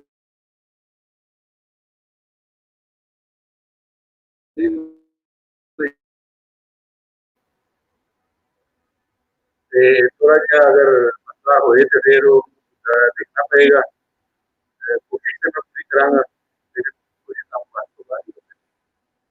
किताब पेट्रोल साहब ने गल की है, उन्होंने काफी मतलब बाकी एडिटरां ने ते बहुत कुछ करना ही होंदा है। आवाज आ रही है ना मेरी? हाँ हुण ठीक होई है आवाज। ठीक है। ਤੇ ਐਡੀਟਰਾਂ ਨੇ ਤੇ ਬਹੁਤ ਕੁਝ ਕਰਨਾ ਹੀ ਹੁੰਦਾ ਹੈ। ਐਡੀਟਰਾਂ ਦਾ ਕੰਮ ਜਿਹੜਾ ਹੈਗਾ ਨਾ ਉਹਦੇ ਉੱਤੇ ਜਦੋਂ ਕਿਤਾਬਾਂ ਲਿਖੀਆਂ ਜਾਣਗੀਆਂ ਤੇ ਫਿਰ ਇਹ ਸਾਰੀ ਕਿਤਾਬਾਂ ਫਾਰਗ ਹੋ ਜਾਣਗੀਆਂ ਜਿਹਨਾਂ ਤੇ ਅਸੀਂ ਗੱਲਾਂ ਕਰਦੇ ਹਾਂ। ਤੇ ਐਡੀਟਰਾਂ ਦੀ ਕਹਾਣੀ ਫੇਰ ਕਦੀ ਸਹੀ। ਇੱਕ ਗੱਲ ਜਿਹੜੀ ਮੈਂ ਜਦੋਂ ਇੱਕ ਦਫਾ ਮੈਂ ਇੱਕ ਇੱਥੇ ਇਦਾਰਾ ਹੈਗਾ ਸੁਜਾਗ, ਉਹਦੇ ਵਾਸਤੇ ਮੈਂ ਕੰਮ ਕੀਤਾ ਸੀ। ਇੱਕ ਮਜ਼ਮੂਨ ਲਿਖਿਆ ਸੀ ਮਹਾਰਾਜਾ ਰਣਜੀਤ ਸਿੰਘ ਤੇ 2018 ਚ। ਉਸ ਵੇਲੇ ਮੈਨੂੰ ਇਹ ਕਿਤਾਬ ਲੱਭੀ ਸੀ ਤੇ ਉਸ ਵੇਲੇ ਮੈਂ ਆਪਣੇ ਬਲੌਗ ਦੇ ਉੱਤੇ ਵੀ ਲਾਈ ਸੀ। ਵੈਸੇ ਜਿਹੜਾ ਮੇਰਾ ਪੰਜਾਬ ਪੰਚ ਬਲੌਗ ਹੈਗਾ ਉੱਥੇ ਵੀ ਮੈਂ ਲਾਤੀ। ਮੋਰ ਔਰ ਲੈਸ ਇਹ ਜਿਹੜੀ ਗੱਲ ਮੈਂ ਪਿਛਲੇ ਆਪਣੇ ਲੈਕਚਰ ਦੇ ਵਿੱਚ ਵੀ ਰਣਜੀਤ ਸਿੰਘ ਦੇ ਹਵਾਲੇ ਨਾਲ ਕੀਤੀ ਸੀ ਔਰ ਉਹਦੇ ਜਿਹੜੀ ਬੇਸਿਕ ਪ੍ਰੈਮਿਸਿਸ ਬਣਾਏ ਸਨ, ਇਹ ਕਿਤਾਬ ਉਹਨੂੰ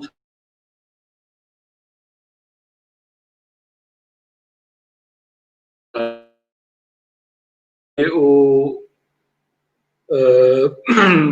ਤੁਹਾਨੂੰ ਜਿਹੜਾ ਹੈਗਾ ਉਹ ਗੱਲਾਂ ਤੇ ਬਹੁਤ ਸਾਰੀਆਂ ਹੋ ਗਈਆਂ ਨੇ। ਹੁਣ ਇਹ ਵੀ ਪਤਾ ਚੱਲ ਜਾਏਗਾ ਕਿਤਾਬ ਦੇ ਅੰਦਰ ਕੀ ਕੀ ਲਿਖਿਆ ਹੋਇਆ ਹੈ। ਫਿਰ ਉਹਨੂੰ ਥੋੜਾ ਜਿਹਾ ਅਸੀਂ ਡੀਕਨਸਟਰਕਟ ਕਰਨ ਦੀ ਕੋਸ਼ਿਸ਼ ਕਰਾਂਗੇ।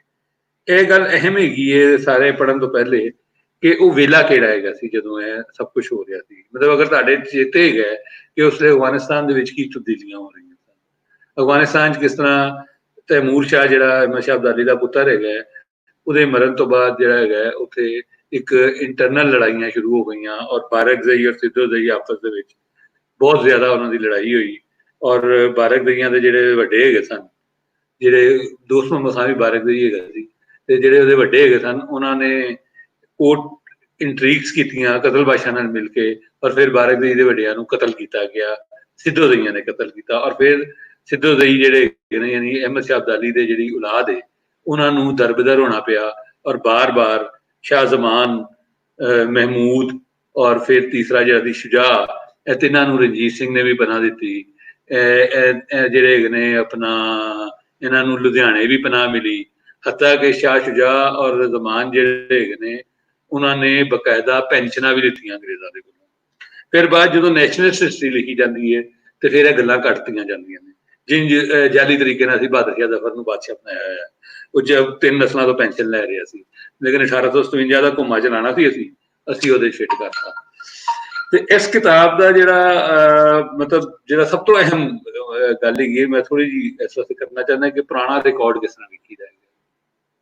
ਉਹ ਭਾਵੇਂ ਇਹ ਕਿਤਾਬ ਹੋਏ ਤੇ ਭਾਵੇਂ ਅੰਗਰੇਜ਼ਾਂ ਦਾ ਰਿਕਾਰਡ ਹੋਏ ਤੇ ਭਾਵੇਂ ਕੋਈ ਵੀ ਚੀਜ਼ ਹੋਏ, ਪੁਰਾਣੇ ਰਿਕਾਰਡ ਨੂੰ ਅਮੂਮਨ ਲੋਕ ਇਸ ਤਰ੍ਹਾਂ ਦੇਖਦੇ ਨੇ ਕਿ ਜਿਹੜਾ ਹੈਗਾ ਨਾ ਪੰਜਾਬੀ ਅਖਾਣ ਜਿਹੜਾ ਹੈਗਾ ਕਿ ਕੌੜਾ ਕੌੜਾ ਥੂ ਥੂ ਤੇ ਮਿੱਠਾ ਮਿੱਠਾ ਆਪ, ਉਹ ਇੰਝ ਵੇਖਦੇ ਨੇ ਸਾਰੇ, ਚਾਹੇ ਉਹ ਧਰਮੀ ਹੋਣ, ਚਾਹੇ ਉਹ ਕੌਮਪ੍ਰਸਤ ਹੋਣ, ਚਾਹੇ ਕੋਈ ਵੀ ਹੋਣ। ਕੋਈ ਨਾ ਕੋਈ ਨਜ਼ਰਿਆਤੀ ਉਹਦੇ ਨਾਲ ਜਿਹੜਾ ਲੱਗਾ ਹੁੰਦਾ ਚੂਹਾ, ਉਹਨੇ ਇਹੀ ਕੰਮ ਕਰਨਾ ਹੁੰਦਾ ਹੈ ਕਿ ਉਹ ਆਪਣੇ ਮਤਲਬ ਦੀ ਚੀਜ਼ਾਂ ਕੱਢਦਾ, ਯਾਨੀ ਸਿਲੈਕਟਿਡ ਅਪਰੋਚ ਹੁੰਦੀ ਹੈ। ਉਹ ਆਪਣੀ ਚੀਜ਼ਾਂ ਕੱਢ ਕੇ ਤੇ ਦੂਜੀਆਂ ਚੀਜ਼ਾਂ ਜਿਹੜੀਆਂ ਨੇ ਜਿਹੜੀਆਂ ਉਹਨੂੰ ਸੂਟ ਕਰਦੀਆਂ ਨੇ ਉਹ ਹਾਈਲਾਈਟ ਕਰ ਦਿੰਦਾ ਹੈ ਤੇ ਉਹਨੂੰ ਪੂਰੇ ਨੂੰ ਵੇਖਣ ਨੂੰ ਤਿਆਰ ਨਹੀਂ ਹੁੰਦਾ। ਤੇ ਇਹ ਸਿਲੈਕਟਿਡ ਅਪਰੋਚ ਜਿਹੜੀ ਹੈਗੀ ਹੈ, ਇਹ ਹਿਸਟਰੀ ਦੇ ਤਾਲਿਬ ਇਲਮ ਲਈ ਬਹੁਤ ਪ੍ਰੋਬਲਮੈਟਿਕ ਹੈਗੀ। ਹਿਸਟਰੀ ਦੇ ਸਟੂਡੈਂਟ ਵਾਸਤੇ ਸਾਰੀ ਚੀਜ਼ਾਂ ਵੇਖਣੀ ਜ਼ਰੂਰੀ ਨੇ। ਉਦੋਂ ਇਹ ਵੀ ਦੇਖਣਾ ਜ਼ਰੂਰੀ ਹੈ ਕਿ ਇਕਬਾਲ, ਜਿਸ ਨੇ ਅਲਾਮਾ ਇਕਬਾਲ ਨੇ ਮੁਸਲਮਾਨਾਂ ਦੇ ਹੱਕ ਸ਼ੇਰ ਗਏ ਨੇ, ਤੇ ਉਹਨੂੰ ਇਹ ਵੀ ਦੇਖਣਾ ਜ਼ਰੂਰੀ ਹੈ ਕਿ ਉਹਨੇ ਮਾਰਕਸ ਦੇ ਹੱਕ 'ਚ ਵੀ ਗਏ ਨੇ, ਉਹਨੇ ਲੈਨਨ ਦੇ ਹੱਕ 'ਚ ਵੀ ਗਏ ਨੇ, ਉਹਨੇ ਕ੍ਰਿਸਚਨ ਦੇ ਹੱਕ 'ਚ ਵੀ ਗਏ ਨੇ। ਫਿਰ ਉਹ ਸਾਰਾ ਕੁਛ ਹੀ ਦੇਖਣਾ ਪਏਗਾ। ਜੇ ਇਕਬਾਲ ਨੂੰ ਵੇਖੋਗੇ ਤਾਂ ਪੂਰਾ ਹੀ ਵੇਖਣਾ ਪਏਗਾ, ਜਾਂ ਮਹਾਤਮਾ ਗਾਂਧੀ ਨੂੰ ਦੇਖਣਾ ਹੈ ਜਾਂ ਜਿਹਨੂੰ ਵੀ ਦੇਖਣਾ ਹੈਗਾ। ਹੁਣ ਇਹ ਗੱਲ ਜਿਹੜੀ ਸਿਲੈਕਟਿਡ ਅਪਰੋਚ ਹੈ, ਇਹਨੇ ਬਹੁਤ ਜ਼ਿਆਦਾ ਪੁਆੜਾ ਪਾਇਆ ਸਾਡਾ। ਹੁਣ ਜਾ ਕੇ ਕਿਤੇ ਅਸੀਂ ਥੋੜਾ ਬਹੁਤ ਸੋਚਣ ਲੱਗੇ ਹਾਂ ਕਿ ਸ਼ਾਇਦ ਇਹ ਸਾਨੂੰ ਨਹੀਂ ਕਰਨਾ ਚਾਹੀਦਾ, ਬਲਕਿ ਸਾਨੂੰ ਸਾਰੀ ਗੱਲ ਸਾਹਮਣੇ ਰੱਖਣੀ ਚਾਹੀਦੀ ਹੈ। ਤੇ ਇਸ ਕਿਤਾਬ ਦੇ ਅੰਦਰ ਇਹਦੇ ਇਹ ਹੈਗਾ ਕਿ ਕੋਈ ਵੀ ਰਿਕਾਰਡ ਦੇਖਣਾ ਹੋਏ, ਇਸ ਕਿਤਾਬ ਵਿੱਚ ਵੀ ਤੁਹਾਨੂੰ ਬਹੁਤ ਸਾਰੀ ਚੀਜ਼ਾਂ ਲੱਗਣਗੀਆਂ ਜਿਹੜੀਆਂ ਹੈਗੀਆਂ, ਲੇਕਿਨ ਬਹੁਤ ਸਾਰੀ ਚੀਜ਼ਾਂ ਜਿਹੜੀਆਂ ਮੌਜੂਦ ਨੇ ਜਿਹਨਾਂ ਤੇ ਤੁਸੀਂ ਗੱਲ ਨਹੀਂ ਕਰਨਾ ਚਾਹਦੇ, ਉਹ ਵੀ ਸਾਹਮਣੇ ਰੱਖੋ। ਔਰ ਫਿਰ ਇਹ ਕਿ ਉਸ ਕਿਤਾਬ ਦੇ ਜਿਹੜੀ ਚੀਜ਼ਾਂ ਹੈਗੀਆਂ ਨੇ ਉਹਨਾਂ ਨੂੰ ਦੇਖਣ ਦੀ ਕੋਸ਼ਿਸ਼ ਕਰੋ ਕਿ ਬਾਕੀ ਜਗ੍ਹਾ ਦੇ ਉੱਤੇ ਕਿੱਥੇ ਕਹੀਆਂ ਗਈਆਂ ਨੇ ਜਾਂ ਨਹੀਂ ਕਹੀਆਂ ਗਈਆਂ। ਜੇ ਨਹੀਂ ਵੀ ਕਹੀਆਂ ਗਈਆਂ ਔਰ ਇੱਕ ਜਗ੍ਹਾ ਦੇ ਉੱਤੇ ਕਹੀਆਂ ਗਈਆਂ ਨੇ, ਫਿਰ ਉਹਦਾ ਵੀ ਜ਼ਿਕਰ ਕਰੋ। ਔਰ ਅਗਰ ਉਹ ਇਲਾਵਾ ਉਸ ਤੋਂ ਇਲਾਵਾ ਉਹਦੇ ਕਿਸੇ ਨੇ ਉਸ ਤੋਂ ਇਲਾਵਾ ਉਸ ਦੇ ਖਿਲਾਫ ਗੱਲ ਕੀਤੀ ਹੈ, ਉਹ ਵੀ ਉਹਨੂੰ ਜ਼ਿਕਰ ਕਰੋ, ਕਿਉਂਕਿ ਇਹ ਗੱਲਾਂ ਬਹੁਤ ਅਹਿਮ ਹੈਗੀਆਂ ਨੇ। ਇਹ ਕਿਤਾਬ ਪੜ੍ਹਦੇ ਹੋਏ ਤੁਹਾਨੂੰ ਇਹ ਵੀ ਅਹਿਸਾਸ ਹੁੰਦਾ ਹੈ ਕਿ ਅਗਰ ਸਾਨੂੰ ਫਾਰਸੀ ਆਉਂਦੀ ਹੁੰਦੀ ਅੱਜ ਵੀ, ਤੇ ਅਸੀਂ ਆਪਣੀ ਤਾਰੀਖ ਪੜ੍ਹ ਸਕਦੇ। ਫਾਰਸੀ ਤੋਂ ਬਗੈਰ ਅਸੀਂ ਆਪਣੀ ਤਾਰੀਖ ਨਹੀਂ ਪੜ੍ਹ ਸਕਦੇ। ਹੋਰ ਵੀ ਜ਼ਬਾਨਾਂ ਨੇ, ਪਾਲੀ ਵੀ ਸਾਨੂੰ ਸਿੱਖਣੀ ਚਾਹੀਦੀ ਹੈ, ਸਾਨੂੰ ਸੰਸਕ੍ਰਿਤ ਦਾ ਵੀ ਪਤਾ ਹੋਣਾ ਚਾਹੀਦਾ ਹੈ ਸਾਨੂੰ। ਮਤਲਬ ਹੁਣ ਮੈਨੂੰ ਗੁਰਮੁਖੀ ਨਹੀਂ ਆਉਂਦੀ ਤੇ ਮੈਂ ਸਮਝਦਾ ਇਹ ਬਹੁਤ ਵੱਡਾ ਘੱਟ ਹੈ। ਤੇ ਲੇਕਿਨ ਜਿਹੜੀ ਪੁਰਾਣੀ ਟਰਕਿਸ਼ ਲੈਂਗੁਏਜ ਦੇ ਵਿੱਚ ਕਿਤਾਬਾਂ ਬਹੁਤ ਕੁਛ ਹੈਗਾ ਜਿਹੜਾ ਜਾਣਨ ਦੀ ਲੋੜ ਹੈਗੀ ਹੈ ਹਲੇ ਵੀ। ਔਰ ਹਲੇ ਵੀ ਸਾਡੀ ਸਕਾਲਰਸ਼ਿਪ ਉਸ ਲੈਵਲ ਦੀ ਨਹੀਂ ਹੈਗੀ ਕਿ ਅਸੀਂ ਓਰੀਜਨਲ ਸੋਰਸ ਪੜ੍ਹ ਸਕੀਏ। ਇਹ ਜ਼ਿਆਦਾਤਰ ਜਿਹੜੇ ਸਾਡੇ ਇੱਧਰ ਉੱਧਰ ਪ੍ਰੋਫੈਸਰ ਲੱਗੇ ਫਿਰਦੇ ਨੇ, ਇਹ ਸਾਰੇ ਮੇਰੇ ਵਰਗੇ ਹੀ ਹੈਗੇ ਨੇ, ਪਰ ਓਰੀਜਨਲ ਤੋਂ ਬਗੈਰ ਹੀ ਹੈਗੇ ਨੇ। ਤੇ ਓਰੀਜਨਲ ਪੜ੍ਹਨਾ ਜਿਹੜਾ ਹੈਗਾ ਉਸ ਤੋਂ ਬਾਅਦ ਅਗਲੀ ਕਹਾਣੀ ਸ਼ੁਰੂ ਹੋਏਗੀ। ਤੇ ਅੱਜ ਦੇ ਬੱਚਿਆਂ ਨੂੰ ਚਾਹੀਦਾ ਕਿ ਓਰੀਜਨਲ ਪੜ੍ਹਨ ਵਾਸਤੇ ਆਪਣੀ ਤਿਆਰੀ ਕਰਨ, ਉਸ ਤੋਂ ਬਾਅਦ ਅਗਲਾ ਕੰਮ ਸ਼ੁਰੂ ਹੋਏਗਾ। ਤੇ ਇਹ ਜਿਹੜਾ 1810 ਤੋਂ 1817 ਤੱਕ ਦਾ ਰੋਜ਼ਨਾਮਚਾ ਹੈ, ਇਹ ਰੋਜ਼ਨਾਮਚਾ ਹੈ, ਕੋਈ ਕਿਤਾਬ ਨਹੀਂ। ਜਿਸ ਤਰ੍ਹਾਂ ਰੋਜ਼ਨਾਮਚੇ ਹੁੰਦੇ ਨੇ ਉਂਝ ਹੀ ਲਿਖਿਆ ਹੋਇਆ ਹੈ। ਉਹਦੇ ਸਾਰੇ ਘਾਟੇ ਵੀ ਉਹੀ ਨੇ ਜਿਹੜੇ, ਕਿਉਂਕਿ ਉਹਨੇ ਕਦੀ ਸੋਚਿਆ ਨਹੀਂ ਸੀ ਕਿ ਮੈਂ ਕੋਈ ਕਿਤਾਬ ਲਿਖਣੀ। ਉਹਦੇ ਬਾਅਦ ਕਿਤਾਬ ਬਣ ਗਈ। ਤੇ ਉਹ ਜਿਹੜਾ ਪੀਰੀਅਡ ਹੈ ਉਹਦੇ ਵਿੱਚ ਅਫਗਾਨਿਸਤਾਨ ਦੇ ਵਿੱਚ ਵੀ ਮਸਲਾਂ ਮਿਕਟਾਫ ਆਇਆ ਇੱਥੇ, ਇਸ ਕਿਤਾਬ ਦਾ 1810 ਤੋਂ ਸ਼ੁਰੂ ਹੁੰਦਾ।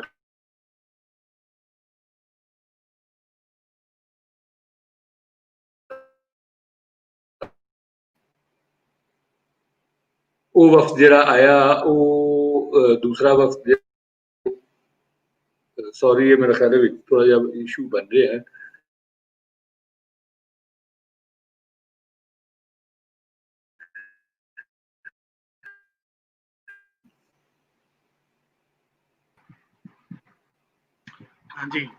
ਹਾਂਜੀ ਹਾਂਜੀ ਠੀਕ ਹੈ, ਆ ਰਹੀ ਹੈ। ਉਹ ਵਿੱਚ ਨਾ ਅਸਲ ਵਿੱਚ ਮੇਰੇ ਕੋਲ ਫੋਨ ਬੰਦ ਨਹੀਂ ਹੋ ਰਿਹਾ। ਤੁਹਾਡੇ ਕੋਲ ਮੋਬਾਈਲ ਹੈ ਤੇ ਉਹਨੂੰ ਪਰਾਂ ਰੱਖ ਦਿਓ 10 ਮਿੰਟ। ਉਹਨੂੰ ਮੈਂ ਰੱਖ ਦਿੰਦਾ। ਉਹ ਫੋਨ ਜਦੋਂ ਵੱਜਦਾ ਨਾ ਤੇ ਮੈਂ ਉਹਨੂੰ ਬੰਦ ਕਰਨਾ। ਹੁਣ ਮੈਨੂੰ ਇਹ ਨਹੀਂ ਸਮਝ ਆ ਰਿਹਾ ਮੋਬਾਈਲ ਨੂੰ ਬੰਦ ਕਿਸ ਤਰ੍ਹਾਂ ਕਰਨਾ ਹੈ। ਉਹਨੂੰ ਬੰਦ ਵੀ ਤਾਂ ਕਰੀਦਾ ਨਾ। ਉਹਨੂੰ ਤੁਸੀਂ ਪਰੇ ਰੱਖ ਦਿਓ, ਉਹਨੂੰ ਚੱਲਣ ਦਿਓ। ਹਾਂ, ਉਹਦੀ ਵਜ੍ਹਾ ਤੋਂ ਇੰਟਰਪਸ਼ਨ ਆ ਰਹੀ ਹੈ ਔਰ ਆਵਾਜ਼ ਦਾ ਵੀ ਉਹਦੇ ਵਿੱਚ। ਹੁਣ ਠੀਕ ਹੈ ਸਰ, ਤੁਸੀਂ ਕਰੋ ਗੱਲ, ਸਾਈਡ ਤੇ ਕਰ। ਉਹਦੀ ਵਜ੍ਹਾ ਤੋਂ ਆ ਰਹੀ ਹੈ, ਮੈਨੂੰ ਸਮਝ ਆ ਰਹੀ ਹੈ। ਹਾਂਜੀ, ਮਟਕਾਫ ਤੋਂ ਸ਼ੁਰੂ ਕਰਨਾ, ਉਹ ਤੋਂ ਅੱਗੇ जी जी हाँ जी, मेहताब जिहड़ा हैगा ਉਹ ਆਇਆ ਔਰ ਉਹਦੇ ਨਾਲ ਇੱਕ ਹੋਰ ਵਫਦ ਉਹਨਾਂ ਨੇ ਭੇਜਿਆ ਜਿਹੜਾ ਈਰਾਨ ਔਰ ਅਫਗਾਨਿਸਤਾਨ ਜਿਹਨੂੰ ਐਲਫਨਸਟੋਨ ਜਿਹੜਾ ਹੈਗਾ ਲੀਡ ਕਰ ਰਿਹਾ। ਅਗਰ ਤੁਸੀਂ ਉਹਦੀ ਕਿਤਾਬ ਪੜ੍ਹੋ ਔਰ ਇਹਨੂੰ ਨਾਲ ਦੇਖੋ ਤਾਂ ਤੁਹਾਨੂੰ ਬੜਾ ਮਤਲਬ ਹੈ ਕਿ ਫਿਰ ਤੁਹਾਨੂੰ ਸਮਝਣ ਚ ਆਸਾਨੀ। ਅੱਛਾ, ਤੀਸਰੀ ਜਗ੍ਹਾ ਦੇ ਉੱਤੇ ਜਿਹੜਾ ਕੰਮ ਪਟਿਆਲੇ ਹੋ ਰਿਹਾ ਸੀ, ਜਿਹੜਾ ਸਤਲੁਜ ਭਾਰ ਮਾਇਦਾ ਹੋਇਆ 1808 ਦੇ ਵਿੱਚ, ਉਹਦੇ ਨਤੀਜੇ ਦੇ ਵਿੱਚ ਉਹਨਾਂ ਰਿਆਸਤਾਂ ਦੇ ਅੰਦਰ ਅੰਗਰੇਜ਼ਾਂ ਦਾ ਕੰਮ ਜਿਹੜਾ ਹੈਗਾ ਉਹ ਕੀ ਹੈਗਾ ਸੀ ਔਰ ਉਸ ਦੇ ਨਤੀਜੇ ਦੇ ਵਿੱਚ ਪਟਿਆਲੇ ਵਾਲੇ ਜਿਹੜੇ ਹੈਗੇ ਨੇ ਕਿਸ ਤਰ੍ਹਾਂ ਅੰਗਰੇਜ਼ਾਂ ਦੇ ਚੱਕੇ ਬਣ ਕੇ ਉਹਨਾਂ ਦੇ ਨਾਲ ਮਿਲ ਕੇ ਤੇ ਮਹਾਰਾਜਾ ਦੇ ਖਿਲਾਫ ਕੰਮ ਕਰ ਰਹੇ ਨੇ। ਉਹਦੇ ਮੁਤਲਕ ਮੈਂ ਆਪਣੇ ਲੈਕਚਰ ਦੇ ਵਿੱਚ ਕਾਫੀ ਡਿਟੇਲ ਨਾਲ ਗੱਲ ਕਰ ਲਈ। ਅੱਛਾ, ਫਿਰ ਜਿਹੜਾ ਆਰਚਰੀ ਹੈ ਜਿਹੜਾ ਉਸ ਦਾ ਕੀ ਕੰਮ ਹੈਗਾ ਸੀ, ਉਹ ਕਦੀ ਲੁਧਿਆਣੇ ਬੈਠਦਾ ਹੈ, ਕਦੀ ਆਗਰੇ ਬੈਠਦਾ ਹੈ। ਉਹਦੀ ਮੂਵਮੈਂਟ ਦੇ ਉੱਤੇ ਨਜ਼ਰ ਮਾਰੋ ਕਿ ਉਹ ਕਦੀ ਮਤਲਬ ਹੈ ਕਿ ਜਸਵੰਤ ਰਾਓ ਹੋਲਕਰ ਦੇ ਮਗਰ ਹੈਗਾ, ਉਹਨੂੰ ਤਾਂ ਅਗਰ ਸਾਰੀ ਚੀਜ਼ਾਂ ਦਾ ਨਜ਼ਰ ਹੈ। ਔਰ ਫਿਰ ਇਸ ਪੇਸ਼ਵਾ ਤੇ ਇਹ ਗੱਲ ਬਹੁਤ ਅਹਿਮ ਹੈਗੀ ਕਿ ਜਨਾਬ ਪੇਸ਼ਵਾ ਦੇ ਕੋਲੋਂ ਦੇ ਦਰਬਾਰ ਕਿਸ ਤਰ੍ਹਾਂ ਬਹੁਤ ਅਹਿਮ ਹੈਗੀ ਕਿ ਉਸੇ ਦਾ ਕਿਸ ਤਰ੍ਹਾਂ ਪਹੁੰਚੀ, ਉਹ ਕਹਾਣੀ ਦਾ ਅੱਜ ਨਹੀਂ ਤਾਂ ਕੱਲ ਲੱਭਣੀ ਪਈ ਕਿ ਇਹ ਉਸੇ ਦਾ ਕਿਸ ਤਰ੍ਹਾਂ ਪਹੁੰਚਿਆ। ਲੇਕਿਨ ਇੱਕ ਗੱਲ ਪੱਕੀ ਹੈ, ਇਹ ਮਹਾਰਾਜਾ ਜਿਹੜਾ ਹੈਗਾ ਉਹਦੇ ਤਮਾਮ ਤਰ ਜਿਹੜੇ ਇੱਥੇ ਦੇਸੀ ਰਾਜੇ ਹੈਗੇ ਉਹਨਾਂ ਨਾਲ ਉਹ ਸਿਲਸਿਲੇ ਬਣਾਉਣ ਦੀ ਕੋਸ਼ਿਸ਼ ਕਰਦਾ। ਔਰ ਜਿਹੜਾ ਅਵਧ ਦਾ ਹੈਗਾ ਸੀ ਉਹਦੇ ਨਾਲ ਵੀ ਉਹਦੇ ਸਿਲਸਿਲੇ ਹੈਗੇ, ਹੈਦਰਾਬਾਦ ਤੱਕ ਉਹਦੇ ਨਾਲ ਵੀ ਸਿਲਸਿਲੇ ਹੈਗੇ। ਔਰ ਉਹਨੇ ਪੂਰੀ ਕੋਸ਼ਿਸ਼ ਕੀਤੀ ਔਰ ਉਹਦੇ ਤੇ ਕਦੀ ਬਹੁਤ ਘੱਟ ਕੰਮ ਹੋਇਆ ਕਿ ਉਹਨੇ ਕਿਉਂ ਇਹ ਕੋਸ਼ਿਸ਼ ਕੀਤੀ ਔਰ ਉਹਦੇ ਦਿਨ ਦੇ ਵਿੱਚ ਕੀ ਹੈਗਾ। ਫਿਰ ਜਿਹੜੀ ਅਹਿਮ ਗੱਲ ਹੈ, ਮੈਂ ਇਸ ਤਰ੍ਹਾਂ ਕਹਿਣਾ ਚਾਹੁੰਦਾ ਕਿ ਮੈਂ ਸ਼ੁਰੂ ਕਰਦਾ ਇਸ ਕਿਤਾਬ ਦੇ ਕੁਝ ਚੀਜ਼ਾਂ ਪੜ੍ਹਨੀਆਂ। ਉਸ ਤੋਂ ਪਹਿਲੇ ਮੈਂ ਦੱਸਦਾ ਕਿ ਜਿਹੜਾ ਸਾਡੇ ਇੱਥੇ ਕਿਤਾਬਾਂ ਨੂੰ ਛਾਪਣ ਦਾ ਤਰੀਕਾ ਹੈਗਾ ਉਹਨੂੰ ਸ਼ਾਇਦ ਸਾਨੂੰ ਬਦਲਣਾ ਪਏਗਾ। ਸਾਨੂੰ ਬਕਾਇਦਾ ਨੋਟਸ ਦੇ ਨਾਲ, ਨਕਸ਼ਿਆਂ ਦੇ ਨਾਲ ਔਰ ਨਵੇਂ ਐਡੀਟੋਰੀਅਲ ਦੇ ਨਾਲ ਇਹਨਾਂ ਕਿਤਾਬਾਂ ਨੂੰ ਲਿਖਣਾ ਪਏਗਾ। ਓਰੀਜਨਲ ਜ਼ਰੂਰ ਛਾਪੀਏ ਲੇਕਿਨ ਨਾਲ ਅਸੀਂ ਜਿਹੜਾ ਹੈਗਾ ਉਹ ਮੁਖਤਲਿਫ ਚੀਜ਼ਾਂ ਛਾਪੀਏ, ਫਿਰ ਜਾ ਕੇ ਕਿਤੇ ਗੱਲ ਬਣੇਗੀ। ਅਦਰਵਾਈਜ਼ ਹੁਣ ਇਸ ਕਿਤਾਬ ਦੇ ਵਿੱਚ ਵੀ ਇੰਨੇ ਸਾਰੇ ਹਵਾਲੇ ਨੇ। ਮਸਲਾ ਇੱਕ ਮੈਂ ਪੜ੍ਹਿਆ ਇਹਦੇ ਚ, ਉਹ ਮੈਂ ਤੁਹਾਨੂੰ ਦੱਸਾਂਗਾ ਵੀ। ਇੱਕ ਮਲਕਪੁਰ ਦਾ ਜਿਹੜਾ ਹੈਗਾ ਮਹਿਰਾਬ ਖਾਨ, ਉਹਦਾ ਜ਼ਿਕਰ ਹੈਗਾ। ਹੁਣ ਉਹ ਪਤਾ ਨਹੀਂ ਮਲਪੁਰ ਅੰਗਰੇਜ਼ੀ ਦਾ ਲਫ਼ਜ਼ ਤਾਲਪੁਰ ਨੂੰ ਉਹਨੇ ਮਲਪੁਰ ਕਰਤਾ, ਐਮ ਦੀ ਜਗ੍ਹਾ ਟੀ ਦੀ ਐਮ ਲੱਗ ਗਿਆ ਉਹਦੇ ਕੋਲੋਂ, ਜਾਂ ਉਹਦਾ ਨਾਂ ਪੁਰਾਣਾ ਮਲਪੁਰ ਹੈਗਾ ਸੀ। ਪਰ ਮਹਿਰਾਬ ਖਾਨ ਜਿਹੜਾ ਹੈਗਾ ਉਹ ਉਸ ਵੇਲੇ ਖੈਰਪੁਰ ਰਿਆਸਤ ਦਾ ਨਵਾਬ ਵੀ ਹੈ। ਔਰ ਮਹਾਰਾਜਾ ਦੇ ਦਰਬਾਰ ਦੇ ਅੰਦਰ ਇਹ ਕਿਤਾਬ ਪੜ੍ਹ ਕੇ ਤੁਹਾਨੂੰ ਪਤਾ ਚੱਲਦਾ ਹੈ ਕਿ ਮੁਖਤਲਿਫ ਲੋਕ ਜਿਹੜੇ ਹੈਗੇ ਨੇ ਉਹਨਾਂ ਦੇ ਨੁਮਾਇੰਦੇ ਬੈਠਦੇ ਨੇ। ਹੁਣ ਮਲਪੁਰ ਦਾ ਜਿਹੜਾ ਹੈਗਾ ਆਪਣਾ ਸੋਹਰਾਬ ਖਾਨ, ਉਹਦਾ ਨੁਮਾਇੰਦਾ ਬੈਠਾ ਹੋਇਆ ਔਰ ਉਹਨੇ ਮੁਲਤਾਨ ਦੇ ਉੱਤੇ ਕਬਜ਼ੇ ਦੇ ਹਵਾਲੇ ਨਾਲ ਉਹਨੂੰ ਇੱਕ ਚੱਕਰ ਦੇਣ ਦੀ ਕੋਸ਼ਿਸ਼ ਕੀਤੀ ਹੈ। ਉਹ ਮੈਂ ਤੁਹਾਨੂੰ ਪੜਾਂਗਾ ਤੇ ਤੁਸੀਂ ਸੁਣੋਗੇ, ਤੁਹਾਨੂੰ ਪਤਾ ਚੱਲ ਜਾਏਗਾ ਤੇ ਮਹਾਰਾਜਾ ਉਸ ਚੱਕਰ 'ਚ ਨਹੀਂ ਆਉਂਦਾ। ਲੇਕਿਨ ਇੰਟਰਸਟਿੰਗ ਗੱਲ ਹੈਗੀ ਹੈ ਕਿ ਅਗਰ ਉਹ ਮਲਪੁਰੀ ਹੈਗਾ ਤੇ ਇਹ ਜਿਹੜੀ ਮੈਂ ਦੋ ਤਿੰਨ ਚੀਜ਼ਾਂ ਦੇਖਣ ਦੀ ਕੋਸ਼ਿਸ਼ ਕੀਤੀ, ਉਹਦੇ 'ਚ ਇਹ ਇਲਾਕਾ ਕਸ਼ਮੀਰ ਦੇ ਕਰੀਬ ਬਣਦਾ ਸੀ ਔਰ ਹੋ ਸਕਦਾ ਹੈ ਖੈਰਪੁਰ ਦੇ ਅੰਡਰ ਹੀ ਹੋਵੇ। ਲੇਕਿਨ ਹੁਣ ਅੱਗੇ ਜਾਣ ਦੀ ਗੱਲ ਹੈ, ਕਿਉਂਕਿ ਇਹੀ ਮੈਂ ਕਹਿ ਰਿਹਾ ਕਿ ਇਸ ਕਿਤਾਬ ਦੇ ਵਿੱਚ ਜੋ ਕੁਝ ਲਿਖਿਆ ਹੁੰਦਾ ਫਿਰ ਉਹਨੂੰ ਅੱਗੇ ਤੁਹਾਨੂੰ ਫੋਲਣਾ ਵੀ ਪੈਂਦਾ ਹੈ, ਦੇਖਣਾ ਵੀ ਪੈਂਦਾ ਹੈ। ਇਹਦੇ ਤੇ ਮੈਂ ਜਿਹੜਾ ਪਹਿਲਾ ਆਪਣਾ ਮਜ਼ਮੂਨ ਲਿਖਿਆ ਸੀ ਉਹ 2019 ਦੇ ਵਿੱਚ ਫਰਵਰੀ ਦੇ ਵਿੱਚ ਲਿਖਿਆ ਸੀ ਔਰ ਉਹ ਬਾਦਸ਼ਾਹੀ ਮਸਜਿਦ ਦੇ ਬਾਰੇ ਦੱਸੇਗਾ, ਕਿਉਂਕਿ ਇਹਦੇ ਇੱਕ ਐਂਟਰੀ ਹੈਗੀ ਹੈ ਜਿਹੜੀ 1811 ਦੀ ਹੈਗੀ ਹੈ। ਉਹਦੇ ਤੇ ਮੈਂ ਵਿਚਾਰ ਦੇ ਵਿੱਚ ਮਜ਼ਮੂਨ ਲਿਖਿਆ ਸੀ। ਹੁਣ ਉਹ ਐਂਟਰੀ ਜਿਹੜੀ ਜਨਵਰੀ 9 1811 ਦੀ ਹੈਗੀ ਹੈ, ਜਿਹਦੇ ਵਿੱਚ ਇੱਕ ਕਾਜ਼ੀ ਫਕੀਰੁੱਲਾ ਸਾਹਿਬ ਹੈਗੇ ਨੇ ਜਿਨ੍ਹਾਂ ਨੇ ਬਾਦਸ਼ਾਹੀ ਮਸਜਿਦ ਨੂੰ ਆਵਾਮ ਲਈ ਖੋਲਿਆ। ਮਸ਼ਹੂਰ ਕਨਈਆ ਲਾਲ ਵਰਗਿਆਂ ਕੋਲੋਂ, ਜੱਜ ਲਤੀਫ ਵਰਗਿਆਂ ਕੋਲੋਂ ਜਾਂ ਹੋਰ ਇਹੋ ਜਿਹੇ ਬੇਸ਼ੁਮਾਰ ਬੰਦੇ ਸਨ ਜਿਨ੍ਹਾਂ ਕੋਲੋਂ, ਉਹ ਇੱਕ ਥੋਟਨ ਸਾਹਿਬ ਹੈਗੇ ਸਨ ਜੋ ਉਹਨਾਂ ਨੇ ਮਤਲਬ ਹੈ ਕਿ ਕੂੜ ਕੰਮ ਕੀਤਾ ਹੈਗਾ ਪੰਜਾਬ ਨੂੰ ਔਰ ਰਣਜੀਤ ਸਿੰਘ ਨੂੰ ਬਦਨਾਮ ਕਰਨ ਵਾਸਤੇ। ਉਹ ਥੋਟਨ ਸਾਹਿਬ ਦੇ ਬੜਾ ਮਤਲਬ ਹੈ ਕਿ ਕੰਮ ਹੈਗਾ ਜਿਹੜਾ ਇੱਥੇ ਹਵਾਲੇ ਵੀ ਦਿੱਤੇ ਜਾਂਦੇ ਨੇ। ਲੇਕਿਨ ਉਹ ਮੈਨੂੰ ਲੱਗਦਾ ਇਸੇ ਕੰਮ ਵਾਸਤੇ ਲਿਖਿਆ ਗਿਆ ਸੀ ਕਿ ਕਿਸ ਤਰ੍ਹਾਂ ਤੁਸੀਂ ਸਿੱਖ ਮੁਸਲਿਮ ਤਜ਼ਾਦ ਨੂੰ ਅਪਣਾਉਣਾ ਹੈ।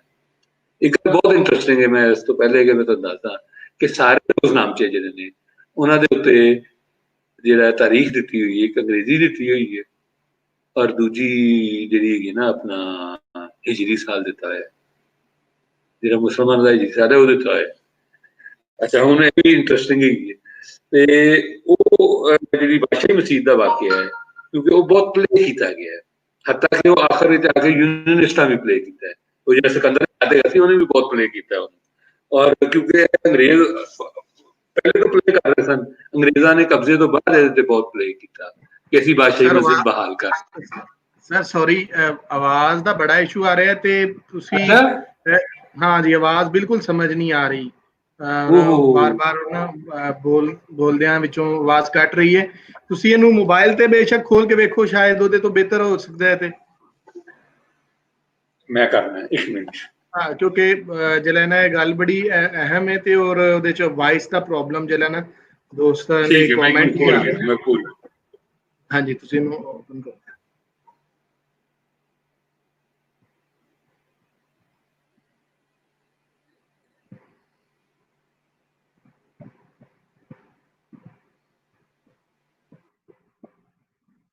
हाँ जी, बस सब दोस्तों को माजरत, थोड़ा उन्होंने लैपटॉप का इशू आ रहा है। बस 1 मिनट तो उन्होंने मोबाइल ते शिफ्ट होंदियां लगेगा, क्योंकि गल बड़ी अहम सी और चीज़ां बड़ियां समझण वालियां सन जलियां, क्योंकि किताब के हवाले नाल प्रोफैसर सुखदेव सोहल होरां ने जिहड़ी ओहदी सारी मैथडोलॉजी और उन्होंने पढ़न का तरीकाकार बहुत खूबसूरत सी। हुण किताब के अंदरों जो गल शुरू हुई है, वो मेरा सी कि उन्होंने एक अच्छे तरीके नाल जिहड़ा ना सुनिया जाए, ताकि जो साडे हिस्टोरीयन ने, यंग हिस्टोरीयन ने ਜਿਹੜੇ ਜੇ पढ़ रहे ने उन्होंने वास्ते एक बहुत अच्छा ਜਿਹੜਾ ਨਾ हो सके।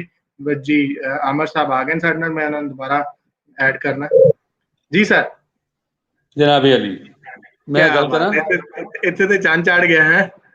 क्या बात है, चलो ठीक है जी सर। अच्छा, जी सर, चलो जी गल कर रहे हो बादशाही मस्जिद कर रहे हैं कि बादशाही मस्जिद ਜਿਹੜੀ ਹੈਗੀ ਹੈ ਉਹਦੇ ਅੰਦਰ ਉਹਦੇ ਵਾਸਤੇ ਜਿਹੜਾ ਜਨਵਰੀ 9 1811 ਦੀ ਐਂਟਰੀ ਹੈਗੀ ਹੈ, ਉਹਦੇ ਚ ਕਾਜ਼ੀ ਫਕੀਰੁੱਲਾ ਸਾਹਿਬ ਨੇ ਜਾ ਕੇ ਜਿਹੜਾ ਹੈਗਾ ਉੱਥੇ ਜੋ ਈਦ ਉਲ ਜ਼ੁਹਾ ਜਿਹੜੀ ਹੈਗੀ ਉਹ ਪੜ੍ਹਾਈ, ਜਿਹੜੀ ਵੱਡੀ ਈਦ ਹੁੰਦੀ ਹੈ, ਉਹ ਵੱਡੀ ਈਦ ਹੁਣ ਆਉਣ ਵਾਲੀ ਹੈ ਵੈਸੇ, ਤੇ ਉਹ ਨਾ ਪੜ੍ਹਾਈ ਔਰ ਉਹ ਸਾਰੇ ਵਾਕਿਏ ਤੋਂ ਇਹ ਲੱਗਦਾ ਹੈ ਕਿ ਜਿਸ ਤਰ੍ਹਾਂ ਉਸ ਤੋਂ ਪਹਿਲੇ ਉੱਥੇ ਬਾਦਸ਼ਾਹੀ ਮਸਜਿਦ ਜਿਹੜੀ ਉਹ ਸਿਰਫ ਬਾਦਸ਼ਾਹਾਂ ਵਾਸਤੇ ਹੀ ਹੈ, ਲੇਕਿਨ ਇਹਨਾਂ ਆਵਾਮ ਵਾਸਤੇ ਖੋਲ੍ਹੀ, ਕਿਉਂਕਿ ਲੋਕੀ ਆ ਨਹੀਂ ਰਹੇ ਤੇ ਉਹਨਾਂ ਢੋਲ ਵਜਵਾਏ ਮੁਖਤਲਿਫ ਜਗ੍ਹਾ ਤੇ ਜਾ ਕੇ, ਔਰ ਢੋਲ ਵਜਵਾ ਕੇ ਉਹਨਾਂ ਨੇ ਕਿਹਾ ਕਿ ਆਓ, ਬਲਕਿ ਉਹਨਾਂ ਨੇ ਫਤਵਾ ਦੇ ਦਿੱਤਾ ਕਿ ਹਰ ਉਹ ਬੰਦਾ ਜਿਹੜਾ ਬਾਦਸ਼ਾਹੀ ਮਸਜਿਦ ਨਮਾਜ਼ ਨਹੀਂ ਪੜ੍ਹੇਗਾ ਉਹਦੀ ਈਦ ਦੀ ਨਮਾਜ਼ ਨਹੀਂ ਹੋਏਗੀ।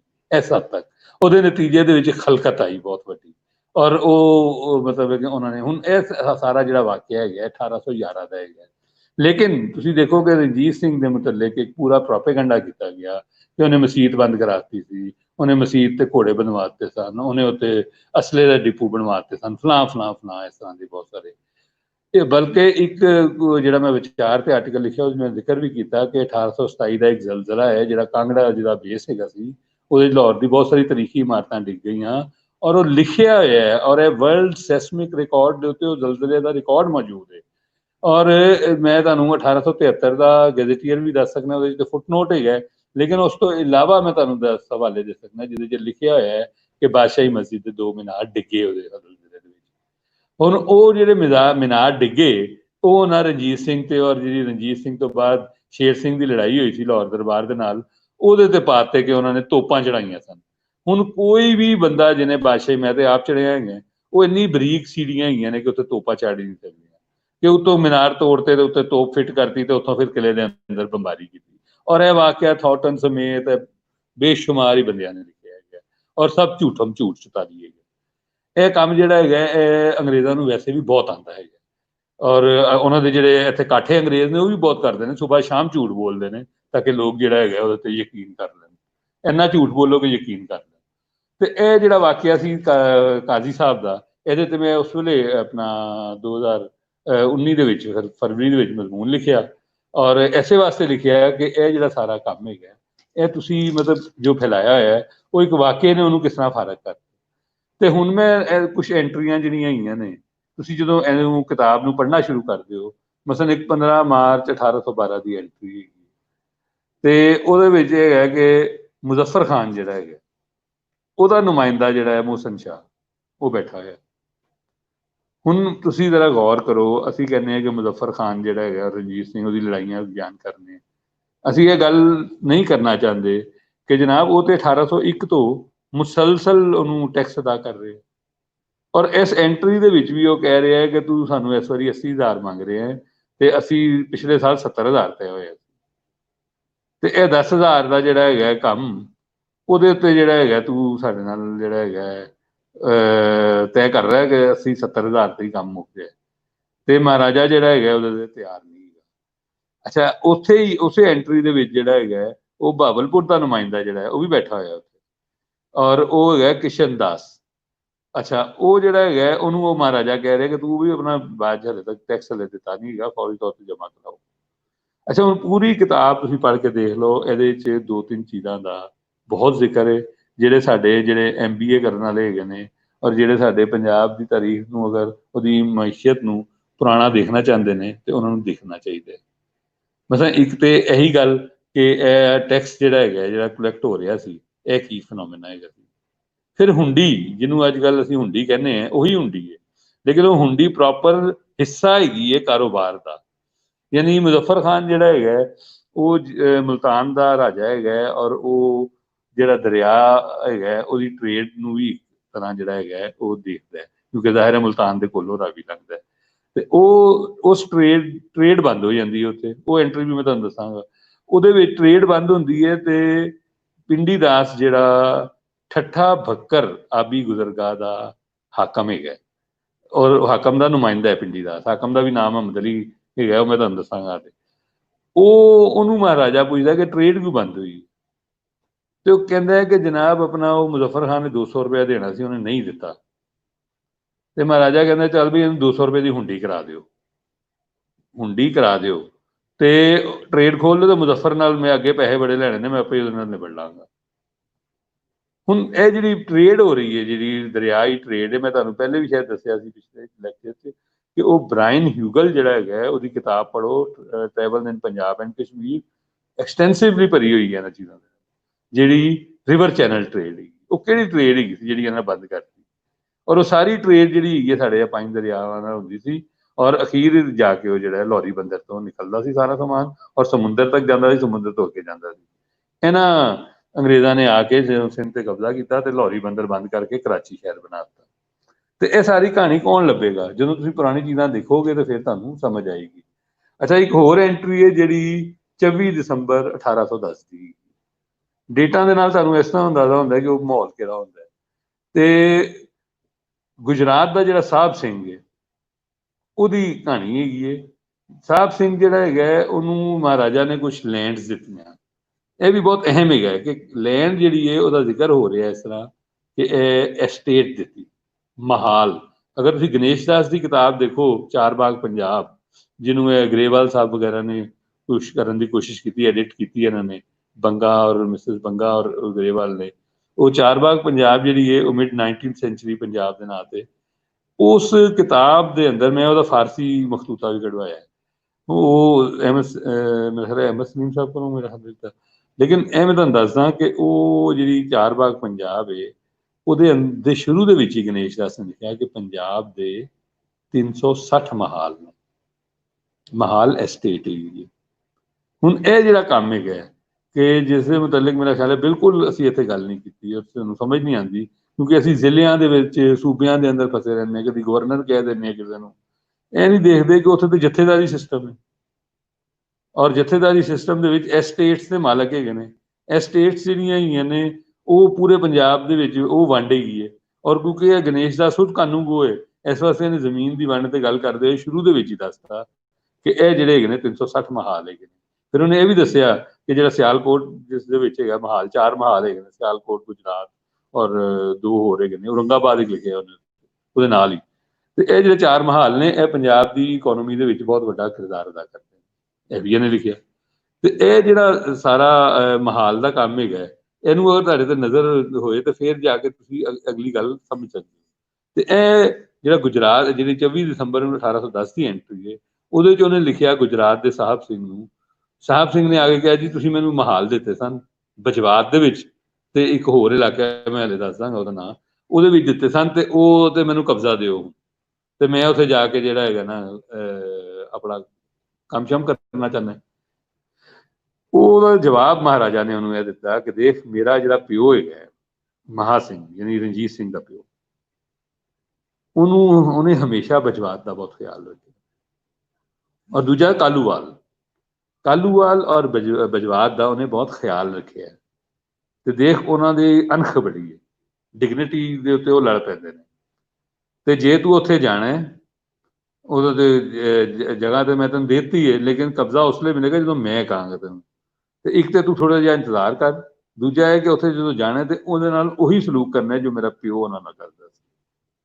ਜ਼ਰਾ ਇਹ ਸਮਝ ਦੇ ਉੱਤੇ ਤੁਸੀਂ ਜਿਹੜਾ ਹੈਗਾ ਨਾ ਉਹ ਗੌਰ ਕਰੋ। ਤੇ ਐਸੇ ਐਂਟਰੀ ਜੋ ਮਲਪੁਰ ਵਾਲਾ ਵਾਕਿਆ ਹੈਗਾ, ਜਿਹੜਾ 24 ਦਸੰਬਰ 1810 ਦੀ ਹੈ, ਜਿਹਦੇ ਚੋਂ ਮੀਰ ਸੋਹਰਾਬ ਖਾਨ ਮੈਂ ਮਹਿਰਾਬ ਕਹਿ ਰਿਹਾ, ਉਹਦਾ ਜਿਹੜਾ ਨੁਮਾਇੰਦਾ ਹੈ ਸ਼ੇਰ ਮੁਹੰਮਦ ਖਾਨ, ਉਹ ਬੈਠਾ ਹੋਇਆ ਉੱਥੇ, ਔਰ ਉਹ ਪ੍ਰਾਈਵੇਸੀ ਦੇ ਵਿੱਚ ਰਣਜੀਤ ਸਿੰਘ ਨੂੰ ਕਹਿੰਦਾ ਹੈ ਕਿ ਜਨਾਬ ਇਹ ਮੁਜ਼ੱਫਰ ਖਾਨ ਜਿਹੜਾ ਹੈਗਾ ਨਾ, ਇਹਦੇ ਖਿਲਾਫ ਤੁਸੀਂ ਕੁਝ ਕਰੋ, ਵੈਸੇ ਤੁਹਾਡੇ ਆਪਣੇ ਬੰਦੇ ਇਹਦੇ ਨਾਲ ਰਲੇ ਹੋਏ ਨੇ। ਯਾਨੀ ਉਹ ਹਕੀਮ ਅਜ਼ੀਜ਼ੁਦੀਨ ਤੇ ਭਾਈ ਗੁਰਬਖਸ਼ ਸਿੰਘ ਨੂੰ ਕਹਿੰਦਾ ਕਿ ਇਹ ਜਿਹੜੇ ਹੈਗੇ ਨੇ, ਔਰ ਨਾਲ ਆਪਣਾ ਇੱਕ ਹੋਰ ਬੰਦਾ ਸੀ, 3 ਬੰਦਿਆਂ ਦਾ ਨਾਂ ਹੈਗਾ ਸੀ, ਕਿ ਤਿੰਨਾਂ ਨੇ ਜਿਹੜਾ ਹੈਗਾ ਮਿਲ ਕੇ ਐਕਚੁਅਲੀ ਤੈਨੂੰ ਮੁਜ਼ੱਫਰ ਖਾਨ ਦੇ ਨਾਲ ਅੰਦਰੋਂ ਰਲੇ ਹੋਏ ਨੇ, ਔਰ ਤੈਨੂੰ ਉਸ ਪਾਸੇ ਜਾਣ ਤੋਂ ਰੋਕ ਰਹੇ ਨੇ। ਤੇ ਰਣਜੀਤ ਸਿੰਘ ਨੂੰ ਤਾਂ ਪਤਾ ਸੀ ਸਾਰੀ ਗੱਲ ਦਾ, ਤੇ ਉਹਨੇ ਇਹਦੀ ਮੀਰ ਸਾਹਿਬ ਦੀ ਗੱਲ ਜਿਹੜੀ ਹੈਗੀ ਹੈ ਨਾ ਉਹ ਫਾਰਗ ਕਰਦੀ ਕਿ ਇਹ ਜਨਾਬ ਹੈ ਮੈਨੂੰ ਫਸਾਉਣ ਦੇ ਚੱਕਰ 'ਚ ਹੈਗਾ। ਅੱਛਾ, ਫਿਰ ਬਹੁਤ ਜਿਹੜੀ ਇਹਦੇ 'ਚ ਇੱਕ ਹੋਰ ਐਂਟਰੀ ਹੈ ਜਿਹੜੀ ਮੈਂ, ਕਿਉਂਕਿ ਵੈਸੇ ਤਾਂ ਬਹੁਤ ਸਾਰੀ ਐਂਟਰੀਆਂ ਹੈਗੀਆਂ ਨੇ, ਲੇਕਿਨ ਮੈਂ ਕੁਛ ਵਿੱਚੋਂ ਮਤਲਬ ਕਿ ਪੜਾਂਗਾ ਤਾਂ ਕਿ ਉਹਦੇ ਨਾਲ ਜਿਹੜਾ ਹੈਗਾ ਤੁਹਾਨੂੰ ਥੋੜਾ ਜਿਹਾ ਇਹ ਅੰਦਾਜ਼ਾ ਹੋ ਜਾਏ ਕਿਤਾਬ ਦੇ ਅੰਦਰ ਕੀ। ਇਹ ਵੀ 11 ਦਸੰਬਰ 1810 ਦੀ ਐਂਟਰੀ ਹੈ। ਤੇ ਉਹ ਕਹਿੰਦਾ ਕਿ ਅਫਗਾਨਿਸਤਾਨ ਦੇ ਜਿਹੜੇ ਮੁਗਲ ਨੇ, ਅਫਗਾਨਿਸਤਾਨ ਦੇ ਮੁਗਲ ਜਰਾ ਗੌਰ ਕਰੀ ਜਾਓ ਚੀਜ਼ਾਂ ਤੇ, ਉਹਨਾਂ ਨੇ ਅੰਮ੍ਰਿਤਸਰ ਦੇ ਇੱਕ ਤਾਜਰ, ਵੈਸੇ ਉਹਨੇ ਬਰੋਕਰ ਲਿਖਿਆ, ਮੈਂ ਉਹਨੂੰ ਤਾਜਰ ਕਰਦਾ, ਮੈਂ ਕਿਹਾ ਪਤਾ ਨਹੀਂ ਇਹਨਾਂ ਦਾ ਕੋਈ ਪਤਾ ਨਹੀਂ ਹੈਗਾ। ਖੈਰ ਅੰਮ੍ਰਿਤਸਰ ਦੇ ਉਹਨੇ ਕਿਹਾ ਇੱਕ ਬਰੋਕਰ ਜਿਹੜਾ ਨਿਹਾਲ ਸਿੰਘ ਹੈ, ਉਹਨੂੰ ਕਤਲ ਕਰਤਾ ਸੀ ਅਫਗਾਨਿਸਤਾਨ ਦੇ ਮੁਗਲਾਂ ਨੇ। ਠੀਕ ਹੈ ਜੀ। ਤੇ ਉਸ ਦੇ ਚੱਕਰ ਦੇ ਵਿੱਚ ਅਸੀਂ ਉਹ ਬੰਦੇ ਫੜ ਲਏ ਨੇ, ਉਹ ਕਤਲ ਵੀ ਉਹਨਾਂ ਨੇ ਅੰਮ੍ਰਿਤਸਰ ਦੇ ਵਿੱਚ ਹੀ ਕੀਤਾ। ਤੇ ਸਰਦਾਰ ਸਿੰਘ ਮਜੀਠੀਆ ਜਿਹੜਾ ਹੈਗਾ ਨੇ ਉਹਨਾਂ ਨੂੰ ਭੰਗੀਆਂ ਦੇ ਕਿਲੇ ਦੇ ਵਿੱਚ ਤਾੜ ਦਿੱਤਾ, ਉਹਨਾਂ ਕੈਦੀਆਂ ਨੂੰ ਜਿਨ੍ਹਾਂ ਨੇ ਨਿਹਾਲ ਸਿੰਘ ਨੂੰ ਕਤਲ ਕੀਤਾ ਸੀ। ਹੁਣ ਇਹ ਭੰਗੀਆਂ ਦਾ ਕਿਲਾ ਆਪਣੀ ਜਗ੍ਹਾ ਦੇ ਉੱਤੇ ਇੱਕ ਗੱਲ ਹੈਗੀ, ਠੀਕ ਹੈ ਨਾ। ਅੱਛਾ, ਹੁਣ ਉਹਨਾਂ ਮੁਗਲਾਂ ਕੋਲੋਂ ਦਰਬਾਰ 'ਚ ਰਿਪੋਰਟ ਕਰ ਰਹੇ ਆ ਕਿ ਉਹਨਾਂ ਮੁਗਲਾਂ ਕੋਲੋਂ ਅਸੀਂ ਜਦਾਦ ਜਦੂਦ ਜੋ ਉਹਨਾਂ ਕੋਲ ਹੈਗਾ ਸੀ ਮਾਲ, ਉਹ ਤੋਂ ਫੜ ਲਿਆ, ਔਰ ਫੜ ਕੇ ਉਸ ਜਿਹੜਾ ਬਰੋਕਰ ਜਾਂ ਤਾਜਰ ਹੈ ਉਹਦੀ ਫੈਮਿਲੀ ਨੂੰ ਦੇ ਦਿੱਤਾ, ਇਹ ਕੰਮ ਤੇ ਕਰ ਲਿਆ। ਤੇ ਅੱਛਾ, ਹੁਣ ਇਹ ਐਂਟਰੀ ਖਤਮ ਹੋ ਗਈ, ਮਤਲਬ ਇੰਨੀ ਕੁ ਐਂਟਰੀ ਹੈਗੀ ਹੈ। ਹੁਣ ਇੰਨੀ ਐਂਟਰੀ ਤੋਂ ਤੁਹਾਨੂੰ ਬਹੁਤ ਸਾਰੀ ਚੀਜ਼ਾਂ ਦਾ ਅੰਦਾਜ਼ਾ ਹੁੰਦਾ ਕਿ ਉੱਥੇ ਕੋਈ ਇਨਸਾਫ ਦਾ ਸਿਸਟਮ ਕੀ ਚੱਲ ਰਿਹਾ ਹੈ, ਅਫਗਾਨਿਸਤਾਨ ਦੇ ਮੁਗਲ ਕੌਣ ਹੈਗੇ ਨੇ। ਨਹੀਂ, ਤੁਹਾਨੂੰ ਐਕਚੁਅਲੀ ਡੀਕਨਸਟਰਕਟ ਇਸ ਤਰ੍ਹਾਂ ਕਰਨਾ, ਸਰਦਾਰ ਸਿੰਘ ਮਜੀਠੀਆ ਜਿਹੜਾ ਹੈਗਾ ਉਹ ਕੌਣ ਹੈਗਾ ਸੀ, ਉਹ ਕਿੱਥੇ ਦਾ, ਫਿਰ ਭੰਗੀਆਂ ਦਾ ਕਿਲਾ ਕਿਹੜਾ ਹੈਗਾ ਸੀ, ਭੰਗੀਆਂ ਦਾ ਸਿਲਸਿਲਾ ਕੀ ਹੈਗਾ ਸੀ, ਇਹ ਤੁਹਾਨੂੰ ਫਰੋਲਣੀਆਂ ਪੈਂਦੀਆਂ ਨੇ ਸੀ। ਫਿਰ ਉਹਦੇ ਇਸੇ ਐਂਟਰੀ ਦੇ ਵਿੱਚ ਹੈਗਾ ਕਿ ਸਰਦਾਰ ਜੋਧ ਸਿੰਘ ਜਿਹੜਾ ਹੈਗਾ ਉਹ ਰਾਮਗੜ੍ਹ 'ਚ ਹੈਗਾ, ਇਸ ਲਈ 1810 ਦੀ ਗੱਲ ਹੈ। ਤੇ ਫਤਿਹ ਸਿੰਘ ਆਹਲੂਵਾਲੀਆ ਜਿਹੜਾ ਹੈ ਉਹ ਕਪੂਰਥਲੇ 'ਚ, ਜਿਹਦੀ ਫੌਜਾਂ ਮੁਖਤਲਿਫ ਜਗ੍ਹਾ ਤੇ ਆ ਜਾ ਰਹੀਆਂ ਨੇ। ਅੱਛਾ, ਹੁਣ ਉਹਦੇ ਨਾਲ ਜਿਹੜੀ ਅਗਲੀ ਐਸੀ ਐਂਟਰੀ ਅਗਲੀ ਇਨਫੋਰਮੇਸ਼ਨ ਹੈ, ਔਰ ਇਨਫੋਰਮੇਸ਼ਨ ਦੇ ਮੁਤਲਕ ਵੀ ਮੈਂ ਤੁਹਾਨੂੰ ਇਹ ਦੱਸਦਾ, ਬਹੁਤ ਸਾਰੇ ਲਫ਼ਜ਼ ਨੇ ਜਿਨ੍ਹਾਂ ਤੇ ਗੌਰ ਕਰਨ ਦੀ ਲੋੜ ਹੈ। ਇੱਕ ਲਫ਼ਜ਼ ਹੈਗਾ ਜੋਰੀ, JAURI ਲਿਖਿਆ ਹੋਇਆ। ਵੈਸੇ ਜੋਰੀ ਜਿਹੜਾ ਹੈਗਾ ਉਹ ਵੈਸੇ ਮੈਸੇਂਜਰ ਹੈ, ਲੇਕਿਨ ਉਹ ਮੋਰ ਦੈਨ ਮੈਸੇਂਜਰ ਹੈ, ਉਹ ਪੂਰੀ ਸਪੈਸ਼ਲ ਬ੍ਰਾਂਚ ਹੈ, ਉਹ ਪੂਰਾ ਇੱਕ ਇੰਟੈਲੀਜੈਂਸ ਸਿਸਟਮ ਦਾ ਨੁਮਾਇੰਦਾ ਹੈਗਾ। ਔਰ ਜੋਰੀ ਜਿਹੜੇ ਨੇ ਹਰ ਰੋਜ਼ ਦੀ ਐਂਟਰੀ ਦੇ ਵਿੱਚ ਤੁਹਾਨੂੰ 2-4 ਜੋਰੀ ਮਿਲਣਗੇ। ਜੋਰੀਆਂ ਦੇ ਨਾਂ ਨਹੀਂ ਦਿੱਤੇ ਹੋਏ, ਜੋਰੀਆਂ ਦੇ ਨਾਂ ਗੁਆਚੇ ਹੀ ਰਹਿੰਦੇ ਨੇ ਹਮੇਸ਼ਾ, ਲੋੜ ਹੁੰਦੀ ਹੈ। ਤੇ ਉਹ ਜੋਰੀ ਜਿਹੜੇ ਨੇ ਆ ਕੇ ਰਿਪੋਰਟ ਕਰਦੇ ਨੇ, ਪਟਿਆਲੇ ਕੀ ਹੋ ਰਿਹਾ, ਕਾਬੁਲ ਕੀ ਹੋ ਰਿਹਾ, ਕਚਾਰ ਕੀ ਕਰ ਰਹੇ ਨੇ, ਆਪਣੇ ਜਿਹੜੇ ਇਲਾਕੇ ਹੈਗੇ ਨੇ ਉਹਨਾਂ ਦੀ ਰਿਪੋਰਟਿੰਗ ਹੋ ਰਹੀ ਹੁੰਦੀ ਹੈ ਕਿ ਫਲਾਂ ਸਰਦਾਰ ਕੀ ਕਰ ਰਿਹਾ, ਫਲਾਂ ਸਰਦਾਰ ਕੀ ਕਰ ਰਿਹਾ। ਤੇ ਇਹ ਜਿਹੜਾ ਹੁਣ, ਕਿਉਂਕਿ ਉਹ ਟਾਈਮ ਐਸਾ ਹੈਗਾ ਕਿ ਜਦੋਂ ਅਫਗਾਨਿਸਤਾਨ ਦੇ ਵਿੱਚ, ਇਹ ਤੁਹਾਨੂੰ ਪਤਾ ਹੋਣਾ ਚਾਹੀਦਾ ਕਿ 1801 ਦੇ ਵਿੱਚ ਮਹਿਮੂਦ ਸ਼ਾਹ ਜਿਹੜਾ ਉਹਦਾ ਤੈਮੂਰ ਸ਼ਾਹ ਦਾ ਪੁੱਤਰ ਹੈਗਾ ਸੀ, ਅਹਿਮਦ ਸ਼ਾਹ ਅਬਦਾਲੀ ਦਾ ਵੱਡਾ ਪੁੱਤਰ, ਉਹਨੇ ਜ਼ਮਾਨ ਸ਼ਾਹ ਨੂੰ ਖਤਮ ਕਰਕੇ ਤੇ ਆਪ ਹਕੂਮਤ ਬਣਾਈ ਸੀ। ਤੇ 2 ਸਾਲ ਦੇ ਬਾਅਦ ਸ਼ਾਹ ਸ਼ੁਜਾ ਨੇ ਉਹਨੂੰ ਵੀ ਫਾਰਗ ਕਰਤਾ, ਤੇ ਸ਼ਾਹ ਸ਼ੁਜਾ ਦੀ ਹਕੂਮਤ ਬਣ ਗਈ 1802-03 ਦੇ ਵਿੱਚ, ਔਰ 1803 ਤੋਂ 1810 ਤੱਕ ਸ਼ਾਹ ਸ਼ੁਜਾ ਦੀ ਹਕੂਮਤ ਰਹੀ, ਔਰ ਫਿਰ ਉਹਨੂੰ ਮਹਿਮੂਦ ਨੇ ਫਾਰਗ ਕਰਤਾ, ਔਰ ਫਿਰ ਮਹਿਮੂਦ ਦਾ ਕੰਮ ਬਣ ਗਿਆ, ਔਰ ਸ਼ਾਹ ਸ਼ੁਜਾ ਔਰ ਜ਼ਮਾਨ ਦੋਨੋਂ ਇੱਧਰ ਆ ਗਏ, ਮਹਾਰਾਜਾ ਦੇ ਕੋਲ ਪਨਾਹੀ ਹੋ ਗਏ। ਅੱਛਾ, ਹੁਣ ਇੱਥੇ ਤੁਸੀਂ ਦੇਖੋ ਦਿਲਚਸਪ ਹੈ ਕਿ ਕਿੱਥੇ ਮਹਿਮੂਦ ਸ਼ਾਹ ਲਿਖਿਆ ਹੋਏਗਾ, किथे दुरानी अंपायर किथे नहीं लिखिया है जिहदे ते अज ऑपराइट करते हैं, वो किथे नहीं है। किथे मिर्जा महमूद लिखे, मिर्जा महमूद भी लिखिया है।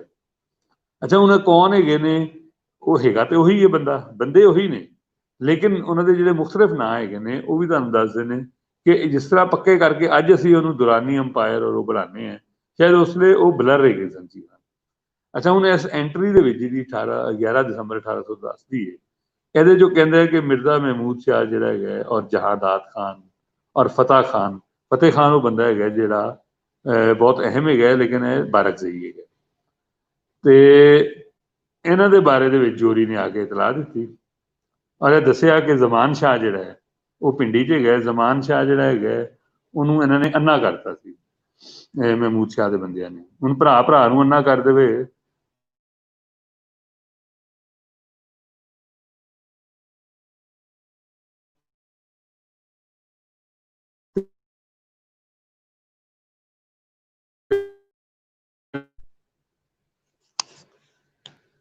हेलो। अच्छा ਉਹਦਾ ਭਰਾ ਜਿਹੜਾ ਹੈਗਾ ਤੁਸੀਂ ਦੇਖੋ ਉਹ ਪਠਾਨ ਵੀ ਹੈ ਮੁਸਲਮਾਨ ਵੀ ਹੈ, ਦੋਵੇਂ ਕੰਮ ਹੀ ਕਰਨਾ, लेकिन ਉਹਨੇ ਉਹਨੂੰ ਅੰਨਾ ਕਰ ਛੜਿਆ और उस तो बाद वो पनाही हो गया महाराजा के कोल और फिर जाके पनाही होया अंग्रेज़ों के कोल और फिर अंग्रेज़ों की पेंशन लीती 1844 जाके मरिया। हुण तुसीं इहदे चों कदी धर्मी तारीख कढदे हो ते कदी कौमीती तारीख कढदे हो, ते मतलब कसूर जमान दा नहीं हैगा, कसूर अहमद शाह अब्दाली दा नहीं हैगा, कसूर महाराजा रणजीत सिंह दा नहीं हैगा, कसूर तुहाडा हैगा जिहड़ा तुसीं अजकल जो अठो अठ मारी जांदे हो। ते इह जिहड़ी मैं वाकया दस रिहा कि महमूद शाह वगैरह जिहड़े हैगे ने और नाल जहांदाद खां उहदे बारे च इतलाह कर रहा है और यह दस रहा है कि कंधार इस इसले कैद पै गई, गंदम महंगी हो गई है उत्थे बहुत। तो दूजी इसे एंट्री के अगे वो दसदा है कि उही जिहड़ा हैगा पिंडी दास जिहड़ा मोहम्मद अली खान वो हैगा जिहड़ा छठा बकर, मैं उहदे विचों फिर उन्हें तो छठा बकर दा राजा लिखिया ना उन्होंने, लेकिन फिर देखा दरियाई तजारत के नाल जुड़ी हुई है गल है। ਉਹਦਾ ਜਿਹੜਾ ਨੁਮਾਇੰਦਾ ਹੈਗਾ ਉਹ ਵਾਕਿਆ ਹੈਗਾ ਜਿਹੜਾ ਮੈਂ ਤੁਹਾਨੂੰ ਲਿਖਿਆ ਕਿ ਉਹ ਕਹਿੰਦਾ ਤਜਾਰਤ ਕਿਉਂ ਬੰਦ ਹੋਈ ਹੈ, ਯਾਨੀ ਇਹ 11 ਦਸੰਬਰ 1810 ਦੀ ਗੱਲ ਹੈ, ਜਿਹਦੇ 'ਚ ਉਹ ਮਹਾਰਾਜਾ ਕਹਿੰਦਾ ਕਿ ਦੋ ਪੈਸੇ ਤੇ ਇਹਨੇ ਦੇਣੇ ਨੇ ਤੇ ਚਲੋ ਮੈਂ 200 ਰੁਪਇਆ ਜਿਹੜਾ ਮੇਰੇ ਵੱਲੋਂ ਦੇ ਦਿਓ। ਤੇ ਫਿਰ ਇਹਦੇ 'ਚ ਇੱਕ ਹੋਰ ਗੱਲ ਹੈ ਕਿ ਇਹਦੇ 'ਚ ਮੁਖਤਲਿਫ ਜਗ੍ਹਾ ਦੇ ਉੱਤੇ ਵਕੀਲਾਂ ਦਾ ਬਹੁਤ ਜ਼ਿਕਰ, ਔਰ ਇਹ ਵਕੀਲ ਇਹ ਨਹੀਂ ਸੀ। ਇਹ ਗੱਲ ਵੀ ਮੈਂ ਆਖਰ ਦੇ ਵਿੱਚ ਕਰਾਂਗਾ ਕਿ ਕਿਸ ਤਰ੍ਹਾਂ ਅਹੁਦਿਆਂ ਨੂੰ ਚੇਂਜ ਕੀਤਾ ਗਿਆ। ਜਿਸ ਤਰ੍ਹਾਂ ਤੁਸੀਂ ਦੇਖਿਆ ਕਿ ਜਮਾਦਾਰ ਖੁਸ਼ਹਾਲ ਸਿੰਘ ਤੇ ਜਮਾਦਾਰ ਤੇ ਵੱਡਾ ਉਹਦਾ ਹੈਗਾ ਸੀ, ਜਮਾਦਾਰ ਘੁਆਣਾ ਜਿਹੜਾ ਹੈਗਾ ਉਹ ਰੋਹਬ ਦਾ ਕੰਮ ਹੈਗਾ ਸੀ। ਤੇ ਫਿਰ ਉਹਨਾਂ ਅੰਗਰੇਜ਼ਾਂ ਨੇ ਕੀ ਕੀਤਾ, ਜਮਾਦਾਰ ਕਿਹਨੂੰ ਬਣਾ ਦਿੱਤਾ। ਸਾਡੇ ਸਾਹਮਣੇ ਉਹਨਾਂ ਨੇ ਮੁਗਲਾਂ ਦੇ ਕੱਪੜੇ ਪਵਾ ਕੇ ਲੋਕਾਂ ਨੂੰ ਜਿਹੜਾ ਹੈਗਾ ਆਪਣੇ ਹੋਟਲਾਂ ਦੇ ਅੱਗੇ, ਸਾਡੇ ਜਿਹੜੇ ਹੋਟਲ ਹੈਗੇ ਨੇ ਵੱਡੇ ਵੱਡੇ ਲਾਹੌਰ ਦੇ ਵਿੱਚ, ਦਿੱਲੀ ਦੇ ਵਿੱਚ ਵੀ ਹੋਣਗੇ, ਉਹਨਾਂ ਦੇ ਅੱਗੇ ਉਹਨਾਂ ਨੂੰ ਬਿਠਾ ਦਿੱਤਾ ਤਾਂ ਕਿ ਤੁਸੀਂ ਜ਼ਲੀਲ ਕਰੋ ਉਹਨਾਂ ਨੂੰ। ਇਹ ਪੂਰੀ ਇੱਕ ਸੋਚੀ ਸਮਝੀ ਕੰਮ ਹੁੰਦਾ ਹੈ। ਲੇਕਿਨ ਅਸਲ ਗੱਲ ਇਹ ਹੈ ਕਿ ਸੋ ਕਾਲਡ ਆਜ਼ਾਦੀਆਂ ਤੋਂ ਬਾਅਦ ਵੀ ਜੇ ਉਹ ਕੰਮ ਜਾਰੀ ਹੈ ਤੇ ਸਾਨੂੰ ਆਪਣੇ ਉੱਤੇ ਗੌਰ ਕਰਨਾ ਚਾਹੀਦਾ ਨਾ, ਉਹਨਾਂ ਤੇ ਵੀ ਗੌਰ ਕਰਨਾ ਚਾਹੀਦਾ। ਤੇ ਇਹ ਲਿਖਿਆ ਹੋਇਆ ਕਿ ਜਿਹੜਾ ਵਕੀਲ ਹੈਗਾ ਜੇਨ ਦਾ ਰਾਜਾ ਹੈਗਾ ਭਾਗ ਸਿੰਘ, ਤੇ ਉਹਦਾ ਵਕੀਲ ਹੈਗਾ ਜਿਹੜਾ ਧੁੰਨੀ ਚੰਦ, ਉਹਨੂੰ ਮਹਾਰਾਜਾ ਕਹਿੰਦਾ ਹੈ, ਯਾਨੀ ਇਹ 11 ਦਸੰਬਰ 1810 ਦੀ ਉਹ ਕਹਿੰਦਾ ਹੈ ਕਿ ਜਨਾਬ ਇਹਨੂੰ 2000 ਰੁਪਏ ਦੀ ਹੁੰਦੀ, 2000 ਰੁਪਏ ਬੜੀ ਵੱਡੀ ਰਕਮ ਹੈਗੀ। ਕਰਨਾ ਕੀ ਹੈ, ਉਹ ਕਹਿੰਦਾ ਹੈ ਕਿ ਜਨਾਬ ਉੱਥੇ ਜੇਨ ਦੇ ਫਲਾਂ ਇਲਾਕੇ ਦੇ ਵਿੱਚ ਪਿੰਡ ਦਾ ਨਾਂ ਲੈਂਦਾ ਹੈ, ਕਹਿੰਦਾ ਇਹਨਾਂ ਪਿੰਡਾਂ ਦੇ ਵਿੱਚ ਸੰਡਾ ਬਹੁਤ ਅੱਛਾ ਹੈਗਾ ਤੇ ਇਹ ਸੰਡੇ ਖਰੀਦ ਕੇ ਸਾਨੂੰ ਭੇਜੀ ਹੈ। ਜ਼ਰਾ ਗੌਰ ਕਰ ਰਹੇ ਹੋ, ਮਤਲਬ ਸਾਰੇ ਕੰਮ ਚੱਲ ਰਹੇ ਨੇ। ਤੇ ਅੱਛਾ ਫਿਰ ਇਸ ਤਰ੍ਹਾਂ ਹੈਗਾ ਕਿ ਇੱਕ ਬੰਦਾ ਹੈਗਾ ਦੀਵਾਨ ਭਵਾਨੀ ਦਾਸ, ਦੀਵਾਨ ਵੀ ਲੱਗਾ ਹੈ ਉਹਦੇ ਨਾਲ ਕੀ ਲਿਖਿਆ, ਦੀਵਾਨ Bhavani Das of lower stature, ਇਹ ਵੀ ਨਾਲ ਲਿਖਿਆ ਹੈ। ਲੇਕਿਨ ਇਹ ਲਿਖਦੇ ਹੋਏ ਕਿਸੇ ਜਗ੍ਹਾ ਦੇ ਉੱਤੇ ਭਵਾਨੀ ਦਾਸ ਨੂੰ ਹੀਣਾ ਨਹੀਂ ਦੱਸਿਆ ਗਿਆ, ਨਾਲ ਇਹ ਵੀ ਲਿਖਿਆ ਹੋਇਆ ਕੁਛ ਅਪਰ ਸਟੇਚਰ ਵੀ ਲਿਖਿਆ ਕੁਛ ਲੋਕ, ਲੇਕਿਨ ਇਹ ਵੀ ਲਿਖਿਆ। ਹੁਣ ਇਹ ਗੱਲਾਂ ਕੀ ਨੇ, ਇਹਨਾਂ ਨੂੰ ਸਾਨੂੰ ਦੇਖਣਾ ਪਏਗਾ। ਕੱਲ ਵੀ ਤੁਸੀਂ ਜਿਹੜਾ ਆਪਣਾ ਅਗਰ ਲੈਕਚਰ ਸੁਣਿਆ ਹੋਏ ਉਹਨਾਂ ਦਾ ਨੈਣ ਸੁਖ ਦਾ, ਉਹ ਸਾਰੀ ਗੱਲਾਂ ਜਿਹੜੀਆਂ ਨੇ ਉਹ ਤੁਹਾਨੂੰ ਫਲੋਰ ਨਹੀਂ ਹਲੇ ਸ਼ੁਰੂ ਕਰੋਗੇ ਤੁਸੀਂ, ਹਲੇ ਤੇ ਮਤਲਬ ਹੈ ਕਿ ਬਿਲਕੁਲ ਤੁਸੀਂ ਸਮਝੋ ਕਿ ਤੁਹਾਡੇ ਸਾਹਮਣੇ ਚੀਜ਼ਾਂ ਵਿਖਰ ਆ ਰਹੀਆਂ ਨੇ ਤੇ ਉਹਨੂੰ ਹਲੇ ਬਣਾਉਣਾ ਪਏਗਾ ਕਿ ਇਹ ਕੀ ਲੋਅਰ ਸਟੇਚਰ ਕੀ ਹੈਗਾ ਸੀ, ਕੌਣ ਹੈਗੇ ਸਨ। ਫਿਰ ਜਮਾਦਾਰ ਜਿਹੜਾ ਹੈਗਾ ਉਹ ਅੱਜ ਕਿਉਂ ਜਿਹੜਾ ਹੈਗਾ ਅੱਜ ਤੇ ਉਹ ਸਿਰਫ ਸਫਾਈ ਕਰਨ ਵਾਲਾ ਹੈਗਾ, ਉਸ ਲਈ ਇੱਕ ਬੰਦਾ ਆਪਣੇ ਨਾਂ ਦੇ ਨਾਲ ਕਹਿ ਰਿਹਾ ਖੁਸ਼ਹਾਲ ਸਿੰਘ ਜਮਾਦਾਰ, ਜਮਾਦਾਰ ਇੱਕ ਉਹਦਾ ਹੈਗਾ। ਇਸੇ ਤਰ੍ਹਾਂ ਡਿਓੜੀ ਤੁਸੀਂ ਦੇਖੋ ਉਹਨਾਂ ਨੇ ਘਰ ਦੀ ਡਿਓੜੀ ਬਣਾਤੀ ਉਹਨੂੰ, ਉਹ ਕੋਰਟ ਦੀ ਡਿਓੜੀ ਹੈ, ਉਹਦਾ ਕੰਮ ਹੀ ਹੋ ਰਿਹਾ ਹੈ। ਅੱਛਾ, ਹੁਣ ਐਸੇ ਐਂਟਰੀ ਦੇ ਵਿੱਚ ਉਹਨੇ ਕਿਹਾ ਕਿ ਲਾਹੌਰ ਵਿੱਚ ਉਹਨੇ ਆ ਕੇ ਦੱਸਿਆ ਆਪਣਾ ਮੁਨਸ਼ੀ ਨੇ, ਔਰ ਮੁਨਸ਼ੀ ਦਾ ਬਹੁਤ ਵੱਡਾ ਅਹੁਦਾ ਸੀ। ਮੁਨਸ਼ੀ ਦਾ ਅਹੁਦਾ ਵੀ ਇਹਨਾਂ ਨੇ ਬਾਅਦ ਦੇ ਵਿੱਚ ਜਿਹੜਾ ਹੈ ਨਾ ਇੱਕ ਬਹੁਤ ਹੀ ਹੀਣਾ ਅਹੁਦਾ ਕਰਤਾ। ਅੱਛਾ, ਮੁਨਸ਼ੀ ਨੇ ਆ ਕੇ ਦੱਸਿਆ ਕਿ ਜਨਾਬ ਲਾਹੌਰ ਦੇ ਵਿੱਚ ਇੱਕ ਡਾਕਾ ਪਿਆ ਸੁਨਿਆਰਿਆਂ ਤੇ ਸੁਨਿਆਰਿਆਂ ਦੇ ਮਹੱਲੇ 'ਚ ਡਾਕਾ ਪਿਆ ਤੇ ਲੁੱਟ ਕੇ ਲੈ ਗਏ ਨੇ ਸੋਨਾ, ਤੇ 275 ਰੁਪਏ ਦਾ ਨੁਕਸਾਨ ਹੋ ਗਿਆ। ਤੁਸੀਂ ਅੰਦਾਜ਼ਾ ਕਰੋ 2000 ਰੁਪਏ ਦੇ ਸੰਡੇ ਮੰਗਾ ਰਹੇ ਆ, 275 ਰੁਪਏ ਦਾ ਨੁਕਸਾਨ ਕੋਰਟ 'ਚ ਰਿਪੋਰਟ ਹੋ ਰਿਹਾ। ਦਾ ਮਤਲਬ 275 ਰੁਪਏ ਵੀ ਬਹੁਤ ਵੱਡੀ ਐਂਟਰੀ, ਤੇ 2000 ਰੁਪਏ ਤੇ ਕਿੰਨੀ ਹੋਏਗੀ ਵੱਡੀ। ਤੇ ਮਹਾਰਾਜਾ ਜਿਹੜਾ ਹੈ ਉਹ ਇਲਾਕੇ ਦੇ ਥਾਣੇਦਾਰ ਨੂੰ ਬੁਲਾਉਂਦੇ, ਔਰ ਥਾਣੇਦਾਰ ਹੈਗਾ ਉੱਥੇ, ਤੇ ਉਹਦਾ ਨਾਮ ਹੈ ਬਹਾਦਰ ਸਿੰਘ, ਔਰ ਉਹਨੂੰ ਕਹਿੰਦਾ ਚੋਰ ਫੜਨੇ ਨੇ, ਤੇ ਜੇ ਚੋਰ ਨਾ ਫੜੇ ਤੇ ਤੇਰੀ ਖੈਰ ਨਹੀਂ ਹੈਗੀ। ਅੱਛਾ, ਇਹ ਐਂਟਰੀ ਬੜੀ ਮਜ਼ੇਦਾਰ ਹੈ ਕਿਉਂਕਿ ਇਹ ਵਾਕਿਆ 3-4 ਜਗ੍ਹਾ ਦੇ ਉੱਤੇ ਮੁਖਤਲਿਫ ਉਹਦੇ ਵਿੱਚ ਆਇਆ ਹੈ। ਔਰ ਫਿਰ ਮਤਲਬ ਇਹ ਤੇ ਹੈਗਾ 10 ਤਰੀਕ ਦਾ, ਫਿਰ 16 ਤਰੀਕ ਦਾ ਹੈ, ਫਿਰ ਇੱਕ ਹੋਰ ਤਰੀਕ ਦਾ ਹੈ ਕਿ ਜਿਹਦੇ 'ਚ ਅਖੀਰ ਦੇ ਵਿੱਚ ਉਹ ਪਹਿਲੇ ਦੂਜੀ ਵਾਰੀ ਆ ਕੇ ਉਹੀ ਕਰਦਾ ਜੋ ਸਾਡੀ ਬਿਊਰੋਕ੍ਰੇਸੀ ਕਰਦੀ ਹੈ। ਉਹ ਕਹਿੰਦਾ ਜੀ ਚੋਰ ਜਿਹੜੇ ਹੈਗੇ ਨੇ ਮੇਰੇ ਖਿਆਲ 'ਚ ਉਹੀ ਨੇ ਜਿਹਨਾਂ ਪਹਿਲੇ ਵੀ ਇਹਨਾਂ ਸੁਨਿਆਰੇ ਦੇ ਘਰ ਡਾਕਾ ਮਾਰਿਆ। ਤੇ ਮਹਾਰਾਜਾ ਉਹਨੂੰ ਦੂਜੀ ਜਿਹੜੀ ਹੈ ਮੇਰੇ ਖਿਆਲ 11 ਤਰੀਕ 16 ਤਰੀਕ ਦੀ, ਤੇ ਉਹਦੇ 'ਚ ਮਹਾਰਾਜਾ ਉਹਨੂੰ ਕਹਿੰਦਾ ਹੈ ਕਿ ਮੇਰੇ ਵਾਸਤੇ ਇਹ ਗੱਲ ਅਹਿਮ ਨਹੀਂ ਹੈਗੀ, ਅਹਿਮ ਗੱਲ ਹੈ ਕਿ ਬੰਦੇ ਫੜ ਕੇ ਲਿਆਓ ਤੇ ਮਾਲ ਬਰਾਮਦ ਕਰੋ, ਵਰਨਾ ਤੂੰ ਆਪਣੀ ਨੌਕਰੀ ਦੇ ਹੈ। ਤੇ ਅਖੀਰ ਉਹਨੂੰ ਲੈ ਕੇ ਆਉਣਾ ਪੈਂਦਾ, ਸਾਰਾ ਕੁਝ ਕਰਨਾ ਪੈਂਦਾ। ਤੇ ਇਹ ਵੀ ਇਹਦੀ ਐਸੇ ਦੀ ਐਂਟਰੀ ਹੈਗੀ ਕਿ ਜਨਾਬ ਇਹ ਕੰਮ ਜਿਹੜਾ ਚੋਰੀ ਵਾਲਾ ਕੰਮ ਹੈਗਾ ਇਹ ਵੀ ਇਹਦੇ 'ਚ ਹੈਗਾ। ਤੇ ਮਹਾਲਾਂ ਵਾਲਾ ਕੰਮ ਜਿਹੜਾ ਹੈਗਾ ਉਹ ਤੇ ਮੈਂ ਤੁਹਾਨੂੰ ਦੱਸਿਆ ਕਿ ਗੁਜਰਾਤ ਦਾ ਜਿਹੜਾ ਸਾਹਿਬ ਸਿੰਘ ਹੈ ਉਹਦਾ ਨੁਮਾਇੰਦਾ ਹੈਗਾ ਸੀ ਹਕੀਕਤ ਰਾਏ। ਉਹ ਪਤਾ ਨਹੀਂ ਹੈ, ਇਹ ਨੁਮਾਇੰਦਾ ਜਿਹੜਾ ਇਹ ਮਹਾਰਾਜਾ ਦੇ ਦਰਬਾਰ ਦੇ ਵਿੱਚ ਬੈਠਦਾ। ਹੁਣ ਮਹਾਰਾਜਾ ਦੇ ਦਰਬਾਰ ਦੇ ਜਿਹੜੇ ਨੁਮਾਇੰਦੇ ਬੈਠਦੇ ਸਨ, ਤੁਸੀਂ ਉਹਨਾਂ ਦੀ ਇੱਕ ਲਿਸਟ ਵੱਖਰੀ ਬਣਾ ਲਓ ਤੇ ਤੁਹਾਨੂੰ ਅੱਧੀ ਤੋਂ ਜ਼ਿਆਦਾ ਚੀਜ਼ਾਂ ਜਿਹੜੀਆਂ ਹੈਗੀਆਂ ਨੇ ਉਹ ਸਮਝ ਆ ਜਾਂਦੀਆਂ ਨੇ। ਔਰ ਨਾਲ ਇਹ ਗੱਲ ਜਿਹੜੀ ਹੈਗੀ ਹੈ ਕਿ ਐਸਟੇਟਸ ਜਿਹੜੀਆਂ ਨੇ ਉਹ ਕੀ ਫਿਨੋਮੀਨਾ ਹੈਗਾ ਸੀ। ਤੇ ਇੱਕ ਦੋ ਐਂਟਰੀਆਂ ਮੈਂ ਹੋਰ ਪੜ੍ਹਨਾ, ਫਿਰ ਮੈਂ ਥੋੜੀ ਜਿਹੀ ਗੱਲ ਜਿਹੜੀ ਹੈਗੀ ਹੈ ਉਹ ਕਰਾਂਗਾ। ਐਂਟਰੀਆਂ ਪੜ੍ਹਨੀਆਂ ਇਸ ਵਾਸਤੇ ਜ਼ਰੂਰੀ ਨੇ ਕਿ ਤੁਹਾਨੂੰ ਥੋੜਾ ਜਿਹਾ ਇਹਦੀ ਆਪਣਾ ਥੋੜੀ ਦੇਰ ਪਹਿਲੇ ਸੋਹਲ ਸਾਹਿਬ ਨੇ ਗੱਲ ਕੀਤੀ, ਇਹ ਮਜ਼ੇਦਾਰ ਹੈ ਕਿਉਂਕਿ ਡੇਰਾ ਬਾਬਾ ਨਾਨਕ ਸ਼ਾਹ ਔਰ ਇਹ ਰਾਵੀ ਦੇ ਕੰਢੇ ਤੇ ਹੈਗਾ। ਔਰ ਇਹ ਮੇਰਾ ਆਪਣਾ ਇਹ ਖਿਆਲ ਹੈ ਕਿ ਇਹ ਆਪਣਾ ਨਨਕਾਣਾ ਸਾਹਿਬ ਹੀ ਹੈ ਜਿਹਦਾ ਜ਼ਿਕਰ ਹੋ ਰਿਹਾ। ਤੇ ਇਹ ਪੇਜ ਉਹਨੇ ਦੱਸਦਾ ਸੀ ਕਿ ਪੇਜ 264 ਦੇ ਉੱਤੇ ਹੈਗਾ। ਤੇ ਉੱਥੇ ਮਹਾਰਾਜੇ ਨੇ ਜਿਹੜਾ ਹੈਗਾ ਉਹ 250 ਰੁਪਏ ਦੀ ਨਜ਼ਰ ਦਿੱਤੀ ਜਾ ਕੇ, ਤੇ ਨਾਲ ਉਹਨਾਂ ਨੇ ਗੁੜ ਦੇ 2 ਸਲੈਬ ਪੇਸ਼ ਕੀਤੇ, ਇਹ ਵੀ ਹੈਗਾ ਨਾਲ। ਤੇ ਬਾਕੀ ਉਹ ਅਫਗਾਨ ਲੜਾਈਆਂ ਦਾ ਜ਼ਿਕਰ ਹੈਗਾ ਉਹਦੇ 'ਚ ਉਸ ਐਂਟਰੀ ਦੇ ਵਿੱਚ। ਲੇਕਿਨ ਇਹ ਇਹਦੇ 'ਚ ਇੰਪੋਰਟੈਂਟ ਹੈਗਾ ਸੀ ਕਿ ਹੁਣ ਅਸੀਂ ਆਪਣਾ ਉਹਦੇ ਨਾਲ ਬਾਬਾ ਨਾਨਕ ਦੇ ਨਾਲ ਹੋਰ ਬਹੁਤ ਕੁਝ ਲਾ ਰਹੇ ਹਾਂ, ਲੇਕਿਨ ਇਹ ਹੈਗਾ ਕਿ ਬਾਬਾ ਨਾਨਕ ਸ਼ਾਹ ਇਹਨਾਂ ਨੇ ਕਿਉਂ ਲਿਖਿਆ ਇਹ ਵੀ ਸਾਨੂੰ ਦੇਖਣਾ ਪਏਗਾ। ਫਾਰਸੀ ਦੇਖ ਕੇ ਸਾਨੂੰ ਪਤਾ ਚੱਲੇਗਾ ਜ਼ਿਆਦਾ ਚੀਜ਼ਾਂ ਦਾ। ਤੇ ਫਿਰ ਇਸੇ ਤਰ੍ਹਾਂ ਇੱਕ 8 ਦਸੰਬਰ 1810 ਦੀ ਐਂਟਰੀ ਹੈ ਜਿਹਨੂੰ ਪੜ੍ਹ ਕੇ ਤੁਹਾਨੂੰ ਪਤਾ ਚੱਲਦਾ ਹੈ ਕਿ ਜਨਾਬ ਇੱਕ ਤੇ ਇੱਥੇ ਨੁਮਾਇੰਦੇ ਬੈਠੇ ਹੋਏ ਨੇ, ਫਿਰ ਆਪਣਾ ਕਸੂਰ ਦਾ ਕੁਤਬੁੱਦੀਨ ਖਾਨ ਵੀ ਬੈਠਾ ਹੋਇਆ ਹੈ, ਫਿਰ ਤੋਪਖਾਨੇ ਦਾ ਜਿਹੜਾ ਦਰੋਗਾ ਹੈਗਾ ਤੇ ਉਹ ਤੋਪਖਾਨੇ ਦੇ ਦਰੋਗੇ ਦਾ ਨਾਮ ਹੈ ਮੀਆਂ ਖੈਰਾਤਾ, ਫਿਰ ਉਹ ਸਰ ਬੁਲੰਦ ਖਾਨ ਜਿਹੜਾ ਹੈਗਾ ਉਹ ਵੀ ਬੈਠਾ ਹੋਇਆ ਉੱਥੇ। ਤੇ ਅਫਗਾਨਿਸਤਾਨ ਦੇ ਮੁਤਲਕ ਰਿਪੋਰਟ ਪੇਸ਼ ਹੁੰਦੀ। ਹੁਣ ਅਫਗਾਨਿਸਤਾਨ ਜਿਹੜਾ ਹੈਗਾ ਯਾਨੀ ਕਾਬੁਲ ਜਾਂ ਕੰਦਾਰ, ਉਹਦੀ ਜਿਹੜੀ ਰਿਪੋਰਟ ਹੈਗੀ ਹੈ ਉਹ ਉੱਥੇ ਆਉਂਦੀ ਹੈ। ਤੇ ਉਸ ਵੇਲੇ ਤੱਕ ਜਿਹੜਾ ਹੈ ਉਹ ਸ਼ਾਹ ਜ਼ਮਾਨ ਜਿਹੜਾ ਹੈ ਉਹ ਪਨਾਹੀ ਹੋ ਚੁੱਕਾ ਹੈ। ਤੇ ਅੱਛਾ, ਹੁਣ ਇਹ ਜਿਹੜੀ ਰਿਪੋਰਟਾਂ ਹੈਗੀਆਂ ਨੇ ਇਹ ਇੱਕ ਮਤਲਬ ਸਮਝੋ ਕਿ ਹਰ ਦੂਸਰੇ ਦਿਨ ਆ ਰਹੀਆਂ ਨੇ, ਇੰਨਾ ਵੱਡਾ ਸਿਸਟਮ ਹੈਗਾ ਸੀ। ਤੇ ਉਹ ਇਹ ਕਹਿੰਦਾ ਹੈ ਕਿ ਜਨਾਬ ਕਿਉਂਕਿ ਇਹ ਐਂਟਰੀ ਦਾ ਜ਼ਿਕਰ ਇਸ ਵਾਰ ਜ਼ਰੂਰੀ ਹੈ ਕਿ ਬਾਅਦ 'ਚ ਇਹ ਪੰਜਾਬ ਦੀ ਪੋਲੀਟਿਕਸ 'ਚ ਬਹੁਤ ਅਹਿਮ ਬਾਤ ਜ਼ਰੂਰੀ ਬਣੀਆਂ ਚੀਜ਼ਾਂ, ਕਿ ਉਹ ਕਹਿੰਦਾ ਮਨੀ ਲੈਂਡਰ ਹੈਗੇ ਨੇ ਪਿਸ਼ਾਵਰ ਦੇ ਵਿੱਚ। ਹੁਣ ਪਿਸ਼ੌਰ ਜਿਹੜਾ ਉਹ ਹਮੇਸ਼ਾ ਤੋਂ ਇੱਕ ਪੰਜਾਬੀ ਸਿੱਖੀ ਹੈ, ਹਮੇਸ਼ਾ ਤੋਂ। ਤੇ ਪਿਸ਼ੌਰ ਦੇ ਵਿੱਚ ਜਿਹੜੇ ਮਨੀ ਲੈਂਡਰ ਨੇ ਉਹਨਾਂ ਕੋਲੋਂ ਆ ਕੇ ਮਹਿਮੂਦ ਸ਼ਾਹ ਜਿਹੜਾ ਹੈਗਾ ਉਹ ਕਹਿੰਦਾ ਸਨ ਮੈਨੂੰ ਜੰਗ ਵਾਸਤੇ ਪੈਸੇ ਚਾਹੀਦੇ, ਔਰ ਉਹਨਾਂ ਕੋਲ ਲੈ ਲੈਂਦਾ ਪੈਸੇ ਜ਼ਬਰਦਸਤੀ। ਉਹਨਾਂ ਦੇ ਵਿੱਚ ਇੱਕ ਸ਼ਿਕਾਰਪੁਰ ਦਾ ਜਿਹੜਾ ਹੈਗਾ ਮਨੀ ਲੈਂਡਰ ਵੀ ਗਿਆ ਹੁੰਦਾ। ਇਹ ਐਕਚੁਅਲੀ ਇਸ ਐਂਟਰੀ ਦੀ ਦਿਲਚਸਪ ਗੱਲ ਹੈਗੀ ਹੈ ਕਿ ਮਨੀ ਲੈਂਡਰ ਜਿਹੜੇ ਹੈਗੇ ਨੇ ਉਹ ਆਪਣੇ ਕੰਮ ਜਿਹੜੇ ਹੈਗੇ ਨੇ ਉਹ ਵੱਖਰੇ, ਮਤਲਬ ਇੱਕ ਤੇ ਰਾਜਨੀਤੀ ਦੇ ਕੰਮ ਚੱਲ ਰਹੇ ਹੁੰਦੇ ਨੇ ਤੇ ਜਿਹੜੇ ਕਾਰੋਬਾਰ ਚੱਲ ਰਹੇ ਹੁੰਦੇ ਨੇ ਮਨੀ ਲੈਂਡਰ ਦੇ ਕੰਮ ਨੇ ਉਹ ਆਪਣੇ ਚੱਲ ਰਹੇ ਹੁੰਦੇ ਨੇ। ਅੱਛਾ, ਇਸੇ ਤਰ੍ਹਾਂ ਇੱਕ 1800 ਮੈਂ ਥੋੜਾ ਜਿਹਾ ਅੱਗੇ ਚਲੇ ਜਾਂਦੇ ਕਿ ਜਿਹੜੀ 1817 ਦੀ 20 ਮਈ 1817 ਦੀ ਐਂਟਰੀ ਹੈ ਉਹਦੇ ਵਿੱਚ ਇੱਕ ਬੰਦੇ ਦਾ ਜ਼ਿਕਰ ਹੈ ਜਿਹਨੂੰ ਉਹ ਕਹਿੰਦੇ ਨੇ ਕੋਤਵਾਲ ਆਫ ਆਰਮੀ। ਉਹਨਾਂ ਦਾ ਮਤਲਬ ਕੋਤਵਾਲ ਆਫ ਆਰਮੀ ਵੱਖਰਾ ਹੈ ਔਰ ਦੂਜਾ ਵੱਖਰਾ ਹੈ। ਤੇ ਉਹ ਹੈਗਾ ਸੈਯਦ ਇਮਾਮ ਬਖਸ਼ ਸਾਹਿਬ ਜਿਹੜੇ ਹੈਗੇ ਨੇ। ਔਰ ਇਹ 20 ਮਈ 1817 ਦੀ ਐਂਟਰੀ। ਹੁਣ ਉਹ ਆ ਕੇ ਇਹ ਦੱਸਦਾ ਸੈਯਦ ਇਮਾਮ ਬਖਸ਼ ਕਿ ਫੌਜੀਆਂ ਦੇ ਵਿੱਚ ਮੈਂ 10 ਚੋਰ ਫੌਜੀ ਫੜੇ ਤੇ ਮਹਾਰਾਜਾ ਕਹਿੰਦਾ ਇਹਨਾਂ ਦੇ ਕੰਨ ਜਿਹੜੇ ਤੇ ਨੱਕ ਛੇਦ ਦਿਓ, ਇਹਨਾਂ ਦੇ ਕੰਨ ਤੇ ਨੱਕ ਛੇਦ ਦਿਓ ਤੇ ਫੌਜ ਤੋਂ ਕੱਢ ਦਿਓ। ਅੱਛਾ, ਫਿਰ ਜਿਹੜਾ ਬਹਾਵਲਪੁਰ ਦਾ ਐਸੇ ਐਂਟਰੀ ਦੇ ਵਿੱਚ ਹੈਗਾ ਕਿ ਬਹਾਵਲਪੁਰ ਦਾ ਜਿਹੜਾ ਵਕੀਲ ਹੈ ਉਹਨੂੰ ਮਹਾਰਾਜਾ ਕਹਿ ਰਿਹਾ ਹੈ ਕਿ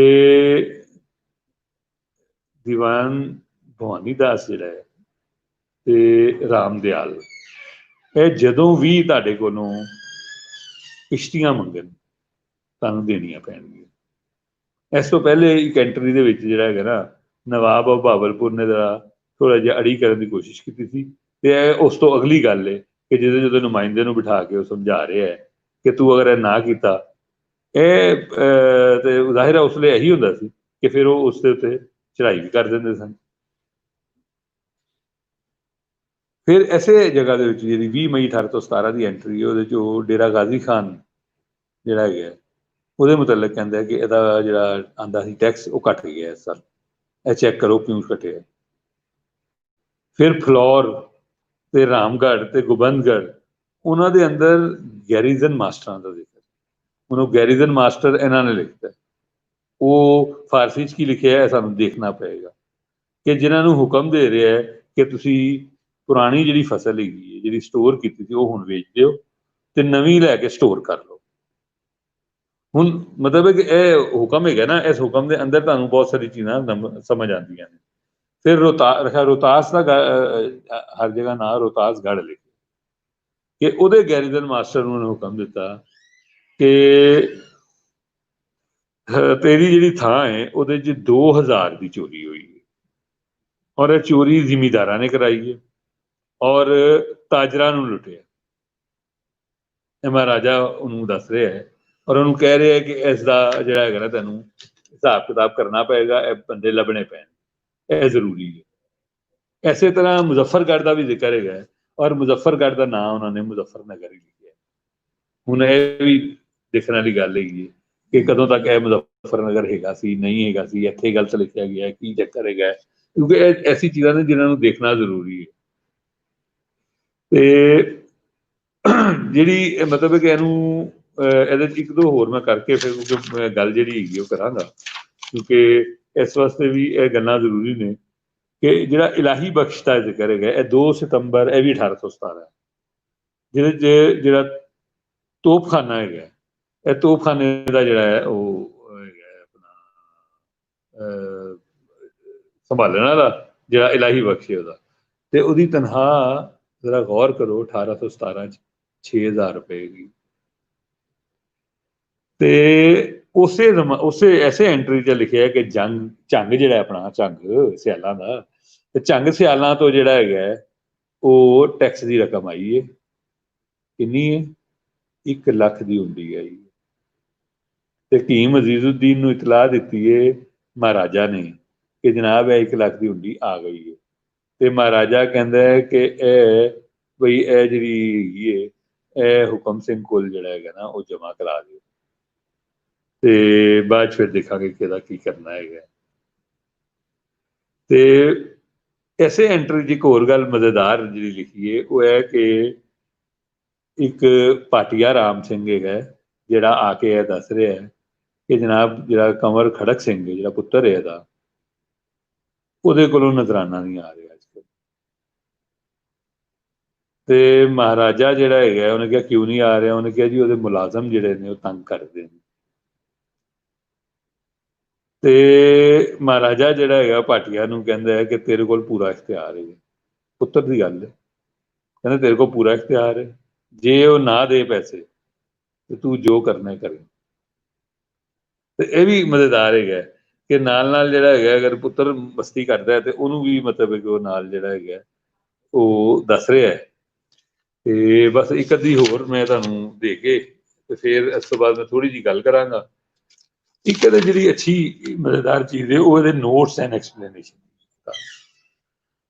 ਉਹ ਨੋਟਸ ਐਂਡ 100 ਦੇ ਕਰੀਬ ਹੈਗੇ ਨੇ, ਅੰਦਰ ਕਿਤੇ ਲਿਖਿਆ ਹੋਇਆ ਕਿਤੇ ਨਹੀਂ ਲਿਖਿਆ, ਲੇਕਿਨ ਆਖਰ ਜਿਹੜੇ ਤੁਸੀਂ ਜਾਓਗੇ 282 ਸਫ਼ੇ ਤੇ ਉੱਥੇ ਨੋਟਸ ਐਂਡ ਐਕਸਪਲੇਨੇਸ਼ਨ ਆਏਗੀ।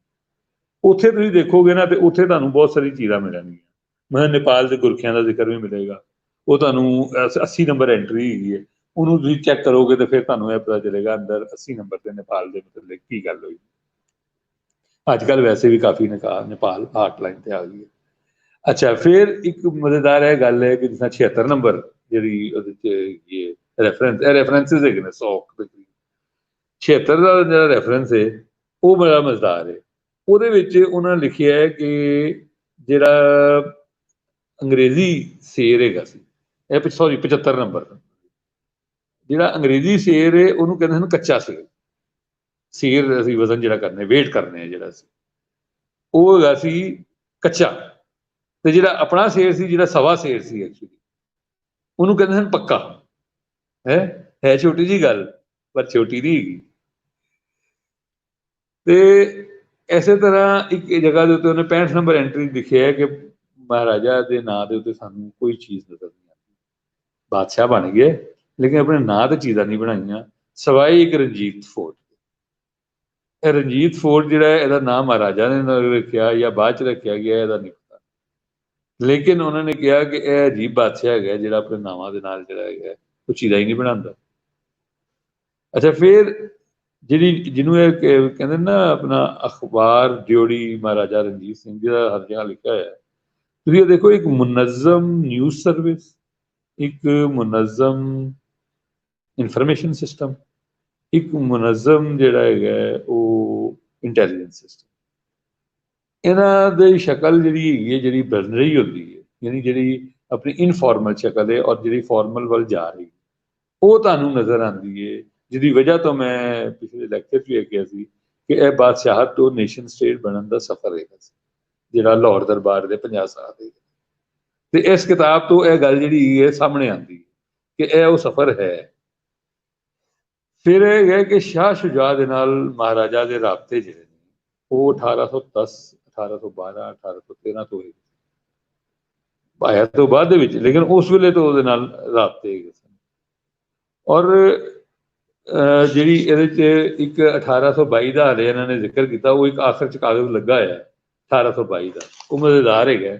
ਉਹਨਾਂ ਨੇ ਤੇ ਉਹਦਾ ਵੈਸੇ ਜ਼ਿਕਰ ਕੀਤਾ ਨਾ ਕਿ ਇਹ ਕਿੱਥੋਂ ਆ ਗਿਆ, ਲੇਕਿਨ ਜੋ ਉਹਦੀ ਐਂਟਰੀ ਹੈ ਉਹ ਮਜ਼ੇਦਾਰ ਹੈ, ਉਹ ਭਾਵੇਂ 1822 ਨਾ ਵੀ ਹੋਏ ਤਾਂ ਵੀ ਮਜ਼ੇਦਾਰ ਹੈ। ਤੇ ਉਹ ਹੀ ਹੈ ਨਵਾਬ ਬਾਵਲਪੁਰ ਦੀ ਸਾਦਕ ਖਾਨ ਜਿਹੜਾ ਹੈਗਾ, ਉਹ ਉਹਦਾ ਖਤ ਲੈ ਕੇ ਆਇਆ, ਉਹਦਾ ਜਿਹੜਾ ਨੁਮਾਇੰਦਾ ਹੈਗਾ ਉਹ ਉਹਦਾ ਖਤ ਲੈ ਕੇ ਆਇਆ ਤੇ ਉਹਦੇ ਨਾਲ 3 ਹੁੰਡੀਆਂ ਲੈ ਕੇ ਆਇਆ। ਇੱਕ ਸਾਦਕ ਖਾਨ ਦੀ ਆਪਣੀ ਹੁੰਡੀ ਯਾਨੀ ਟੈਕਸ ਦੀ ਰਕਮ, ਇੱਕ ਜਿਹੜੀ ਹੈਗੀ ਹੈ ਮਨਕੇਰੇ ਦੀ ਰਕਮ ਹੈਗੀ ਉਹਦੇ 'ਚ ਕਿ ਇਹ ਉਹਦੀ ਰਕਮ ਹੈਗੀ, ਤੀਜਾ ਜਿਹੜਾ ਹੈਗਾ ਉਹਦਾ ਪਤਾ ਨਹੀਂ ਹੈਗਾ, ਲੇਕਿਨ ਉਹਨੂੰ ਉਹ ਕਹਿ ਰਿਹਾ ਹੈ ਮਹਾਰਾਜਾ ਕਿ ਸਾਦਕ ਖਾਨ ਇਹਦਾ ਮੁਲਾਜ਼ਮ ਹੈਗਾ, ਸਾਦਕ ਖਾਨ ਦਾ ਮਾਸਟਰ ਹੈਗਾ। ਅੱਛਾ, ਉਹ ਅਗਰ ਸਾਦਕ ਖਾਨ ਦਾ ਮਾਸਟਰ ਹੈ ਤੇ ਉਹ ਕੌਣ ਹੈ?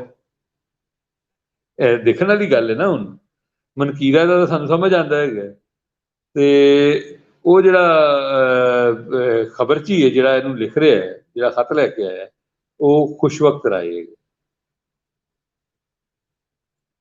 ਅੱਛਾ, ਫਿਰ ਐਸੇ ਐਂਟਰੀ ਦੇ ਵਿੱਚ ਜਿਹੜੀ 1822 ਦੀ ਇਹਨਾਂ ਨੇ ਦਿੱਤੀ ਹੈ, 10 ਜੂਨ 1822 ਦੀ, ਐਸੇ ਮਹੀਨੇ ਦੀ ਸਮਝੋ, ਤੇ ਉਹਦੇ 'ਚ ਜਸਰੋਟਾ ਦਾ ਜ਼ਿਕਰ ਹੈ। ਉਹ ਜਸਰੋਟਾ ਮੈਂ ਕੱਢਿਆ, ਲੱਭਿਆ, ਪਤਾ ਚੱਲਿਆ ਜਨਾਬ ਉਹ ਕਸ਼ਮੀਰ ਦੇ ਵਿੱਚ ਇੱਕ ਰਿਆਸਤ ਹੈ ਜਿਹੜੀ ਪਹਾੜਾਂ ਦੇ ਵੱਲ ਹੈਗੀ, ਛੋਟੀ ਜਿਹੀ, ਲੇਕਿਨ ਰਾਜਪੂਤ ਸਿਲਸਿਲੇ 'ਚ ਉਹਦਾ ਬੜਾ ਨਾਂ ਹੈ। ਔਰ ਉਹ ਜਿਹੜੀ ਰਾਣੀ ਹੈ ਉਹ ਆਈ ਹੋਈ ਹੈ ਤੇ ਉਹਨੇ ਵਾਪਸ ਜਾਣਾ ਹੈ, ਤੇ ਉਹ ਕਹਿੰਦੀ ਹੈ ਕਿ ਮੇਰੇ ਨਾਲ ਤੂੰ ਜਿਹੜਾ ਹੈਗਾ ਨਾ ਆਪਣਾ ਰਿਸਾਲਾ ਇੱਕ ਭੇਜ ਫੌਜ ਦਾ, ਤੇ ਉਹ ਹੁਕਮ ਦੇ ਰਿਹਾ ਮਹਾਰਾਜਾ ਕਿ ਇਹਦੇ ਨਾਲ ਜਿਹੜਾ ਹੈਗਾ ਉਹ ਇੱਕ ਰਿਸਾਲਾ ਭੇਜੋ ਤਾਂ ਕਿ ਇਹਨੂੰ ਕੋਈ ਤੰਗ ਨਾ ਕਰੇ ਉੱਥੇ ਵਾਪਸੀ। ਤੇ ਮਤਲਬ ਕਿ ਇਹ ਸਾਰੀ ਜਿਹੜੀ ਐਂਟਰੀਆਂ ਨੇ, ਇਹਨਾਂ ਨੂੰ ਕਿਸ ਤਰ੍ਹਾਂ ਤੁਸੀਂ ਪੜ੍ਹਨਾ ਹੈ, ਇਹਨਾਂ ਦੇ ਅੰਦਰ ਤੁਹਾਨੂੰ ਮੁਖਤਲਿਫ ਚੀਜ਼ਾਂ ਨਜ਼ਰ ਆਉਣਗੀਆਂ। ਤੁਹਾਨੂੰ ਐਸੀ ਮਤਲਬ ਛੋਟੀ ਜਿਹੀ ਗੱਲ ਹੈ ਕਿ ਇਹ ਸਾਰੀ ਐਂਟਰੀਆਂ ਜਿਹੜੀ 193 ਪੇਪਰ ਜਿਹੜੇ ਪਟਨਾ ਤੋਂ ਮਿਲੇ, ਲੂਜ਼ ਸੀਟਾਂ ਹੀ ਹਨ ਫਾਰਸੀ ਲਿਖੀਆਂ, ਉਹ ਸਿਆਲਕੋਟੀ ਤੇ ਕਸ਼ਮੀਰੀ ਪੇਪਰ ਤੇ ਲਿਖੀਆਂ। ਉਹਨੇ ਬ੍ਰਾਇਨ ਹਿਊਗਲ ਨੇ ਵੀ ਜ਼ਿਕਰ ਕੀਤਾ ਸਿਆਲਕੋਟੀ ਪੇਪਰ ਦਾ, ਇੱਕ ਤੋਂ ਜ਼ਿਆਦਾ ਜਗ੍ਹਾ ਦੇ ਉੱਤੇ ਮੈਂ ਪੜ੍ਹ ਚੁੱਕਿਆ। ਸਟੈਨ ਬੈਕ ਨੇ ਜ਼ਿਕਰ ਕੀਤਾ ਹੈਗਾ ਸਿਆਲਕੋਟੀ ਪੇਪਰ ਕੀ ਹੈਗਾ ਸੀ, ਕਦੋਂ ਬਣਦਾ ਹੈਗਾ ਸੀ, ਫਿਰ ਕਿੱਥੇ ਗਿਆ ਚਲਾ, ਕਦੋਂ ਖਤਮ ਹੋਇਆ, ਕਸ਼ਮੀਰੀ ਪੇਪਰ ਕੀ ਹੈਗਾ ਸੀ। ਹੁਣ ਉਹ ਬ੍ਰਾਇਨ ਹਿਊਗਲ ਨੇ ਆਪਣੀ ਕਿਤਾਬ ਜਿਹੜੀ ਹੈ ਉਹਦੇ 'ਚ ਲਿਖਿਆ ਕਿ ਜਨਾਬ ਲਾਹੌਰ ਦੇ ਅੰਦਰ ਪਿਸਤੌਲ, ਉਸ ਵੇਲੇ ਪਿਸਤੌਲ ਬਹੁਤ ਲੇਟੈਸਟ ਟੈਕਨੋਲੋਜੀ, ਪਿਸਤੌਲ ਦਾ ਸ਼ਾਨਦਾਰ ਘੋੜਾ ਬਣਦਾ ਸੀ ਔਰ ਕਸ਼ਮੀਰੀ ਲੋਹਾਰ ਹੈਗੇ ਸਨ ਲਾਹੌਰ ਦੇ ਅੰਦਰ ਜਿਹੜੇ ਰਹਿੰਦੇ ਉਹ ਬਣਾਉਂਦੇ ਸਨ। ਕਾਹਦਾ ਲਿਖਿਆ ਹੋਇਆ? ਹੁਣ ਅਸੀਂ ਤਾਂ ਨਹੀਂ ਕਦੀ ਐਕਸਪਲੋਰ ਕੀਤਾ, ਉਹ ਘੋੜੇ ਖਰੀਦ ਕੇ ਲੈ ਕੇ ਗਿਆ। ਤੇ ਮਤਲਬ ਹੈ ਕਿ ਇਹ ਜਦੋਂ ਤੁਸੀਂ ਕਿਤਾਬ ਇਸ ਤਰ੍ਹਾਂ ਦੀਆਂ ਪੜ੍ਹਨੀਆਂ ਨੇ, ਇੱਕ ਤਾਂ ਇਹਨਾਂ ਨੂੰ ਜਦੋਂ ਸਾਡੇ ਇੱਥੇ ਨਾ ਜਿੱਦਾਂ ਗੈਜ਼ਟੀਅਰ ਵੀ ਛਾਪ ਦਿੰਦੇ ਨੇ, ਉਹ ਫੋਟੋ ਕਾਪੀਆਂ ਕਰਕੇ ਛਾਪਣਾ ਜਿਹੜਾ ਹੈਗਾ ਉਹਦੇ ਨਾਲ ਨਹੀਂ ਕੰਮ ਚੱਲਣਾ। ਹੁਣ ਇਹ ਕੰਮ ਹੁਣ ਜਿਹੜਾ ਹੈਗਾ ਨਾ ਅੱਗੇ ਚਲਾ ਗਿਆ। ਹੁਣ ਇਹਦੀ ਗੱਲ ਦੀ ਬਹੁਤ ਜ਼ਰੂਰਤ ਹੈਗੀ ਹੈ ਕਿ ਇਹਨਾਂ ਕਿਤਾਬਾਂ ਨੂੰ ਨੋਟਸ ਦੇ ਨਾਲ ਕਰਨ ਔਰ ਇਹ 'ਤੇ ਕੰਮ ਕਰਨ। ਤੇ ਹੁਣ ਮਤਲਬ ਸਿਆਲਕੋਟੀ ਪੇਪਰ ਦਾ ਜ਼ਿਕਰ ਹੈ ਤੇ ਫਿਰ ਉਹਦੀ ਪੂਰੀ ਕਹਾਣੀ ਲੱਭਣਾ, ਇਹ ਉਹ ਕੰਮ ਹੈਗੇ ਨੇ ਕਿ ਜਿਹੜੇ ਸਾਡੇ ਲੋਕਾਂ ਨੂੰ ਕਰਨੇ ਚਾਹੀਦੇ ਨੇ। ਅੱਛਾ, ਫਿਰ ਜਿਸ ਤਰ੍ਹਾਂ ਮੈਂ ਦੱਸਿਆ ਕਿ ਮਹਾਲ ਦਾ ਜ਼ਿਕਰ ਹੈ, ਇਸੇ ਤਰ੍ਹਾਂ ਤਲਕੇ ਦਾ ਜ਼ਿਕਰ ਵੀ ਇਹਦੇ 'ਚ। ਤਲਕਾ ਜਿਹੜਾ ਹੁਣ ਤੇ ਅਸੀਂ ਉਹਨੂੰ ਕਹਿੰਦੇ ਨਾ, ਤਹਿਸੀਲ ਨੂੰ ਕਹਿੰਦੇ ਹਾਂ ਕੁਛ ਇਲਾਕਿਆਂ ਦੇ ਅੰਦਰ। ਪਹਿਲੇ ਇੰਡੀਆ ਦੇ ਵੀ ਬਹੁਤ ਸਾਰੇ ਇਲਾਕਿਆਂ 'ਚ ਕਹਿੰਦੇ ਨੇ, ਹੁਣ ਪਾਕਿਸਤਾਨ ਦੇ ਵਿੱਚ ਸਿੰਧ ਦੇ ਵਿੱਚ ਕਹਿੰਦੇ ਨੇ ਤਲਕਾ, ਲੇਕਿਨ ਉਹਦਾ ਵੀ ਜ਼ਿਕਰ ਹੈ, ਲੇਕਿਨ ਉਹ ਛੋਟਾ ਇਲਾਕਾ ਹੈਗਾ। ਅੱਛਾ, ਫਿਰ ਥਾਣਾ, ਥਾਣਾ ਜਿਹੜਾ ਉਹ ਮਿਲਟਰੀ ਪੋਸਟ ਹੈਗੀ, ਇਹ ਥਾਣਾ ਨਹੀਂ ਹੈਗਾ ਪੁਲਿਸ ਸਟੇਸ਼ਨ। ਉਹ ਥਾਣਾ ਜਿਹੜਾ ਹੈਗਾ ਉਹ ਮਿਲਟਰੀ ਪੋਸਟ ਹੈ, ਜਿੱਥੇ ਜਗਜੀਤ ਸਿੰਘ ਦੀ ਹਕੂਮਤ ਕਾਇਮ, ਮਤਲਬ ਇਹਦੇ 'ਚ ਕਿੰਨੀਆਂ ਐਂਟਰੀਆਂ ਨੇ ਜਿਹਦੇ 'ਚੋਂ ਆ ਕੇ ਕਹਿੰਦਾ ਸਰਕਾਰ ਦਾ ਥਾਣਾ ਅੱਜ ਫਲਾਣਾ ਜਗ੍ਹਾ ਦੇ ਉੱਤੇ ਲੱਗ ਗਿਆ, ਯਾਨੀ ਉਹ ਇਲਾਕਾ ਸਾਡੀ ਕਬਜ਼ੇ 'ਚ ਆ ਗਿਆ। ਕਿਉਂਕਿ ਉਸ ਵੇਲੇ ਕਬਜ਼ੇ ਦਾ ਤਸੱਵਰ ਨਹੀਂ ਹੈਗਾ ਸੀ, ਤੇ ਹੁਣ ਅਸੀਂ ਨੇਸ਼ਨ ਸਟੇਟ ਬਣਾ ਕੇ ਤੇ ਸਰਹੱਦਾਂ ਦੇ ਨਾਲ ਮਾਮੇ ਬਣ ਗਏ ਨਾ, ਤੇ ਹੁਣ ਸਾਨੂੰ ਹਮਲਾਵਰ ਵੀ ਨਜ਼ਰ ਆਉਂਦੇ ਨੇ, ਤੇ ਇਹਦੇ ਤੇ ਵੀ ਕਦੀ ਕਰਾਂਗੇ ਗੱਲ। ਲੇਕਿਨ ਅਸਲ ਦੇ ਵਿੱਚ ਇਹ ਹੈ ਕਿ ਉਸ ਜ਼ਮਾਨੇ ਦੇ ਅੰਦਰ ਇਹੀ ਕੁਛ ਹੈਗਾ ਸੀ। ਆਪਣਾ ਸਿਕੰਦਰ ਆਜ਼ਮ ਕਿਹੜਾ ਇੱਥੇ ਰੈਫਰੈਂਡਮ ਕਰਾ ਕੇ ਆਇਆ ਸੀ, ਉਹ ਵੀ ਇੰਝ ਹੀ ਆਇਆ ਸੀ, ਤੇ ਅੰਗਰੇਜ਼ ਕਿਹੜੇ ਆਏ ਸਨ, ਉਹ ਵੀ ਇੰਝ ਹੀ ਆਏ ਸੀ। ਲੇਕਿਨ ਅਸਲ ਗੱਲ ਇਹ ਹੈਗੀ ਹੈ ਕਿ ਉਸ ਵੇਲੇ ਜਿਹੜੀ ਚੀਜ਼ਾਂ ਉਹ ਇਸਤੇਮਾਲ ਕਰ ਰਹੇ ਸਨ। ਮਤਲਬ ਮੈਂ ਜਦੋਂ ਐਜੂਕੇਸ਼ਨ ਦਾ ਕੰਮ ਕਰ ਰਿਹਾ ਸਾਂ, ਤੇ ਇੱਕ ਮੈਂ ਪੜ੍ਹਿਆ ਕਿ ਅਕਬਰ ਦੇ ਜ਼ਮਾਨੇ ਦੇ ਅੰਦਰ ਉਹ ਮਦਦੁਲ ਮਾਲ ਦਾ ਇੱਕ ਮਹਿਕਮਾ ਸੀ। ਮਦਦੁਲ ਮਾਲ ਦਾ ਮਹਿਕਮਾ ਜਿਹੜਾ ਹੈ ਉਹ ਜਿਹੜੇ ਮੁਖਤਲਿਫ ਸਰਕਾਰ ਬਰਾਹ ਰਾਸਤ ਐਜੂਕੇਸ਼ਨ 'ਚ ਇੰਟਰਫੇਅਰ ਨਹੀਂ ਕਰਦੀ ਸੀ, ਲੇਕਿਨ ਮਦਰਸਿਆਂ ਨੂੰ ਪੈਸੇ ਵੀ ਦਿੰਦੀ ਸੀ, ਪਾਠਸ਼ਾਲਾ ਨੂੰ ਪੈਸੇ ਦਿੰਦੀ ਸੀ। ਅੱਛਾ, ਹੁਣ ਉਹਦੇ ਵਿੱਚ ਉਹ ਗ੍ਰਾਂਟਸ ਦਿੰਦੀ ਸੀ। ਅੰਗਰੇਜ਼ ਆਏ, ਅੰਗਰੇਜ਼ਾਂ ਨੇ ਉਹਦਾ ਨਾਂ ਕਰਤਾ ਗ੍ਰਾਂਟਸ ਇਨ ਏਡਸ, ਤੇ ਅਸੀਂ ਹੁਣ ਗ੍ਰਾਂਟ ਇਨ ਏਡ ਦੇ ਉੱਤੇ ਲੱਗੇ ਹੋਏ ਹਾਂ। ਮਦਦੁਲ ਮਾਲ ਦਾ ਸਾਨੂੰ ਪਤਾ ਹੀ ਨਹੀਂ। ਉਸ ਵੇਲੇ ਕਿਹਨਾਂ ਨੂੰ ਦਿੰਦੇ ਸਨ, ਕਿਉਂ ਦਿੰਦੇ ਸਨ, ਇਹ ਸਾਰੇ ਸਵਾਲ ਹੈਗੇ ਨਾ। ਕੌਣ ਕਰ ਲੱਭੇਗਾ? ਇਹ ਉਹੀ ਆ ਕੇ ਲੱਭਣਗੇ, ਉਹ ਤਾਂ ਨਹੀਂ ਲੱਭਣਗੇ। ਉਹ ਜਿੰਜ ਆਪਣਾ ਉਹ ਮੈਂ ਪਿੱਛੇ ਕਿਤਾਬ ਪੜ੍ਹੀ ਸ਼ਾਹ ਸ਼ੁਜਾ ਤੇ ਡੈਲ ਰਿੰਪਲ ਦੀ, ਉਹ ਹਜ਼ਰਤ ਜਿਹੜੇ ਹੈਗੇ ਨੇ ਉਹ ਜਦੋਂ ਐਲਫਿਨਸਟੋਨ ਦਾ ਜ਼ਿਕਰ ਕਰਦੇ ਨੇ ਤੇ ਕਹਿੰਦੇ ਨੇ ਬੜਾ ਓਵਰ ਸਮਾਰਟ ਹੈਗਾ, ਇਹ ਬਹੁਤ ਜਿਹੜਾ ਹੈਗਾ ਉਹ ਤੇਜ਼ ਹੈਗਾ, ਔਰ ਇਹਨੇ ਉਸ ਵੇਲੇ ਇਹ ਗੱਲ ਕੀਤੀ, ਫਲਾਂ ਜਗ੍ਹਾ ਇਹ ਗੱਲ ਕੀਤੀ, ਤੇ ਚੱਕਰ ਦੇ ਕੇ ਆਪਣੀ ਗੱਲ ਪੂਰੀ ਕਰ ਲਈ। ਤੇ ਜਦੋਂ ਡੈਲ ਰਿੰਪਲ ਇਹੀ ਸਭ ਕੁਝ ਰਣਜੀਤ ਸਿੰਘ ਦੇ ਉੱਤੇ ਲਿਖ ਰਿਹਾ ਹੁੰਦਾ ਤੇ ਉਹ ਲਿਖਦਾ ਉਹ ਬੜਾ ਕਨਿੰਗ ਹੈਗਾ, ਉਹਨੂੰ ਭੁੱਲ ਹੀ ਗਿਆ ਕਿ ਉਹਨੇ ਪਹਿਲੇ ਕੀ ਕਿਹਾ ਸੀ ਤੇ ਹੁਣ ਕੀ ਕਰ ਰਿਹਾ ਸੀ। ਤੇ ਮਤਲਬ ਹੈ ਕਿ ਇੰਝ ਦੇ ਲੋਕਾਂ ਨੂੰ ਅਸੀਂ ਆਪਣੇ ਆਰਕਾਈਵ ਵੀ ਦਿਖਾਉਂਦੇ, ਦਿੱਲੀ ਤੋਂ ਲੈ ਕੇ ਲਾਹੌਰ ਤੱਕ ਸਭ ਖੁੱਲ ਜਾਂਦੇ ਨੇ ਉਹਨਾਂ ਦੇ ਅੱਗੇ ਇੰਝ ਵਿਛ ਜਾਂਦੀਆਂ ਨੇ ਚੀਜ਼ਾਂ। ਆਪਣੇ ਬੰਦਿਆਂ ਨੂੰ ਨਹੀਂ ਦਿਖਾਉਂਦੇ, ਆਪਣੇ ਸਟੂਡੈਂਟਸ ਨੂੰ ਨਹੀਂ ਦਿਖਾਉਂਦੇ, ਆਪਣੇ ਟੀਚਰਾਂ ਨੂੰ ਨਹੀਂ ਦਿਖਾਉਂਦੇ, ਕਿਉਂਕਿ ਉਹਨਾਂ ਵਾਸਤੇ ਅਸੀਂ ਪਾਬੰਦੀਆਂ ਲਾਈਆਂ ਹੋਈਆਂ ਨੇ ਤੇ ਲੁਕਾਇਆ ਕਿ ਦੇਖੋ ਆਪਣਿਆਂ ਕੋਲੋਂ, ਤੇ ਦਿਖਾਉਂਦੇ ਆ ਉਹਨਾਂ ਨੂੰ ਜਿਹੜੇ ਬਾਅਦ ਦੇ ਵਿੱਚ ਜਾ ਕੇ ਉਹਨੇ ਲਿਖਿਆ ਡੈਲ ਰਿੰਪਲ ਨੇ ਕਿ ਪੰਜਾਬ ਆਰਕਾਈਵ ਦਾ ਸਿਸਟਮ ਵੀ ਬੜਾ ਬੁਰਾ ਹੈ, ਉੱਤੇ ਨੂੰ ਵੜਨ ਨਾ ਦਿੰਦੇ ਜ਼ਿਆਦਾ ਬਿਹਤਰ ਹੈਗਾ ਸੀ। ਮਤਲਬ ਉਹ ਹਿਆ ਹੈਗੀ ਤੇ ਉਹਨਾਂ ਤੇ ਇਹੀ ਲਿਖਣਾ ਹੈਗਾ, ਉਹਨਾਂ ਤੇ ਆਪਣੀ ਬਰਤਰੀ ਕਾਇਮ ਰੱਖਣੀ ਹੈ ਸੂਰਤ ਵਿੱਚ। ਤੁਸੀਂ ਆਪਣਾ ਰਿਕਾਰਡ ਆਪ ਨਹੀਂ ਪੜ੍ਹ ਸਕਦੇ, ਹਲੇ ਜਿਹੜੀ 5 ਜੋੜੀਆਂ ਦਾ ਜ਼ਿਕਰ ਸੋਲ ਸਾਹਿਬ ਨੇ ਕੀਤਾ ਉਹ ਕਿਤੇ ਨਾ ਕਿਤੇ ਪਈਆਂ ਹੋਣਗੀਆਂ।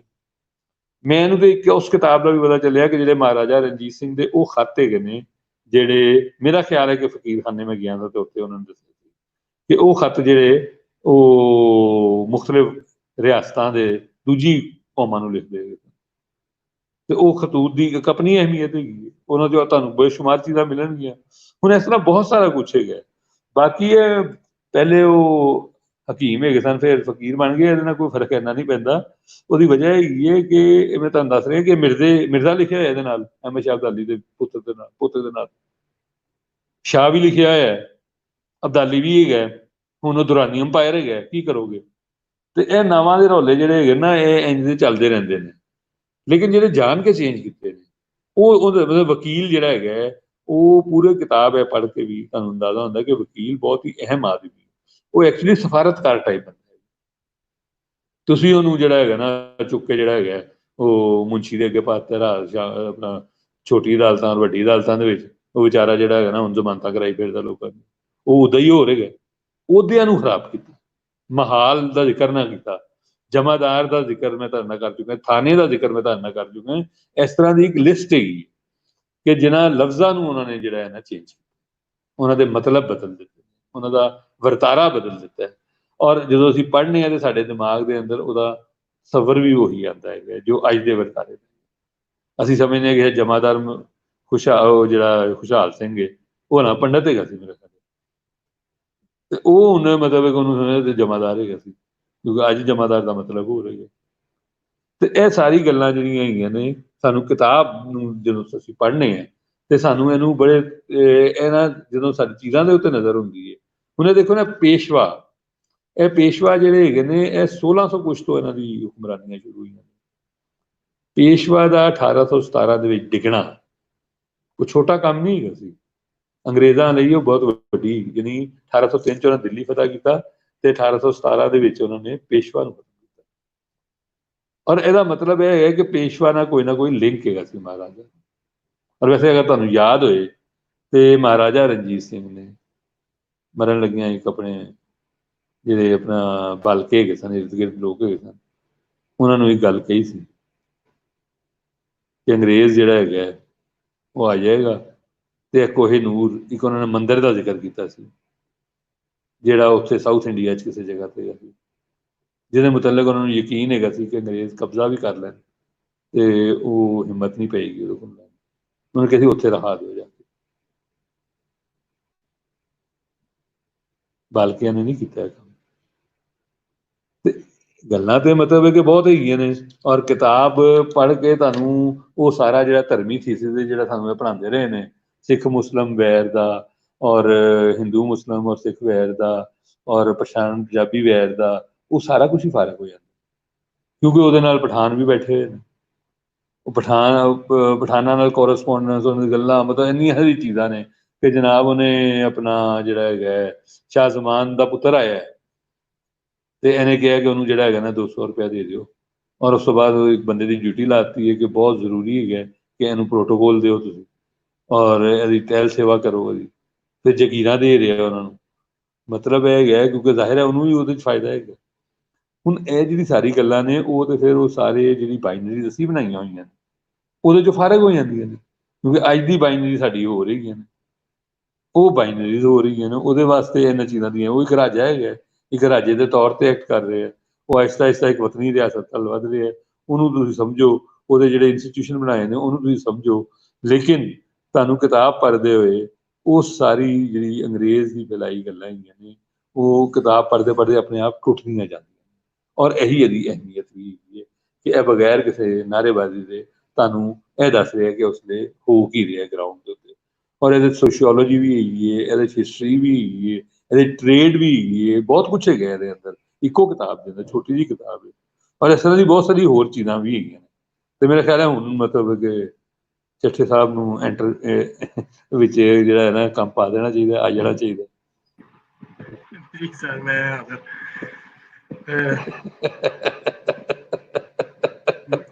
ਹਾਂਜੀ ਠੀਕ ਹੋ ਗਈ ਹੈ। वाह बढ़िया जी, जबरदस्त, बड़ा हो गया अच्छा। चलो हाँ जी हाँ जी, खैर बहुत अच्छा हो गया। नेट का चलाना मसला सी पहले, लेकिन हुन ठीक हो गया। आवाज नहीं स्लो आ रही। हाँ जी, आवाज हेलो, मेरी ठीक आ रही है? हाँ जी, आवाज आ रही तो? हाँ ਤੁਹਾਡੀ ਆਵਾਜ਼ ਬੜੀ ਆਹਿਸਤਾ ਆ ਰਹੀ। अच्छा जी,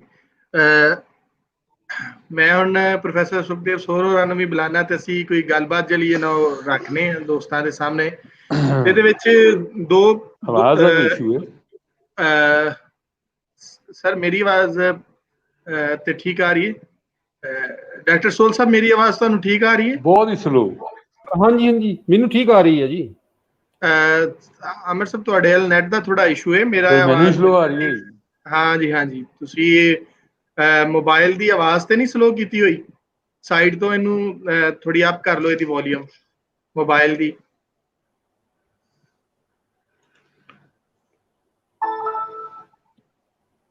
ਹਾਂਜੀ, ਹੁਣ ਠੀਕ ਹੈ ਆਵਾਜ਼? ਹਾਂਜੀ, ਠੀਕ ਹੋ ਗਈ ਆਵਾਜ਼? ਕੰਨ ਨਹੀਂ ਲਾਣਾ ਪੈਂਦਾ। ਅੱਛਾ, ਚਲੋ ਅਸੀਂ ਕੋਈ ਕੁਐਸਚਨ ਆਨਸਰ ਅੱਗੇ ਤਾਂ ਚੰਗੀ ਸ਼ੁਰੂ ਭਲੀ ਸੀ, ਕਰਦੇ ਹਾਂ। ਹੁਣ ਬਹੁਤ ਸਲੋ ਹੋ ਗਈ ਹੈ। ਅੱਛਾ ਜੀ, ਹੋ ਜਾਂਦੀ ਸਰ ਠੀਕ।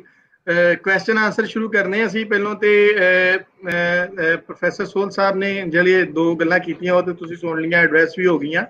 ਇੱਕ ਗੱਲ ਫਿਰ ਦੁਬਾਰਾ ਪੂਨਮ ਅਯੂਬ ਹੋਰਾਂ ਵੱਲੋਂ ਨਹੀਂ ਇਹ ਆਈ ਸੀ ਕਿ ਮੀਰ ਔਰ ਮੀਰ ਤੋਂ ਫਿਰ ਔਨਵਰਡ ਫਕੀਰ, ਇਹਦੇ ਵਿੱਚ ਕੋਈ ਤੁਹਾਨੂੰ ਕੋਈ ਲੱਗਦਾ ਹੈ ਕਿ ਵੀ ਕੋਈ ਮਸਲਾ ਸਾਹਿਬ ਤੁਸੀਂ ਤੇ ਵੈਸੇ ਆਪਣੇ ਲੈਕਚਰ 'ਚ ਦੱਸ ਵੀ ਦਿੱਤਾ ਕਿ ਵੀ ਕਿਤਾਬਾਂ ਨੇ ਕਿਸ ਤਰ੍ਹਾਂ ਇਹ ਤੁਹਾਨੂੰ ਦੇ ਸਕਦੇ ਨੇ, ਉਹਨਾਂ ਦੀ ਅਸੀਂ ਡਿਟੇਲ ਇਸ ਪ੍ਰੋਗਰਾਮ ਤੋਂ ਬਾਅਦ ਕਿ ਮੀਰ ਔਰ ਮੀਰ ਤੋਂ ਫਿਰ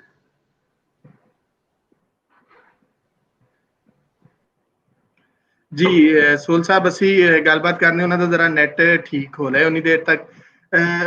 ਇਹ ਸਰ ਸੁਖਮਨੀ ਬਲ ਜੀ ਹੋਣਾ ਵੱਲੋਂ ਸਵਾਲ ਸੀ ਕਿ ਜਿਹੜਾ ਕੋਹਿਨੂਰ ਦਾ ਕਿੱਸਾ ਹੈ ਉਹ ਕਿੱਦਾਂ ਜਿਹੜਾ ਉਹ ਉੱਥੇ ਤੱਕ ਕਿੱਦਾਂ ਇੱਥੋਂ ਗਿਆ, ਜਾਂ ਇਸ ਤੋਂ ਪਹਿਲੇ ਕਿੱਦਾਂ ਹਾਸਲ ਕੀਤਾ ਗਿਆ, ਮਹਾਰਾਜਾ ਨੇ ਕਿਸ ਤਰ੍ਹਾਂ ਉਹਨੂੰ ਹਾਸਲ ਕੀਤਾ, ਉਹਦੇ ਤੇ ਕੋਈ ਗੱਲਬਾਤ ਥੋੜੀ ਬਹੁਤੀ ਦੱਸੋ। ਨਹੀਂ, ਇਹਨਾਂ 7 ਸਾਲਾਂ ਦੇ ਵਿੱਚ ਇਸ ਕਿਸਮ ਦੀ ਕੋਈ ਗੱਲਬਾਤ ਨਹੀਂ ਜਾਂ ਕੋਈ ਉਹਨਾਂ ਦੀ ਨਹੀਂ, ਇਹ ਬਾਅਦ ਦਾ ਹੀ ਡਿਵੈਲਪਮੈਂਟ ਆ। ਇਹ 7 ਸਾਲ ਜਿਹੜੇ ਨੇ ਇਹ ਆਪਣੇ ਵੱਖਰੀ ਕਿਸਮ ਦੇ ਨੇ। ਜੇ ਆਉਂਦੇ ਵੀ ਨੇ ਇਹਨਾਂ ਦੇ ਕੋਲ ਅਫਗਾਨ ਤੋਂ, ਤੇ ਉਸ ਲੈਵਲ ਦੇ ਨਹੀਂ ਹੈਗੇ। ਇਹਦੇ ਵਿੱਚ ਕੋਹਿਨੂਰ ਦੇ ਬਾਰੇ ਕੋਈ ਨਹੀਂ। ਅੱਛਾ ਜੀ, ਦੂਸਰਾ ਸਰ ਸਵਾਲ ਜਿਹੜਾ ਨਾ ਉਹ ਗੁਰਸ਼ਮਸ਼ੇਰ ਹੋਰਾਂ ਵੱਲੋਂ ਹੈ, ਔਰ ਮੈਂ ਚਾਹਾਂਗਾ ਕਿ ਉਹ ਤੁਸੀਂ ਉਹਨੂੰ ਐਡਰੈਸ ਕਰੋ, ਫਿਰ ਅਸੀਂ ਅਮਰ ਰਿਆਜ਼ ਹੋਰਾਂ ਕੋਲੋਂ ਵੀ ਉਹਦਾ ਜਵਾਬ ਲਾਂਗੇ। ਉਹਨਾਂ ਨੇ ਪੁੱਛਿਆ ਕਿ ਜਿਹੜਾ ਇਹਨਾਂ ਨੇ ਡੈਜ਼ਿਗਨੇਸ਼ਨ ਜਿਹੜੇ ਨੇ ਉਹਨਾਂ ਨੇ ਚੇਂਜ ਕੀਤੇ, ਜਦੋਂ ਜਿੱਦਾਂ ਜਮਾਦਾਰ ਦਾ ਅਮਰ ਸਾਹਿਬ ਨੇ ਗੱਲ ਕੀਤੀ, ਔਰ ਦੂਸਰੇ ਹੋਰ ਵੀ ਉਹਦੇ ਜਿਹੜੇ ਇਹਨਾਂ ਨੇ ਚੇਂਜ ਕੀਤੇ, ਉਹਦੇ ਵਿੱਚ ਉਹਨਾਂ ਦੀ ਮਤਲਬ ਕਿ ਉਹ ਕਿਉਂ ਚੇਂਜ ਕੀਤੇ ਗਏ, ਉਹਦੇ 'ਚ ਕੀ ਪੋਲਿਟਿਕਸ ਸੀ? ਦੇਖੋ, ਇਹ ਜਿਹੜੀਆਂ ਕੈਟਾਗਰੀਜ਼ ਹੁੰਦੀਆਂ ਨੇ ਇਹ ਸਾਨੂੰ ਅੱਗੇ ਸਾਡੀ ਸੋਚ ਨੂੰ ਜਿਹੜਾ ਵਾ ਉਹ ਕਰਾਉਂਦੀਆਂ ਨੇ, ਜਾਣੀ ਕਿ ਅਸਰ ਉਹਨਾਂ ਤੇ ਹੁੰਦਾ ਵਾ। ਇਸ ਕਰਕੇ ਇਹ ਸਾਰਾ ਕੁਝ ਜਿਹੜਾ ਵਾ ਨਾ ਸੋਚ ਸਮਝ ਕੇ ਕੀਤਾ ਜਾਂਦਾ ਵਾ ਜਦੋਂ ਕੋਈ ਵੀ ਸ਼ਬਦ ਵਿੱਚ ਐਂਟਰ ਹੁੰਦਾ ਵਾ। ਮੈਂ ਤੁਹਾਨੂੰ 2 ਸ਼ਬਦ ਜਿਹੜੇ ਪਹਿਲਾਂ ਦੱਸੇ ਸੀਗੇ, ਨੋਬਲ ਸਰਕਾਰ, ਕਿਸੇ ਨੇ ਵੀ ਇਹਦਾ ਜਿਹੜਾ ਵਾ ਉਹ ਜ਼ਿਕਰ ਉਸ ਤਰੀਕੇ ਨਾਲ ਨਹੀਂ ਲਿਆ, ਪਰ ਅਸਲੀ ਉਹਨਾਂ ਨੇ ਸਾਨੂੰ ਪਰਸ਼ੀਅਨ ਦੱਸਿਆ ਹੀ ਨਹੀਂਗਾ। ਜੇ ਪਰਸ਼ੀਅਨ ਦੱਸ ਵੀ ਦੇਣ ਤੇ ਪਤਾ ਲੱਗੇ ਕਿ ਪਰਸ਼ੀਅਨ ਦੇ ਵਿੱਚ ਕੀ ਆ। ਇਸ ਤੋਂ ਇਲਾਵਾ ਇੱਕ ਹੋਰ ਐਂਟਰੀ ਆ, ਉਹ ਐਂਟਰੀ ਕੀ ਆ ਕਿ ਉਹਦਾ ਰੈਫਰੈਂਸ ਦੇ ਵਿੱਚ ਜਾ ਕੇ ਐਕਸਪਲੇਨ ਕੀਤਾ ਵਾ।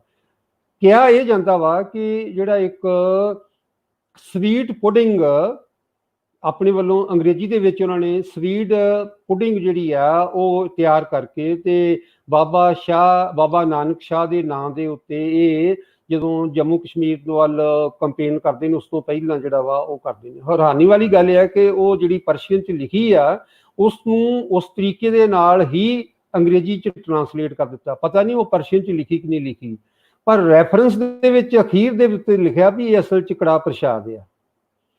ਸੋ ਜੇ ਤੁਸੀਂ ਹੁਣ ਦੇਖੋਗੇ, ਜਿਹੜਾ ਤਾਂ ਪਹਿਲਾਂ ਪੜ੍ਹ ਲਵੇਗਾ ਉਸਨੇ ਕੜਾਹ ਪ੍ਰਸ਼ਾਦ ਉਹਦੇ ਦਿਮਾਗ ਦੇ ਵਿੱਚ ਨਹੀਂ ਆਉਣਾ, ਉਸਨੂੰ ਸਵੀਟ ਪੁਡਿੰਗ ਜਿਹੜਾ ਵਾ ਉਹੀ ਦਿਮਾਗ 'ਚ ਰਹੇਗਾ। ਜੇ ਕੋਈ ਰੈਫਰੈਂਸ ਪਿੱਛੇ ਜਾ ਕੇ ਦੇਖੇਗਾ, ਔਰ ਇਹ ਲੱਗਦਾ ਵਾ ਕਿ ਚੋਪੜਾ GL ਚੋਪੜਾ ਨੂੰ ਤਾਂ ਪਤਾ ਵਾ ਕਿ ਇਹ ਸਵੀਟ ਪੁਡਿੰਗ ਕੀ ਆ। ਬ੍ਰੈਕਟ ਦੇ ਵਿੱਚ ਇਹ ਪਾ ਵੀ ਸਕਦੇ ਸੀਗੇ ਕਿ ਇਹ ਅਸਲ 'ਚ ਕੜਾਹ ਪ੍ਰਸ਼ਾਦ ਆ, ਇਹ ਰੈਫਰੈਂਸ ਦਿੱਤਾ ਵਾ। ਇਸੇ ਤਰੀਕੇ ਨਾਲ ਮੈਂ ਤੁਹਾਨੂੰ ਇੱਕ ਹੋਰ ਦੱਸਦਾ ਵਾਂ ਕਿ ਟੈਕਸਟ ਦੇ ਵਿੱਚ ਜਿਹੜਾ ਵਾ ਉਹਦਾ ਕੀ ਆ, ਇੱਕ ਨਾਮ ਆਉਂਦਾ ਵਾ ਕਾਫੀ ਵਾਰ, ਕਰਮ ਸਿੰਘ, ਉਹਦੇ ਨਾਲ ਉਹ ਜਾਹਲ ਜਿਹੜਾ ਵਾ ਲਿਖਿਆ ਜਾਂਦਾ ਵਾ, JAHAL ਜਾਹਲ। ਔਰ ਅਗਲੀ ਐਂਟਰੀ ਦੇ ਵਿੱਚ ਕੀ ਕੀਤਾ ਜਾਂਦਾ ਵਾ, ਕਰਮ ਸਿੰਘ ਜਾਹਲ, ਤੇ ਬ੍ਰੈਕਟ ਦੇ ਵਿੱਚ ਪਰਸ਼ੀਅਨ ਦੇ ਵਿੱਚ ਵੀ ਲਿਖ ਦਿੱਤਾ ਜਾਂਦਾ ਵਾ ਜਾਹਲ। ਹੁਣ 2 ਚੀਜ਼ਾਂ ਇਹਦੇ ਵਿੱਚ ਦੇਖਣ 'ਚ ਆਉਂਦੀਆਂ ਨੇ ਕਿ ਜੇ ਤਾਂ ਇਹ ਜਿਹੜਾ ਲਿਖ ਰਿਹਾ ਵਾ ਇਹਦਾ ਪੈਟਰਨ ਦੇਖੀਏ ਤਾਂ ਇਹ ਤਾਂ ਜਿਹੜੇ ਜੱਟ ਨੇਮਸ ਨੇ, ਟਰਾਈਬਸ ਨੇ, ਇਹ ਉਹਨਾਂ ਦਾ ਵਿੱਚ ਮੈਂਸ਼ਨ ਨਹੀਂ ਕਰਦਾ, ਕਿਸੇ 'ਚ ਵੀ ਨਹੀਂ ਮੈਂਸ਼ਨ ਕਰਦਾ।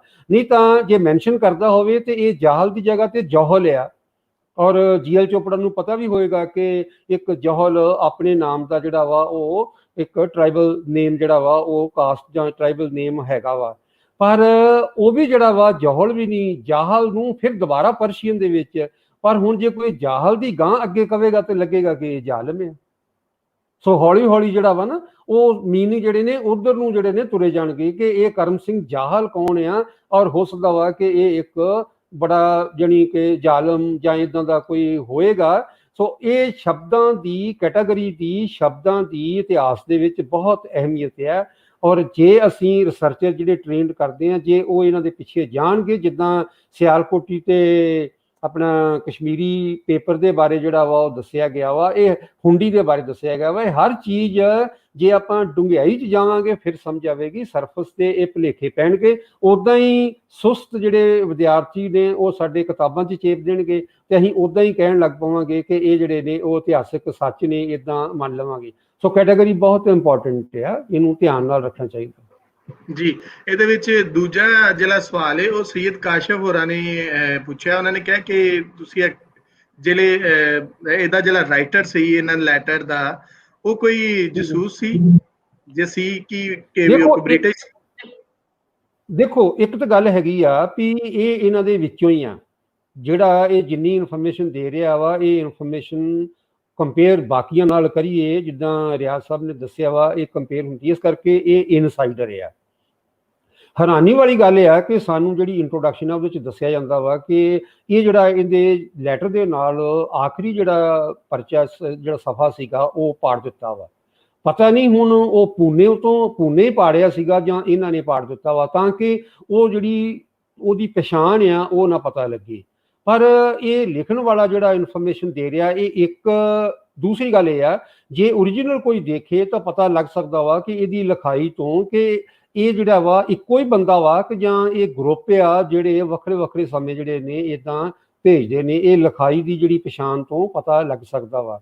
ਔਰ ਇਸ ਤਰੀਕੇ ਦੇ ਇਹਦੀਆਂ ਮੈਥਡਸ ਨੇ, ਤਰੀਕੇ ਨੇ, ਇਹਨਾਂ ਤੋਂ ਆਪਾਂ ਪਤਾ ਲਾ ਸਕਦੇ ਹਾਂ। ਪਰ ਇਹ ਸਾਨੂੰ ਕਹਿੰਦਾ ਵਾ ਪਹਿਲੇ ਜਿਹੜੇ 2 ਸਾਲ ਨੇ ਕਿ ਮੈਨੂੰ ਇਨਫੋਰਮੇਸ਼ਨ ਜਿਹੜੀ ਆ ਉਹ ਖੁਸ਼ਹਾਲ ਸਿੰਘ ਤੋਂ ਮਿਲਦੀ ਆ। ਔਰ ਅਖੀਰਲੀ ਲਾਈਨ ਕੀ ਲਿਖਦਾ ਵਾ ਕਿ ਉਹਨੇ ਵਰਬਲ ਜਿਹੜੀ ਮੇਰੀ ਉਹਦੇ ਨਾਲ ਕਨਵਰਸੇਸ਼ਨ ਹੋਈ ਆ ਉਹਦੇ ਤੋਂ, ਤੇ ਨਾਲ ਅਗਲੇ ਬੰਨੇ ਟਰਾਂਸਲੇਟ ਜਦੋਂ ਕਰ ਦਿੱਤਾ ਜਾਂਦਾ ਵਾ ਖੁਸ਼ਹਾਲ ਸਿੰਘ ਦ ਇਨਫੋਰਮੈਂਟ, ਜਾਣੀ ਕਿ ਉਹਨੇ ਜਿਹੜੇ ਇਨਫੋਰਮੇਸ਼ਨ ਦਿੱਤੀ ਆ। ਇਹ ਲਿਖਣ ਵਾਲਾ ਕੌਣ ਆ, ਇਹ ਜਿਹੜਾ ਵਾ ਉਹ ਲੁਕਾਇਆ। ਇਸੇ ਕਰਕੇ ਹੀ ਮੈਂ ਇਹ ਜਿਹੜਾ ਵਾ ਦੇਖਦਾ ਵਾਂ, ਜੇ ਤਾਂ ਇਹ ਪੇਸ਼ਵਾ ਦੇ ਨਾਲ ਲਾਹੌਰ ਦਾ ਸੰਬੰਧ ਹੁੰਦਾ ਤਾਂ ਇਹ ਉੱਥੋਂ ਨਹੀਂ ਸੀਗੇ ਪਟਨੇ। ਜੇ ਇਹ ਅੰਗਰੇਜ਼ਾਂ ਦਾ ਸੰਬੰਧ ਆ ਜਾਂ ਇਹ ਦੌਲਤ ਰਾਓ ਸਿੰਧੀਆ ਦੇ ਕਬਜ਼ੇ ਦੇ ਵਿੱਚ ਆ ਸਾਰਾ ਕੁਝ, ਜਾਣ ਲੱਗਿਆ ਹੋ ਸਕਦਾ ਵਾ ਉਦੋਂ ਇਹ ਸਾਰੇ ਵਰਕੇ ਜਿਹੜੇ ਨੇ ਉਹ ਪਿੱਛੋਂ ਪਾੜ ਦਿੱਤੇ ਗਏ ਨੇ। ਇਹ ਜਿਹੜੇ ਬਾਕੀ ਨੇ ਦਰਬਾਰ ਜਿਹੜੇ ਦਿਓਰੀ ਨੇ, ਉਹਨਾਂ ਤੋਂ ਜਿਹੜਾ ਵਾ ਅੰਦਾਜ਼ਾ ਲੈ ਜਾ ਸਕਦਾ ਵੀ ਉੱਥੇ ਕਿਤੇ ਇਹ ਨਾਮ ਹੈਗਾ ਵਾ, ਜੇ ਹੌਸਲਾ ਕੋਈ ਕਰੇ ਪਰਸ਼ੀਅਨ ਜਾਣਦਾ ਜਿਹੜਾ ਵਾ, ਤੇ ਉੱਥੇ ਵੀ ਪਾਟੇ ਨੇ ਕਿ ਜਾਂ ਇਹਨਾਂ ਨੇ ਹੀ ਪਾੜੇ ਆ। ਇਹ ਇਦਾਂ ਜਿਹੜੀ ਰਿਸਰਚ ਹੈ ਅੱਗੇ ਤੁਰੀ ਜਾਏਗੀ। ਥੈਂਕ ਯੂ ਜੀ। ਅਮਰ, ਆਵਾਜ਼ ਠੀਕ ਆ ਰਹੀ ਹੈ ਹੁਣ? ਹਾਂਜੀ ਮੈਂ ਕਿਹਾ ਮੇਰੀ ਆਵਾਜ਼ ਠੀਕ ਆ ਰਹੀ ਹੈ ਤੁਹਾਨੂੰ? ਬਿਹਤਰੀਨ ਆ ਰਹੀ ਹੈ। ਅੱਛਾ ਜੀ। ਇੱਕ ਕੁਐਸਚਨ ਗੁਰਸ਼ਮਸ਼ੇਰ ਹੋਰਾਂ ਦਾ, ਅੱਛਾ ਇਹ ਗੁਰਸ਼ਮਸ਼ੇਰ ਹੋਰਾਂ ਦਾ ਕੁਐਸਚਨ ਸੀ ਤੁਹਾਡੇ ਵਾਸਤੇ। ਉਹਨਾਂ ਨੇ ਸਪੈਸ਼ਲ ਜਿਹੜਾ ਨਾ ਲਿਖਿਆ, ਮੈਂ ਸ਼ੋਅ ਵੀ ਕਰਵਾ ਦਿੱਤਾ, ਕਿ ਉਹਨਾਂ ਨੇ ਜਿਹੜਾ ਲਿਖਿਆ ਕਿ ਜਿਹੜੇ ਬ੍ਰਿਟਿਸ਼ ਨੇ ਆ ਕੇ ਆਰਟਡ ਕੀਤੇ ਡਿਫਰੈਂਟ ਜੌਬਸ ਔਰ ਡੈਜ਼ਿਗਨੇਸ਼ਨ ਕਿਉਂ, ਤੇ ਇਹਦਾ as you referred caste case of zamindars. ਦੁਬਾਰਾ ਦੱਸ ਦਿਓ, ਉਹਨੂੰ ਸਮਝਾ ਦਿਓ। ਉਹਦੀ ਵਜ੍ਹਾ ਕਿ ਇੱਥੇ ਮੋਬਾਈਲ ਤੇ ਪੜ੍ਹ ਨਹੀਂ ਸਕਦਾ। ਅੱਛਾ ਜੀ। ਉਹਨਾਂ ਦਾ ਕੁਐਸਚਨ ਹੈ ਕਿ ਮਾਈ question to Riyaz Sahib, how Britishers altered the role of the different jobs and designation and why, as you referred case of ਜ਼ਿਮੀਦਾਰਸ। ਦੇਖੋ ਉਹਨਾਂ ਨੇ ਬਹੁਤ ਸਾਰੀ ਚੀਜ਼ਾਂ ਜਿਹੜੀਆਂ ਹੈਗੀਆਂ ਨੇ ਉਹਨਾਂ ਨੂੰ ਬਦਲਿਆ ਗਿਆ ਇੱਕ ਡਿਜ਼ਾਈਨ ਦੇ ਨਾਲ। ਮਤਲਬ ਹੈ ਕਿ ਉਹ ਜਿਹੜਾ ਡਿਜ਼ਾਈਨ ਹੈਗਾ ਉਹ ਤੁਹਾਨੂੰ ਮੁਖਤਲਿਫ ਉਹਨਾਂ ਦੀ ਤਹਿਰੀਰਾਂ ਦੇ ਵਿੱਚ ਔਰ ਚੀਜ਼ਾਂ 'ਚ ਨਜ਼ਰ ਆਉਂਦਾ ਹੈ। ਮੈਂ ਤਾਂ ਇੱਕ ਬਹੁਤ ਛੋਟੀ ਜਿਹੀ ਮਿਸਾਲ ਦਿੱਤੀ ਹੈ ਕਿ ਕਿਸ ਤਰ੍ਹਾਂ ਮੁਗਲਾਂ ਦਾ ਲਿਬਾਸ ਪਵਾ ਕੇ ਉਹਨਾਂ ਨੇ ਹੋਟਲਾਂ ਦੇ ਬਾਹਰ ਬਿਠਾ ਦਿੱਤਾ ਲੋਕਾਂ ਨੂੰ। ਇਹ ਸਾਡੇ ਜਿਹੜੇ ਕਾਠੇ ਅੰਗਰੇਜ਼ ਹੈਗੇ ਨੇ ਉਹ ਉਹਦੇ ਤੇ ਅਮਲ ਕਰਦੇ ਨੇ ਨਾ। ਅਸੀਂ ਵੈਸੇ ਮੁਗਲਾਂ ਦੇ ਚੁਗਤਿਆਂ ਦੇ ਖਿਲਾਫ ਹੋਵਾਂਗੇ, ਲੇਕਿਨ ਅਸੀਂ ਅੰਗਰੇਜ਼ ਉਹਨੂੰ ਇਸ ਤਰ੍ਹਾਂ ਪੇਸ਼ ਕਰ ਰਿਹਾ ਤੇ ਸਾਨੂੰ ਉਸ ਨੂੰ ਕਦੀ ਵਡਿਆਉਣਾ ਨਹੀਂ ਚਾਹੀਦਾ, ਬਲਕਿ ਉਸ ਨੂੰ ਹਮੇਸ਼ਾ ਸਾਨੂੰ ਡੀਕਨਸਟਰਕਟ ਕਰਨਾ ਚਾਹੀਦਾ ਔਰ ਦੱਸਣਾ ਚਾਹੀਦਾ ਕਿ ਜੋ ਕਰ ਰਹੇ ਨੇ ਅਸੀਂ ਇਹਦੇ ਨਾਲ ਨਹੀਂ ਹੈਗੇ, ਸਾਡੀ ਆਪਣੀ ਲੜਾਈ ਹੋਏਗੀ, ਉਹ ਵੱਖਰੀ ਗੱਲ ਹੈਗੀ ਹੈ। ਸਾਨੂੰ ਮੁਗਲ ਚੰਗੇ ਲੱਗਣ ਜਾਂ ਨਾ ਲੱਗਣ, ਲੇਕਿਨ ਅੰਗਰੇਜ਼ ਇਸ ਵਾਸਤੇ ਕਰ ਰਹੇ ਕਿ ਉਹਦਾ ਹੁਕਮ ਜਿਹੜਾ ਹੈਗਾ ਔਰ ਉਹਦੀ ਬਰਤਰੀ ਉੱਥੇ ਕਾਇਮ ਹੋਏ। ਤੇ ਇਹ ਸਾਰਾ ਜਿਹੜੀ ਚੀਜ਼ਾਂ ਬਦਲੀਆਂ ਨੇ ਔਰ ਲਫ਼ਜ਼ਾਂ ਦੇ ਵਿੱਚ ਉਹ ਬਹੁਤ ਖੇਡਦੇ ਨੇ। ਉਹ ਲਫ਼ਜ਼ਾਂ ਦੇ ਅੰਦਰ ਚੀਜ਼ਾਂ ਨੂੰ ਬਦਲ ਦਿੰਦੇ ਨੇ। ਮਸਲਨ ਇੱਕ ਲਫ਼ਜ਼ ਇਸਤੇਮਾਲ ਕਰਦੇ ਨੇ ਇੱਥੇ ਬਹੁਤ ਸਾਰੇ ਚੰਗੇ ਭਰੇ ਦਾਨਿਸ਼ਵਰ, ਮੈਂ ਲਾਹੌਰ ਦੇ ਵਿੱਚ ਵੀ ਜਾਣਦਾ ਉਹਨਾਂ ਨੂੰ, ਕਰਾਚੀ ਵਿੱਚ ਵੀ ਜਾਣਦਾ, ਇੰਡੀਆ ਤੋਂ ਵੀ ਕਿਤਾਬਾਂ ਆਉਂਦੀਆਂ ਨੇ ਉੱਥੇ ਵੀ ਹੁੰਦਾ ਹੈ। ਲਫ਼ਜ਼ ਜਿਹੜਾ ਪੁਰਤਗੀ ਹੈਗਾ ਉਹਨੂੰ ਇਸ ਤਰ੍ਹਾਂ ਵਰਤਿਆ ਜਾਂਦਾ ਹੈ ਕਿ ਕਿਸੇ ਗੱਦਾਰ ਲਈ ਜਦੋਂ ਲਫ਼ਜ਼ ਵਰਤਿਆ ਜਾਂਦਾ ਹੈ ਜਾਂ ਕਿਸੇ ਭੈੜੇ ਕੰਮ ਲਈ ਵਰਤਿਆ ਜਾਂਦਾ ਹੈ ਕਿ ਉਹ ਪੁਰਤਗੀ ਆਫ ਫਲਾਂ, ਔਰ ਇਹ ਚੰਗੇ ਭਲੇ ਜਿਹੜੇ ਹੈਗੇ ਨੇ ਲੋਕ ਉਹ ਵਰਤਦੇ ਨੇ। ਇਹ ਗੱਲ ਅੱਜ ਦੇ ਦੌਰ ਦੇ ਅੰਦਰ ਲਿਖਣਾ ਇਹ ਹੇਟ ਸਪੀਚ ਦੇ ਵਿੱਚ ਆਉਂਦੀ ਹੈ ਕਿ ਤੁਸੀਂ ਇਹ ਕਹੋ ਕਿ ਜਨਾਬ ਮਤਲਬ ਕਿਸੇ ਪੂਰੀ ਕਮਿਊਨਿਟੀ ਨੂੰ ਜਿਹੜਾ ਹੈਗਾ ਤੁਸੀਂ ਡਿਕਲੇਅਰ ਕਰ ਰਹੇ ਹੋ ਔਰ ਉਹਨੂੰ ਤੁਸੀਂ ਅੰਗਰੇਜ਼ੀ ਈਡੀਅਮ ਦੇ ਵਿੱਚ ਪਾ ਦਿੱਤਾ ਹੈਗਾ। ਇਹ ਜਿਹੜੇ ਤੁਹਾਡੇ ਲਫ਼ਜ਼ਾਂ ਦੇ ਵਿੱਚ ਪਾ ਦਿੰਦੇ ਨੇ ਕਿ ਪੜੋ ਫਾਰਸੀ ਵੇਚੋ ਤੇਲ, ਹੈ ਉਹ ਕੀ ਹੈਗਾ ਸੀ, ਜਾਂ ਉਹ ਆਪ ਕਰਮ ਹੋਇਓ, ਉਹ ਕੀ ਹੈਗਾ? ਜ਼ਰਾ ਗੌਰ ਕਰੋ ਨਾ ਉਹ ਤੇ ਕੀ ਹੈ, ਕਿਉਂਕਿ ਉਹ ਫਾਰਸੀ ਨੂੰ ਖਤਮ ਕਰਨਾ ਚਾਹੁੰਦੇ ਸਨ। ਉਹਨਾਂ ਨੇ ਅਖਾਣ ਇਹੋ ਜਿਹੇ ਬਣਾਤੇ, ਉਹਨਾਂ ਨੇ ਇਹੋ ਜਿਹਾ ਕੰਮ ਪੋਰਸ ਕੇ ਹਾਥੀ, ਪੋਰਸ ਨੇ ਤੇ ਹਾਥੀ ਦਿੱਤੇ ਸਨ ਜਿਹਦਾ ਆਪਣਾ ਫਿਰਦੌਸੀ ਦੇ ਵਿੱਚ ਵੀ ਜ਼ਿਕਰ ਹੈਗਾ, ਜਿਹੜੇ ਦਾਰਿਆਂ ਨੂੰ ਭੇਜੇ ਸਨ। ਇੰਨੀ ਵੱਡੀ ਤਾਕਤ ਹੈਗੀ ਸੀ ਉਹਦੀ ਕਿ ਦਾਰੇ ਨੂੰ ਭੇਜ ਰਿਹਾ ਸੀ ਹਾਥੀ, ਤੇ ਉਹ ਪੋਰਸ ਹੈਗਾ ਸੀ। ਤੇ ਤੁਸੀਂ ਪੋਰਸ ਕੇ ਹਾਥੀ ਇੱਕ ਐਸਾ ਅਖਾਣ ਬਣਾਤਾ ਤਾਂ ਕਿ ਜਿਹੜਾ ਹੈਗਾ ਇੱਕ ਮੁਸਤਕਿਲ ਜਿਹੜਾ ਹੈਗਾ ਤੁਸੀਂ ਉਹ ਪੋਰਸ ਨੂੰ ਜਿਹੜਾ ਹੈਗਾ ਉਹ ਫਰਕ ਕਰ ਦਿਓ ਔਰ ਹਮੇਸ਼ਾ ਮੰਨਫੀ ਤੌਰ ਤੇ ਇਸਤੇਮਾਲ ਹੋਏ। ਤੇ ਇਹਨਾਂ ਲੈਂਗੁਏਜ ਦੇ ਨਾਲ ਖੇਡਣਾ ਸਾਨੂੰ ਜਿਹੜਾ ਅਸੀਂ ਇਹ ਕਰਨੇ, ਅਸੀਂ ਵੀ ਕਰਨੇ ਹੋਵਾਂਗੇ, ਲੇਕਿਨ ਇਹ ਅੰਗਰੇਜ਼ਾਂ ਨੇ ਸਾਨੂੰ ਬਹੁਤ ਸਿਖਾਇਆ ਹੈਗਾ ਔਰ ਸਾਡੇ ਕਾਠੇ ਅੰਗਰੇਜ਼ ਖਾਸ ਤੌਰ ਤੇ ਜਿਹੜਾ ਹੈਗਾ ਇਹਨੂੰ ਬਹੁਤ ਇਸਤੇਮਾਲ ਕਰਦੇ ਨੇ। ਜੀ ਨੈਣ ਸੁਖ ਹੋਰਾਂ ਨੇ ਕਿਹਾ ਕਿ Bhawani Das of the lower stature does not mean of lower caste. ਉਹਦਾ ਕੱਦ ਬਹੁਤ ਛੋਟਾ ਸੀ, ਉਹਨੂੰ ਭਵਾਨੀ ਕੌਡਾ ਵੀ ਭਵਾਨੀ ਕੁੱਬਾ ਵੀ ਕਿਹਾ ਜਾਂਦਾ ਸੀ। ਹੁਣ ਉਹਨੇ ਇਹ ਅੰਮ੍ਰਿਤਸਰ ਵਿੱਚ ਇਸਤੇਮਾਲ ਕੀਤਾ। ਫਿਰ ਜਿਹੜਾ ਅਪਰ ਸਟੇਚਰ ਹੈ ਉਹ ਲੰਮੇ ਵਾਸਤੇ ਕੀਤਾ। ਅਗਰ ਇਹ ਸਮਝਦੇ ਨੇ ਕਿ ਉਹ ਕਾਸਟ ਦੇ ਵਾਸਤੇ ਨਹੀਂ ਹੈਗਾ ਤੇ ਅਪਰ ਸਟੇਚਰ ਜਿਹੜਾ ਇਸਤੇਮਾਲ ਕੀਤਾ ਉਹ ਫਿਰ ਲੰਮੇ ਵਾਸਤੇ ਕੀਤਾ ਹੋਏਗਾ। ਇਹ ਮੈਨੂੰ ਨਹੀਂ ਪਤਾ ਹੈਗਾ, ਮੈਂ ਤੇ ਇਹਨੂੰ ਸਵਾਲ ਦੇ ਤੌਰ ਦੇ ਉੱਤੇ ਹੀ ਰੱਖਿਆ, ਮੈਂ ਇਹ ਨਹੀਂ ਕਹਿ ਰਿਹਾ। ਲੇਕਿਨ ਇਹ ਗੱਲ ਹੈ ਕਿ ਅਗਰ ਉਹ ਉਸ ਵੇਲੇ ਜਮਾਦਾਰ ਦਾ ਨਾਂ ਉਸ ਤਰ੍ਹਾਂ ਹੀ ਇਸਤੇਮਾਲ ਕਰ ਰਹੇ ਨੇ ਇੱਕ ਅੱਛੇ ਤੌਰ ਦੇ ਉੱਤੇ, ਤੇ ਇਹਦਾ ਮਤਲਬ ਇਹ ਹੈਗਾ ਉਹ ਤੇ ਬਾਅਦ ਦੇ ਵਿੱਚ ਬਦਲਿਆ ਨਾ। ਇਹ ਤੇ ਕਿਉਂਕਿ ਮੈਂ ਪੜ੍ਹਿਆ ਸੀ ਲੋਅਰ ਸਟੇਚਰ ਔਰ ਉਹਦੇ ਨਾਲ ਉਹ ਇਸ ਵਾਸਤੇ ਮੈਂ ਮੈਂਸ਼ਨ ਕੀਤਾ ਸੀ। ਉਹਨਾਂ ਨੇ ਆਖਿਆ ਕਿ ਇਹਨਾਂ ਨੇ ਅੰਮ੍ਰਿਤਸਰ ਦੇ ਵਿੱਚ ਲਾਹੌਰ ਦਰਬਾਰ ਵਾਸਤੇ ਪਹਿਲਾ ਬੈਂਕ ਵੀ ਸਟੈਬਲਿਸ਼ ਕੀਤਾ ਸੀ। ਹਾਂਜੀ ਹਾਂਜੀ ਹਾਂਜੀ ਹਾਂਜੀ, ਇਹ ਸਾਹਿਬ ਜਿਹੜੇ ਠੀਕ ਹੈ ਭਵਾਨੀ ਦਾਸ ਜਿਹੜੇ ਹੈਗੇ ਨੇ। ਹਾਂਜੀ ਭਵਾਨੀ ਦਾਸ ਜੀ, ਪ੍ਰੋਫੈਸਰ ਸੁਖਦੇਵ ਸੋਲ ਜੀ ਵੀ ਆ ਗਏ ਨੇ। ਮੈਂ ਦੱਸਾਂ ਇਹਦੇ ਚ ਕਿਤਾਬ ਦਾ ਜ਼ਿਕਰ ਹੈ, ਇਸ ਕਿਤਾਬ ਦੇ ਵਿੱਚ ਹੀ ਉਹ ਤਾਰੀਖੇ ਪੰਜਾਬ ਜਿਹੜੀ ਲੰਡਨ ਮਿਊਜ਼ੀਅਮ ਦੇ ਵਿੱਚੋਂ ਕਹਿੰਦੇ ਪਈ ਹੋਈ ਹੈ। ਹਾਂਜੀ, ਉਹ ਜਿਹੜੀ ਲੰਡਨ ਮਿਊਜ਼ੀਅਮ ਦੇ ਵਿੱਚ ਕਿਤਾਬ ਪਈ ਹੈ, ਜਿਹੜਾ ਮਖਤੂਤਾ ਹੈ ਤਾਰੀਖੇ ਪੰਜਾਬ ਦਾ, ਉਹਦਾ ਜ਼ਿਕਰ ਹੈਗਾ। ਸੋਲ ਸਾਹਿਬ ਨੇ ਪੜ੍ਹਿਆ ਹੋਏਗਾ, ਸਫਾ ਮੇਰਾ ਖਿਆਲ ਹੈ ਜਾਂ ਐਂਟਰੀ 85 ਹੈਗੀ ਉਹਦੇ ਤੇ ਹੈਗਾ।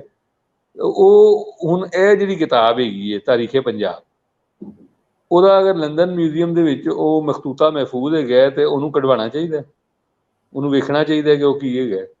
ਕਿਉਂਕਿ ਅਗਰ ਤੁਸੀਂ ਪੁਰਾਣੀ ਕਿਤਾਬਾਂ ਨੂੰ ਦੇਖੋਗੇ ਖੁਦ ਔਰ ਖੁਦ ਪੜ੍ਹਨ ਦੇ ਕਾਬਲ ਹੋਵੋ, ਇਹ ਨਹੀਂ ਕਿ ਉਹਦਾ ਅੰਗਰੇਜ਼ੀ ਤਰਜਮਾ ਪੜ੍ਹ ਕੇ ਜਿਹੜਾ ਹੈਗਾ ਨਾ, ਇਹ ਜਿਹੜੀ ਛਾਲਾਂ ਅਸੀਂ ਲਾ ਰਹੇ ਹਾਂ ਇਸ ਲਈ ਵੀ ਅਸੀਂ ਤੇ ਇੱਕ ਅੰਗਰੇਜ਼ੀ ਚੀਜ਼ ਪੜ੍ਹ ਕੇ ਜਿਹੜਾ ਅਸੀਂ ਓਰੀਜਨਲ ਸੋਰਸ ਨਹੀਂ ਪੜ੍ਹਿਆ, ਅਸੀਂ ਉਸ ਓਰੀਜਨਲ ਸੋਰਸ ਤੇ ਇੱਕ ਤਰਜਮਾ ਪੜ੍ਹਿਆ। ਉਹ ਤਰਜਮੇ ਜੋ ਵੀ ਕੁਛ ਹੈਗਾ ਅਸੀਂ ਉਸ ਦੇ ਉੱਤੇ ਗੱਲ ਕਰ ਰਹੇ ਹਾਂ। ਤੇ ਜਦੋਂ ਅਸੀਂ ਓਰੀਜਨਲ ਸੋਰਸਿਸ ਪੜ੍ਹਨ ਦੇ ਕਾਬਲ ਹੋਵਾਂਗੇ ਫਿਰ ਜਾ ਕੇ ਕਿਤੇ ਰਿਸਰਚ ਦਾ ਕੰਮ ਸ਼ੁਰੂ ਹੁੰਦਾ ਹੈ। ਜੀ ਸਰ, ਇੱਥੇ ਕਾਫੀ ਗੱਲ ਹੋ ਰਹੀ ਕਿ ਨੋਬਲ ਸਰਕਾਰ ਦਾ ਜਿਹੜਾ ਲਫ਼ਜ਼ ਇਸਤੇਮਾਲ ਹੋਇਆ, ਤੁਸੀਂ ਵੀ ਆ ਗਏ ਹੋ, ਸਾਰੇ ਵੀ ਪਹਿਲੇ ਗੱਲ ਕਰ ਰਹੇ ਸਨ, ਇਹਦੇ ਹਵਾਲੇ ਨਾਲ ਤੁਸੀਂ ਕੋਈ ਗੱਲ ਸਾਂਝੀ ਕਰੋ।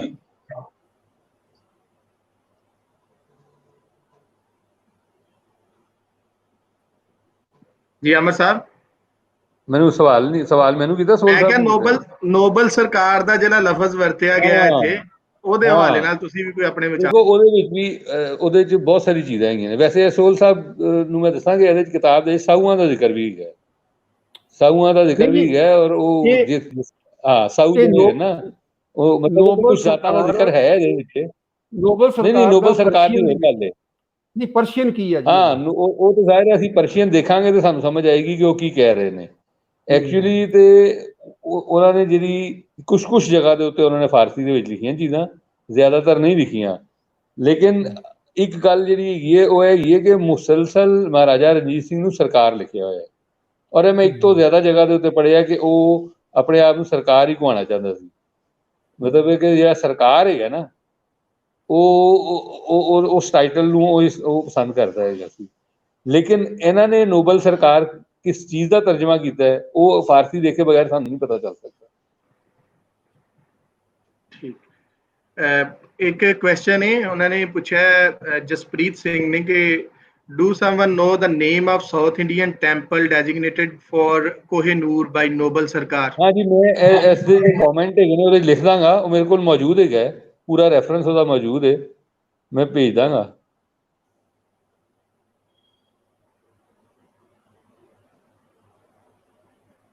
ਜੀ ਸਰ, ਇੱਥੇ ਜਿਹੜੇ ਦੋਸਤ ਕੁਐਸਚਨ ਕਰ ਰਹੇ ਨੇ ਬਾਰ-ਬਾਰ, ਬਹੁਤ ਸਾਰੇ ਕੁਐਸਚਨ ਐਸੇ ਨੇ ਜਿਹੜੇ ਆਲਰੇਡੀ ਡਿਸਕਸ ਹੋ ਚੁੱਕੇ ਨੇ, ਤੇ ਮੇਰਾ ਖਿਆਲ ਹੈ ਕਿ ਉਹ ਥੋੜਾ ਲੇਟ ਆਉਣ ਦੀ ਵਜ੍ਹਾ ਤੋਂ ਉਹਨਾਂ ਨੂੰ ਬਾਰ-ਬਾਰ ਉਹੀ ਕੁਐਸਚਨ ਜਿਹੜੇ ਨਾ ਉਹ ਰਿਪੀਟ ਹੋ ਰਹੇ ਨੇ, ਤੇ ਤੁਸੀਂ ਇਹਨੂੰ ਵੇਖ ਸਕਦੇ ਹੋ। ਤੇ ਦੂਸਰੀ ਸਰ, ਅਸੀਂ ਇਹ ਜਿੱਦਾਂ ਤੁਸੀਂ ਗੱਲ ਕੀਤੀ ਆਮਰ ਸਾਹਿਬ ਕੇ ਪਰਸ਼ੀਅਨ ਔਰ ਜਿਹੜਾ ਅਰੈਬਿਕ ਹੈ, ਇਹਦੇ ਹਵਾਲੇ ਨਾਲ, ਕਿਉਂਕਿ ਸਾਡੇ ਨਾਲ ਬਹੁਤ ਸਾਰੇ ਸਟੂਡੈਂਟ ਨੇ, ਉਹ ਵੀ ਇਸ ਤੇ ਗੱਲ ਕਰ ਰਹੇ ਨੇ। ਹਲੇ ਸੁਖਮਨੀ ਬਾਲੋਰਾ ਨੇ ਵੀ ਲਿਖਿਆ, ਹੋਰ ਵੀ ਲੋਕਾਂ ਨੇ ਗੱਲਬਾਤ ਕੀਤੀ ਹੈ ਇੱਥੇ, ਤੇ ਉਹਦੇ ਸੋਰਸਿਸ ਜਿਹੜੇ ਨੇ, ਅਸੀਂ ਮਸਲਨ ਉਹਨੂੰ ਪੜ੍ਹਿਓ ਬਿਨਾਂ, ਜਿਹੜਾ ਇਹਦੇ ਤੇ ਤੁਸੀਂ ਗੱਲ ਕੀਤੀ, ਉਹ ਥੋੜਾ ਜਿਹਾ ਉਹਦੇ ਹਵਾਲੇ ਨਾਲ ਮਜ਼ੀਦ ਉਹਨੂੰ ਡਿਟੇਲ ਕਰੋ ਕਿ ਵੀ ਇਹ ਜਿਹੜੇ ਓਰੀਜਨਲ ਸੋਰਸਿਸ ਨੇ ਉਹਨੂੰ ਕਿਸ ਤਰ੍ਹਾਂ ਵੇਖਿਆ ਜਾਵੇ।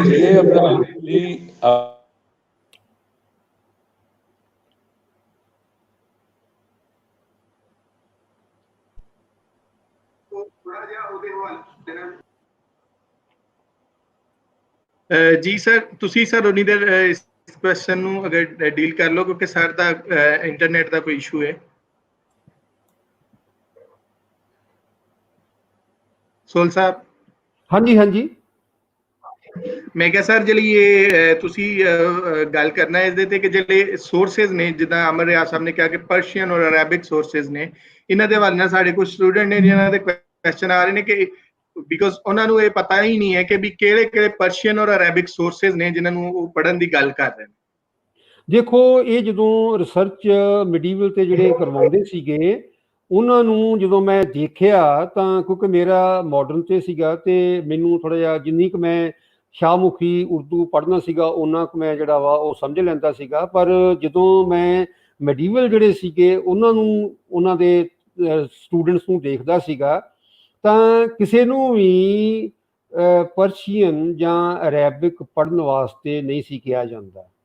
ਆਮ ਕਰਕੇ ਟਰਾਂਸਲੇਸ਼ਨ ਤੇ ਡਿਪੈਂਡ ਹੁੰਦੇ ਸੀਗੇ, ਔਰ ਕਾਫੀ ਰਿਸਰਚ ਦੇ ਵਿੱਚ ਮੁਸ਼ਕਲ ਉਹਨਾਂ ਵਿਦਿਆਰਥੀਆਂ ਨੂੰ, ਉਹਨਾਂ ਟੀਚਰਸ ਨੂੰ ਵੀ ਬਾਅਦ ਦੇ ਵਿੱਚ ਆਈ। ਕਈਆਂ ਨੇ ਤਾਂ ਆਪਣੇ ਜਿਹੜੇ ਨੇ ਫੀਲਡ ਚੇਂਜ ਕਰ ਲਏ ਕਿ ਅਸੀਂ ਜਿਹੜਾ ਬੇਸ ਆ ਪਰਸ਼ੀਅਨ ਦਾ ਜਾਂ ਅਰੈਬਿਕ ਦਾ, ਉਸ ਨੂੰ ਕਿਸ ਤਰੀਕੇ ਦੇ ਨਾਲ ਇਹ ਜਿਹੜੇ ਅੰਗਰੇਜ਼ੀ ਸੋਰਸਿਸ ਨੇ ਇਹਨਾਂ ਦੇ ਵਿੱਚ ਜਾਣਾ ਵਾ। ਇਹ ਇੱਕ ਬਹੁਤ, ਔਰ ਹੋਇਆ ਵੀ ਕਿ ਯੂਨੀਵਰਸਿਟੀਆਂ ਦੇ ਵਿੱਚ, ਇਤਿਹਾਸ ਵਿਭਾਗਾਂ ਦੇ ਵਿੱਚ ਜਿਹੜੇ ਇਹ ਬੱਚੇ ਸੀਗੇ, ਇਹਨਾਂ ਵਾਸਤੇ ਈਵਨ ਸਰਟੀਫਿਕੇਟ, ਕਈਆਂ ਨੇ ਸਰਟੀਫਿਕੇਟ ਕੋਰਸ ਕੀਤੇ, ਪਰ ਉਹ ਸਿਰਫ ਦੱਸਣ ਵਾਸਤੇ ਹੀ ਸੀਗੇ, ਸਰਟੀਫਿਕੇਟ ਜਾਂ ਡਿਗਰੀ ਦੇ ਲੈਵਲ ਤੇ ਨਹੀਂ ਸੀਗੇ। ਪਰ ਕਈ ਯੂਨੀਵਰਸਿਟੀਜ਼ ਹੈ ਨੇ ਜਿਨ੍ਹਾਂ ਦੇ ਵਿੱਚ ਬੱਚਿਆਂ ਨੇ ਸੀਰੀਅਸ ਲਿਆ ਔਰ ਉਹਨਾਂ ਨੇ ਇਹ ਕੋਰਸਿਸ ਕੀਤੇ। ਇਹ ਜੇ ਕੋਈ ਏਰੀਆ ਆਪਣਾ ਚੁਣਦਾ ਵਾ, ਉਹਨੂੰ ਆਪਣਾ ਜਿਹੜਾ ਸੋਰਸ ਬੇਸ ਆ ਉਸ ਦੇ ਉੱਪਰ ਧਿਆਨ ਰੱਖ ਕੇ ਉੱਦਾਂ ਦੀ ਜਿਹੜੀ ਆ ਉਹ ਲਿੰਗੁਇਸਟਿਕ ਇਕਵਿਪਮੈਂਟ ਜਿਹੜੀ ਆ ਉਹਦੀ ਆਪਣੀ ਟ੍ਰੇਨਿੰਗ ਜਿਹੜੀ ਆ ਉਹ ਹੋਣੀ ਚਾਹੀਦੀ ਆ, ਜੇ ਬੱਚੇ ਨੇ ਉਹ ਕਰਨਾ, ਜੇ ਹਿੰਮਤ ਕਰਨਾ।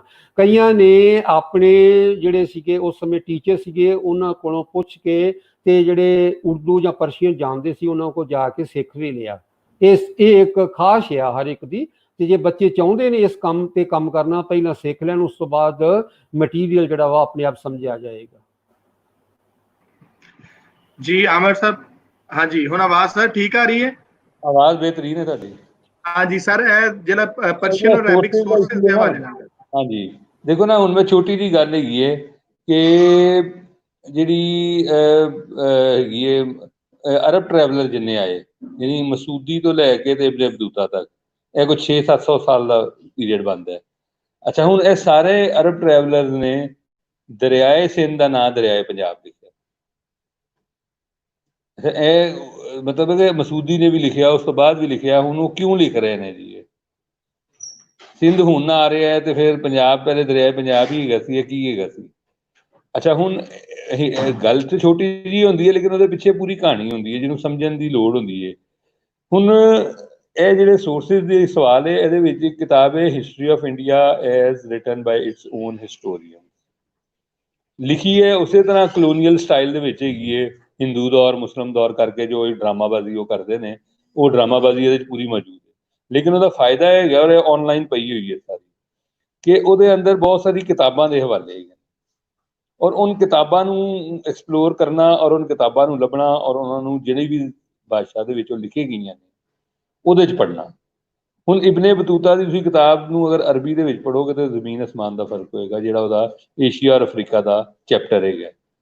ਜਾਂ ਅਲ-ਬਲਾਜ਼ਰੀ ਦੀ ਕਿਤਾਬ ਹੈਗੀ ਏ ਜਿਹੜੀ ਫਤੂਹੁਲ ਬਲਦਾਨ ਹੈ, ਉਹਨੂੰ ਅਗਰ ਤੁਸੀਂ ਅੰਗਰੇਜ਼ੀ ਦੇ ਵਿੱਚ ਪੜ੍ਹਨ ਦੇ ਬਜਾਏ ਅਰਬੀ ਦੇ ਵਿੱਚ ਪੜ੍ਹ ਲਓਗੇ ਤੇ ਫਿਰ ਗੱਲ ਹੋਰ ਹੋ ਜਾਏਗੀ। ਤੇ ਇਹ ਸੋਰਸਿਸ ਦਾ ਇੱਕ ਤੇ ਆਇਡੈਂਟੀਫਿਕੇਸ਼ਨ ਔਰ ਫਿਰ ਉਹਨਾਂ ਨੂੰ ਉਹਨਾਂ ਲੈਂਗੁਏਜਸ ਦੇ ਵਿੱਚ ਪੜ੍ਹਨਾ। ਔਰ ਲੈਂਗੁਏਜਸ ਵੀ ਤੁਸੀਂ ਦੇਖੋ 150 ਸਾਲ ਪੰਜਾਬੀ ਕਿੰਨੀ ਬਦਲ ਗਈ, ਮਤਲਬ ਜ਼ੁਬਾਨ ਤੇ ਬਦਲਦੀ ਰਹਿੰਦੀ ਹੈ, ਫਿਰ ਤੁਹਾਨੂੰ ਉਸ ਦੇ ਵਿੱਚ ਉਸ ਈਰਾ ਦੇ ਹਵਾਲੇ ਨਾਲ ਉਹਨੂੰ ਸਮਝਣਾ ਪੈਂਦਾ ਉਸ ਭਾਸ਼ਾ ਨੂੰ ਕਿ ਉਸ ਲਈ ਉਹਦਾ ਕੀ ਮਤਲਬ ਹੈਗਾ। ਤੇ ਇਹ ਕੋਈ ਇੰਨਾ ਮਤਲਬ ਹੈ ਕਿ ਇਹਦੇ ਵਾਸਤੇ ਤੇ ਪੂਰੇ ਲਿੰਗੁਇਸਟਿਕ ਡਿਪਾਰਟਮੈਂਟਸ ਖੜੇ ਕਰਨੇ ਪੈਂਦੇ ਨੇ। ਔਰ ਅਗਰ ਕੋਈ ਆਜ਼ਾਦ ਕੌਮ ਹੋਏ ਤਾਂ ਉਹ ਇਹੀ ਕੰਮ ਕਰਦੀ ਹੈ। ਪਹਿਲੇ ਦੇਖ ਲਓ ਇਰਾਨੀਆਂ ਨੇ ਕੀਤਾ ਹੋਇਆ ਨਾ ਪੂਰਾ ਕੰਮ, ਤੁਸੀਂ ਨਹੀਂ ਕਰਦੇ ਹੈਗੇ। ਤੁਸੀਂ ਮਤਲਬ ਕਿ ਜੇ ਕਰਦੇ ਵੀ ਹੋ ਤਾਂ ਤੁਹਾਨੂੰ 1857 ਹੀ ਮਤਲਬ ਕਿ ਲੜ ਜਾਂਦਾ। ਤੁਸੀਂ ਆਪਣੇ ਜਿਹੜੇ ਸਟੇਟ ਦੇ ਅੱਜ ਦੇ ਅਹਿਦਾਫ ਹੈਗੇ ਨੇ ਉਹਨਾਂ ਦੇ ਇਰਦ ਗਿਰਦ ਚੀਜ਼ਾਂ ਨੂੰ ਬੁਣ ਦਿੰਦੇ ਹੋ, ਬਜਾਏ ਦੇ ਕਿ ਇੱਕ ਇੰਡੀਪੈਂਡੈਂਟ ਸਕੋਲਰਸ਼ਿਪ ਪੈਦਾ ਹੋਣ ਦਿਓ ਔਰ ਉਸ ਨੂੰ ਮਤਲਬ ਹੈ ਕਿ ਉਸ ਤੋਂ ਫਿਰ ਸਿਆਸਤ ਵੀ ਫਾਇਦਾ ਚੁੱਕੇ, ਲੇਕਿਨ ਉਹ ਨਹੀਂ ਪੈਦਾ ਹੋਣ ਦਿੰਦੇ। ਔਰ ਉਹ ਨਹੀਂ ਪੈਦਾ ਹੋ ਸਕਦੀ ਉਸ ਵੇਲੇ ਤੱਕ ਜਦੋਂ ਓਰੀਜਨਲ ਸੋਰਸਿਸ ਪੜ੍ਹਨ ਵਾਲੇ ਬੰਦੇ ਨਹੀਂ ਹੋਣਗੇ। ਉਹ ਬਹੁਤ ਜ਼ਰੂਰੀ ਗੱਲ ਹੈਗੀ ਹੈ ਸਾਡੇ ਅੱਜ ਦੇ ਬੱਚਿਆਂ ਨੂੰ ਜਿਹੜਾ ਹੈਗਾ ਉਹ ਸਟੂਡੈਂਟਸ ਵਾਸਤੇ ਆਸਾਨ ਹੈਗਾ ਕਿ ਇਸ ਲਈ ਲੈਂਗੁਏਜਸ ਸਿੱਖਣ। ਇਹ ਤਾਂ ਮੁਮਕਿਨ ਹੀ ਨਹੀਂ ਹੈਗਾ ਨਾ ਕਿ ਪੰਜਾਬ 'ਤੇ ਕੋਈ ਗੱਲ ਕਰੇ ਉਹਨੂੰ ਸ਼ਾਹਮੁਖੀ ਨਾ ਆਉਂਦੀ ਹੋਏ ਜਾਂ ਉਹਨੂੰ ਗੁਰਮੁਖੀ ਨਾ ਆਉਂਦੀ ਹੋਏ ਤੇ ਉਹ ਪੰਜਾਬ ਦੇ ਉੱਤੇ ਗੱਲ ਕਰੇ। ਤੇ ਇਹਦੇ ਕੋਲ ਅੱਜ ਦੀ ਮਤਲਬ ਹੈ ਕਿ ਜਿਹੜੇ ਸਟੂਡੈਂਟ ਹੈਗੇ ਨੇ ਉਹਨਾਂ ਦਾ ਤੇ ਕੋਰਸਿਸ ਦਾ ਐਸੈਂਸ਼ੀਅਲ ਪਾਰਟ ਹੋਣਾ ਚਾਹੀਦਾ ਹੈ ਉੱਥੇ ਵੀ ਔਰ ਇੱਥੇ ਵੀ, ਕਿ ਇਹ ਲਿਪੀਆਂ ਸਿੱਖੇ ਬਗੈਰ ਜਿਹੜਾ ਹੈਗਾ ਉਹ ਗੱਲ ਅੱਗੇ ਬਣ ਹੀ ਨਹੀਂ ਸਕਦੀ। ਜੀ ਸਰ। ਤੇ ਹੈਲੋ ਜੀ ਜੀ ਹੈਲੋ ਸਰ ਮੈਂ ਜੀ ਸੋਲ ਸਾਹਿਬ ਤੁਹਾਨੂੰ ਦੋ ਪੁਆਇੰਟ ਇਸ ਲੈਂਗੁਏਜ ਦੇ ਬਾਰੇ ਜਿਹੜਾ ਵਾ ਦੱਸਦਾ ਵਾਂ, ਲਿਖਣ ਦੇ ਬਾਰੇ। ਇੱਕ ਸਾਡੇ WH ਮੈਕਲਾਉਡ ਹੋਏ ਨੇ, ਉਹਨਾਂ ਦੀ ਕਿਤੇ ਤੁਸੀਂ ਹੱਥ ਲਿਖਤ ਦੇਖੋਗੇ ਲੱਗਦਾ ਵਾ ਕਿ ਇਹ ਕਿਸੇ ਪ੍ਰਿੰਟ ਜਿਹੜੀ ਕਿ ਪ੍ਰਿੰਟਿੰਗ ਜਿਹੜੀ ਇਸ ਦੀ ਹੋਈ ਆ ਉਹ ਲਿਖੀ ਵੀ ਉਹ ਗੁਰਮੁਖੀ ਦੇ ਵਿੱਚ ਉਹਨਾਂ ਨੇ ਜਿਹੜਾ ਵਾ ਉਹ ਧਾਰੀ ਹੋਈ ਆ। ਇਸ ਕਰਕੇ ਲਗਨ ਆ, ਜੇ ਤੁਸੀਂ ਉਹ ਲਗਨ ਦੇ ਨਾਲ ਲਿਖੋਗੇ। ਔਰ ਦੂਸਰਾ ਇਹ ਆ ਕਿ ਇੱਕ ਵਾਰ ਮਧੂਸੂਦਨ ਜਿਹੜੇ ਬੰਗਾਲ ਦੇ ਬੜੇ ਮਸ਼ਹੂਰ ਸੰਸਕ੍ਰਿਤ ਦੇ ਸਕਾਲਰ ਸੀਗੇ ਉਹ ਲੰਡਨ ਗਏ, ਉੱਥੇ ਮੈਕਸ ਮੂਲਰ ਨੂੰ ਮਿਲੇ, ਪੁੱਛਿਆ ਲਾਇਬ੍ਰੇਰੀਅਨ ਤੋਂ ਕਿ ਮੈਂ ਮੈਕਸ ਮੂਲਰ ਨੂੰ ਜਿਹੜਾ ਮਿਲਣਾ, ਕਹਿੰਦੇ ਇਹ ਸਾਹਮਣੇ ਬੈਠੇ ਹੋਏ ਨੇ। ਤੇ ਜਦੋਂ ਉਹਦੇ ਕੋਲ ਜਾ ਕੇ ਸੰਸਕ੍ਰਿਤ ਦੇ ਵਿੱਚ ਜਿਹੜਾ ਵਾ ਉਸ ਨੂੰ ਗੱਲ ਕਰਨ ਲੱਗ ਪਏ ਔਰ ਉਹ ਮੈਕਸ ਮੂਲਰ ਨੇ ਕਿਹਾ ਬਿਠਾ ਕੇ ਕਿ ਮੈਨੂੰ ਨਹੀਂ ਸਮਝ ਲੱਗ ਰਹੀ ਤੂੰ ਕੀ ਕਹਿ ਰਿਹਾ ਵਾਂ, ਲਿਖ ਕੇ ਮੈਨੂੰ ਦੱਸ। ਤੇ ਜਦੋਂ ਉਹਨੇ ਲਿਖ ਕੇ ਦੱਸਿਆ ਤੇ ਕਹਿੰਦਾ ਕਿ ਮੈਂ ਤਾਂ ਪਹਿਲੀ ਵਾਰ ਬੋਲਦੇ ਸੰਸਕ੍ਰਿਤ ਬੰਦੇ ਨੂੰ ਜਿਹੜਾ ਵਾ ਉਹ ਦੇਖਿਆ ਵਾ। ਔਰ ਮੈਕਸ ਮੂਲਰ ਆਪਣੇ ਆਪ ਦੇ ਵਿੱਚ ਸੰਸਕ੍ਰਿਤ ਦੇ ਜਿਹੜੇ ਸੋਰਸਿਸ ਨੇ ਉਹਨੇ ਇੰਟਰੋਡਿਊਸ ਕਰਾਏ ਨੇ, ਜਿੰਨੇ ਵੀ ਵੇਦ ਜਾਂ ਬਾਕੀ ਸਾਰੇ ਨੇ, ਆਪਣੇ ਆਪ ਦੇ ਵਿੱਚ ਬਹੁਤ ਵੱਡਾ ਜਿਹੜਾ ਨਾਂ ਆ। ਇਸ ਕਰਕੇ ਬੜੀ ਅਜੀਬ ਕਿਸਮ ਦੀਆਂ ਜਿਹੜੀਆਂ ਨੇ ਇੱਦਾਂ ਦੀਆਂ ਸਿਚੁਏਸ਼ਨ ਹੁੰਦੀਆਂ ਨੇ। ਭਾਸ਼ਾ ਕਈ ਤਰ੍ਹਾਂ ਬੋਲਣ ਦੇ ਵਿੱਚ, ਲਿਖਣ ਦੇ ਵਿੱਚ, ਅੱਗੇ ਗਾਂ ਸਮਝਣ ਦੇ ਵਿੱਚ। ਇਹ ਮੁਸ਼ਕਿਲ ਸਿਰਫ ਉਰਦੂ ਪਰਸ਼ੀਅਨ 'ਚ ਹੀ ਨਹੀਂ ਹੈਗੀ। ਤੁਸੀਂ ਇਹ ਦੇਖੋ ਕਿ ਜਿਹੜੇ ਅੰਗਰੇਜ਼ੀ ਦੇ ਵਿੱਚ ਇਹ ਸਾਨੂੰ ਰਿਕਾਰਡ ਜਿਹੜਾ ਮਿਲਿਆ ਹੋਇਆ ਵਾ, ਜਿਹੜੇ ਬੱਚੇ ਇਹ ਚਾਹੁੰਦੇ ਨੇ, ਕਈ ਸੋਚਦੇ ਨੇ ਵੀ ਅੰਗਰੇਜ਼ੀ, ਕੀ ਉਹਨਾਂ ਨੂੰ ਅੰਗਰੇਜ਼ੀ ਅਸਲ ਦੇ ਵਿੱਚ ਸਮਝ ਹੈਗੀ ਆ ਕਿ ਅੰਗਰੇਜ਼ੀ ਭਾਸ਼ਾ ਕਿਸ ਤਰੀਕੇ ਦੇ ਨਾਲ, ਕਿੱਥੇ ਡੈਫੀਨਿਟ ਆਰਟੀਕਲ ਲਗਾਇਆ ਉਹਦਾ ਮੀਨਿੰਗ ਕੀ ਆ, ਕਿੱਥੇ ਇਨਡੈਫੀਨਿਟ ਆਰਟੀਕਲ ਲਗਾਇਆ, ਕਿਹੜਾ ਸ਼ਬਦ ਕਿਸ ਵੇਲੇ ਡਿਕਸ਼ਨਰੀ ਦੇ ਵਿੱਚ ਮੀਨਿੰਗ ਸੀਗਾ, ਕਿਹਦਾ ਹੁਣ ਸ਼ਬਦ ਮੀਨਿੰਗ ਆ। ਇਸ ਕਰਕੇ ਅੰਗਰੇਜ਼ੀ ਭਾਸ਼ਾ ਦੇ ਵਿੱਚ ਵੀ ਇਹ ਪਰੇਸ਼ਾਨੀ ਆ, ਕੋਈ ਇਹ ਨਹੀਂਗਾ ਕਿ ਸਿੱਧੀ ਜਿਹੜੀ ਆ ਇਹ ਅਸੀਂ ਆਸਾਨੀ ਨਾਲ ਕਰ ਲਵਾਂਗੇ। ਇਹ ਭਾਸ਼ਾ ਦੇ ਹਰ ਪੱਧਰ ਤੇ ਰਹੇ ਨੇ ਮੁਸ਼ਕਲਾਂ, ਸੋ ਥੋੜਾ ਜਿਹਾ ਹੌਸਲਾ ਰੱਖਣਾ ਚਾਹੀਦਾ। ਨਹੀਂ ਲੇਕਿਨ ਮੇਰਾ ਇਹ ਖਿਆਲ ਸੀ ਕਿ ਸਾਡੀ ਯੂਨੀਵਰਸਿਟੀਆਂ ਨੂੰ ਔਰ ਸਾਡੇ ਕਾਲਜਿਸ ਨੂੰ ਜਿਹੜਾ ਕੰਮ ਕਰਨਾ ਚਾਹੀਦਾ ਹੈ, ਸਾਡੇ ਸਕੂਲਸ ਨੂੰ ਜਿਹੜਾ ਕੰਮ ਕਰਨਾ ਚਾਹੀਦਾ ਹੈ, ਉਹ ਨਹੀਂ ਕਰ ਰਹੇ। ਉਹ ਉਹਨਾਂ ਨੂੰ ਕਰਨਾ ਚਾਹੀਦਾ ਸੀ, ਪਹਿਲੇ ਦਿਨ ਤੋਂ ਕਰਨਾ ਚਾਹੀਦਾ ਸੀ। ਪਟਿਆਲਾ ਯੂਨੀਵਰਸਿਟੀ ਦੇ ਡਾਕਟਰ ਈਸਨ ਸਿੰਘ ਸਨ, ਉਹ ਉਹਨਾਂ ਦਾ ਮੈਂ ਪੜ੍ਹਿਆ ਸੀ। ਉਹਨਾਂ ਨੇ ਕਿਹਾ ਕਿ ਅਸੀਂ ਆਉਂਦੇ ਨਾਲ ਹੀ ਪਹਿਲੇ ਸਭ ਤੋਂ ਪਰਸ਼ੀਅਨ ਡਿਪਾਰਟਮੈਂਟ ਖੜਾ ਕੀਤਾ ਸੀ, ਲੇਕਿਨ ਉਹ ਮਸਲਾ ਇਹ ਹੈਗਾ ਕਿ ਅੱਗੋਂ ਸਿੱਖੀ 'ਚ ਫਸ ਗਏ। ਯਾਨੀ ਇੱਕ ਤੇ ਮੈਂ ਸੋਲ ਸਾਹਿਬ ਨੂੰ ਵੀ ਕਹਿਣਾ ਸੀ ਕਿ ਇਹ ਕੋਈ ਐਂਗਲੋ ਸਿੱਖ ਵਾਰ ਨਹੀਂ ਹੋਈ, ਇਹ ਬਿਲਕੁਲ ਫਰਾਡ ਹੈਗੀ ਇਹ ਗੱਲ। ਉਹ ਪੰਜਾਬ ਜਿਹੜੀ ਹੈਗੀ ਨਾ, ਪੰਜਾਬ ਐਂਟੀ ਪੰਜਾਬ ਵਾਰ ਹੈਗੀ, ਅੰਗਰੇਜ਼ ਪੰਜਾਬ ਵਾਰ ਹੈ। ਬਈ ਇਹ ਕਿਸ ਤਰ੍ਹਾਂ ਹੋ ਗਿਆ, ਇੱਕ ਪਾਸੇ ਧਰਮ ਹੈਗਾ, ਇੱਕ ਪਾਸੇ ਬਈ ਤੁਸੀਂ ਔਰੰਜਿਸ ਨੂੰ ਔਰੰਜਿਸ ਨਾਲ ਮਿਲਾਓ ਨਾ। ਮਤਲਬ ਸਿੱਖ ਪਠਾਨ ਵਾਰ ਇਹ ਕੀ ਹੁੰਦੀ ਹੈ ਜੀ? ਜਾਂ ਤਾਂ ਪੰਜਾਬੀ ਪਠਾਨ ਹੋਏ ਤਾਂ ਚਲੋ ਸਮਝ ਆਏਗੀ, ਜਾਂ ਮਤਲਬ ਅੰਗਰੇਜ਼ ਪੰਜਾਬੀ ਲੜਾਈ ਹੋਏ ਉਹ ਸਮਝ ਆਏਗੀ। ਇਹ ਐਂਗਲੋ ਸਿੱਖ ਕੀ ਹੋਈ? ਇਹ ਸਾਰਾ ਫਰਾਡ ਉਹਨਾਂ ਨੇ ਅੰਗਰੇਜ਼ਾਂ ਨੇ ਜਿਹੜਾ ਸਾਡੇ ਨਾਲ ਲਾਇਆ ਹੈ। ਜਦੋਂ ਤੱਕ ਹਾਂਜੀ ਹਾਂਜੀ ਬੋਲ ਹਾਂਜੀ ਜੀ ਇਹਦੇ ਚੋਂ ਸਾਨੂੰ ਨਿਕਲਣਾ ਪਏਗਾ। ਸਾਡੇ ਬੱਚਿਆਂ ਨੂੰ ਜਦੋਂ ਤੱਕ ਉਹ ਤੋਂ ਨਿਕਲਣਗੇ ਨਹੀਂ ਉਸਲੇ ਤੱਕ ਉਹ ਅਗਲੀ ਕਹਾਣੀ ਨਹੀਂ ਬਣ ਸਕਦੀ। ਇਹ ਮਤਲਬ ਹੈ ਕਿ ਇਹ ਅਸੀਂ ਤੇ ਧਰਮਾਂ ਦੇ ਅੰਦਰ ਆਪ ਬੜੇ ਹੋਏ ਹਾਂ। ਇਹ ਜੀ ਬਿਲਕੁਲ ਠੀਕ ਹੈ। ਮੈਂ 1857 ਦੇ ਵਿੱਚ ਜਿੰਨੀ ਵਾਰ ਵੀ ਰੌਲਾ ਪਾਇਆ ਵਾ, ਬਾਕੀ ਸਾਰਿਆਂ ਨੂੰ ਮੁਸ਼ਕਲ ਸਮਝ ਨਹੀਂ ਆਉਂਦੀ। ਮੈਂ ਇਹ ਕਹਿੰਦਾ ਵਾਂ ਕਿ ਜਦੋਂ ਤੁਸੀਂ ਸਿੱਖਾਂ ਨੂੰ ਕਹਿੰਦੇ ਜੇ 1857 ਦੇ ਵਿੱਚ, ਬਾਕੀ ਤੁਸੀਂ ਉਧਰ ਸਿੰਧੀਆ ਕਹਿਣ ਲੱਗ ਪੈਂਦੇ ਜੇ, ਨਾਲ ਤੁਸੀਂ ਜਿਹੜਾ ਵਾ ਉਹ ਡੋਗਰੇ ਕਹਿਣ ਲੱਗ ਪੈਂਦੇ ਜੇ, ਜਾਂ ਜਿਹੜਾ ਵਾ ਉਹ ਗੋਰਖੇ ਕਹਿਣ ਲੱਗ ਪੈਂਦੇ ਜੇ। ਤੇ ਇਹ ਕਿ ਸਿੰਧੀਆ, ਗੋਰਖੇ, ਡੋਗਰੇ, ਅਫਗਾਨ, ਯੂਸਫ ਜੀ ਇਹ ਕੌਣ ਨੇ? ਤੇ ਇੱਥੇ ਆਣ ਕੇ ਤੁਸੀਂ ਕਹਿ ਲੈਂਦੇ ਵੀ ਸਿੱਖ ਆ। ਸੋ ਇੱਕ ਪੈਮਾਨਾ ਜਿਹੜਾ ਵਾ ਮੈਥਡ ਇੱਕ ਤੁਸੀਂ ਵਰਤੋ, ਉੱਥੇ ਆਣ ਕੇ ਉਹ ਮੁੜ ਕੇ ਕਹਿੰਦੇ ਨੇ ਕਿ ਸੱਚਾਈ ਦਾ ਤਾਂ ਸਾਨੂੰ ਪਤਾ ਹੀ ਨਹੀਂ ਗਾ ਲੱਗਾ। ਸੋ ਇਹ ਮੈਥਡ ਅੰਗਰੇਜ਼ਾਂ ਨੇ ਵਰਤੇ ਨੇ ਕਿ ਕਿਸ ਤਰੀਕੇ ਦੇ ਨਾਲ ਕਿਹੜੇ ਕਿਹੜੇ ਏਰੀਏ ਦੇ ਵਿੱਚ ਅਸੀਂ ਜਿਹੜਾ ਵਾ ਉਹ ਕਿਹਨੂੰ ਜਿਹੜਾ ਵਾ ਉਹ ਅਟੈਕ ਕਰਨਾ ਵਾ। ਇਹ ਇਤਿਹਾਸਕਾਰਾਂ ਨੂੰ ਸਾਨੂੰ ਜਿਹੜਾ ਉਹ ਸਮਝਣਾ ਚਾਹੀਦਾ ਵਾ। ਇੱਕ ਮਾਮੂਲੀ ਜਿਹਾ ਸ਼ਬਦ ਆ, ਅਸੀਂ ਫਸੇ ਹੋਏ ਆ ਕਮਿਊਨ ਤੇ ਕਮਿਊਨਲ ਚ। ਲੋ ਜਿੰਨਿਆਂ ਨੂੰ ਕਹੀਦਾ ਵਾ ਕਿ ਇਹਦਾ ਦੋਵਾਂ 'ਚ ਫਰਕ ਦੱਸ ਦਿਓ, ਕਮਿਊਨ ਤੇ ਕਮਿਊਨਲ, ਕਿਉਂਕਿ ਕਮਿਊਨ ਅੰਗਰੇਜ਼ੀ ਦੇ ਵਿੱਚ ਪੋਜ਼ਿਟਿਵ ਆ, ਕਮਿਊਨਲ ਅੰਗਰੇਜ਼ੀ ਦੇ ਵਿੱਚ ਇੱਥੇ ਸਾਡੇ ਜਿਹੜਾ ਵਾ ਉਹ ਇੱਕ ਨੈਗੇਟਿਵ ਆ, ਤੇ ਸਾਨੂੰ ਜਿਹੜਾ ਵਾ ਉਹ ਅਟੈਕ ਦਾ ਇੱਕ ਕਾਰਨ ਆ। ਬਹੁਤ ਸਾਰਿਆਂ ਨੂੰ ਇਹਦੀ ਡਿਸਟਿੰਕਸ਼ਨ ਦਾ ਇਹਦਾ ਹੀ ਨਹੀਂਗਾ ਪਤਾ ਲੱਗਦਾ। ਡਿਕਸ਼ਨਰੀ ਤਾਂ ਅਸੀਂ ਦੇਖਦੇ ਨਹੀਂ। ਜੇ ਅਸੀਂ ਡਿਕਸ਼ਨਰੀ ਕੰਸਾਈਜ਼ ਦੇਖਦੇ ਆ, ਜਿਹੜੀ 20 ਵੋਲੀਅਮਸ ਦੇ ਵਿੱਚ ਡਿਕਸ਼ਨਰੀ, ਜਿਹਦੇ ਵਿੱਚ ਇਹ ਸਾਰੇ ਸ਼ਬਦ ਜਿਹੜੇ ਨੇ 5-5 6-6 ਪੇਜ ਦੇ ਵਿੱਚ ਨੇ, ਉੱਥੋਂ ਤੱਕ ਨਹੀਂ ਜਾਂਦੇ। ਹੌਸਲਾ ਨਹੀਂ ਹੈਗਾ ਸਾਡਾ ਜੀ, ਹੋਰ ਬਸ ਉਹਦੇ ਕਰਕੇ ਪਰੇਸ਼ਾਨੀਆਂ ਗਾਂਹ ਵੱਧਦੀਆਂ ਜਾਂਦੀਆਂ ਨੇ। ਦੇਖੋ ਜੀ ਇਹਦੇ 'ਚ ਹੁਣ ਜਿਹੜਾ ਧਰਮਾਂ ਦੀ ਅੰਦਰ ਜਿਹੜੀ ਲੜਾਈ ਹੈ ਉਹ ਤੇ ਅਸੀਂ ਅਮੂਮਨ ਜਿਹੜਾ ਮਤਲਬ ਲੈਂਦੇ ਉਹ ਇਹੀ ਲੈਂਦੇ ਹਾਂ ਸਿਰਫ ਕਮਿਊਨਲ ਦਾ, ਉਸ ਤੋਂ ਇਲਾਵਾ ਨਹੀਂ ਲੈਂਦੇ। ਤੇ ਜਿਹੜੀ ਮਜ਼ਹਬਾਂ ਦੇ ਅੰਦਰ ਲੜਾਈ ਹੈ ਉਹਨੂੰ ਅਸੀਂ ਫਿਰਕਾ ਵਾਰਾਨਾ ਲੜਾਈ ਕਹਿੰਦੇ ਹਾਂ, ਯਾਨੀ ਜਿਹੜੀ ਸੈਕਟੇਰੀਅਨ ਲੜਾਈ ਹੈ।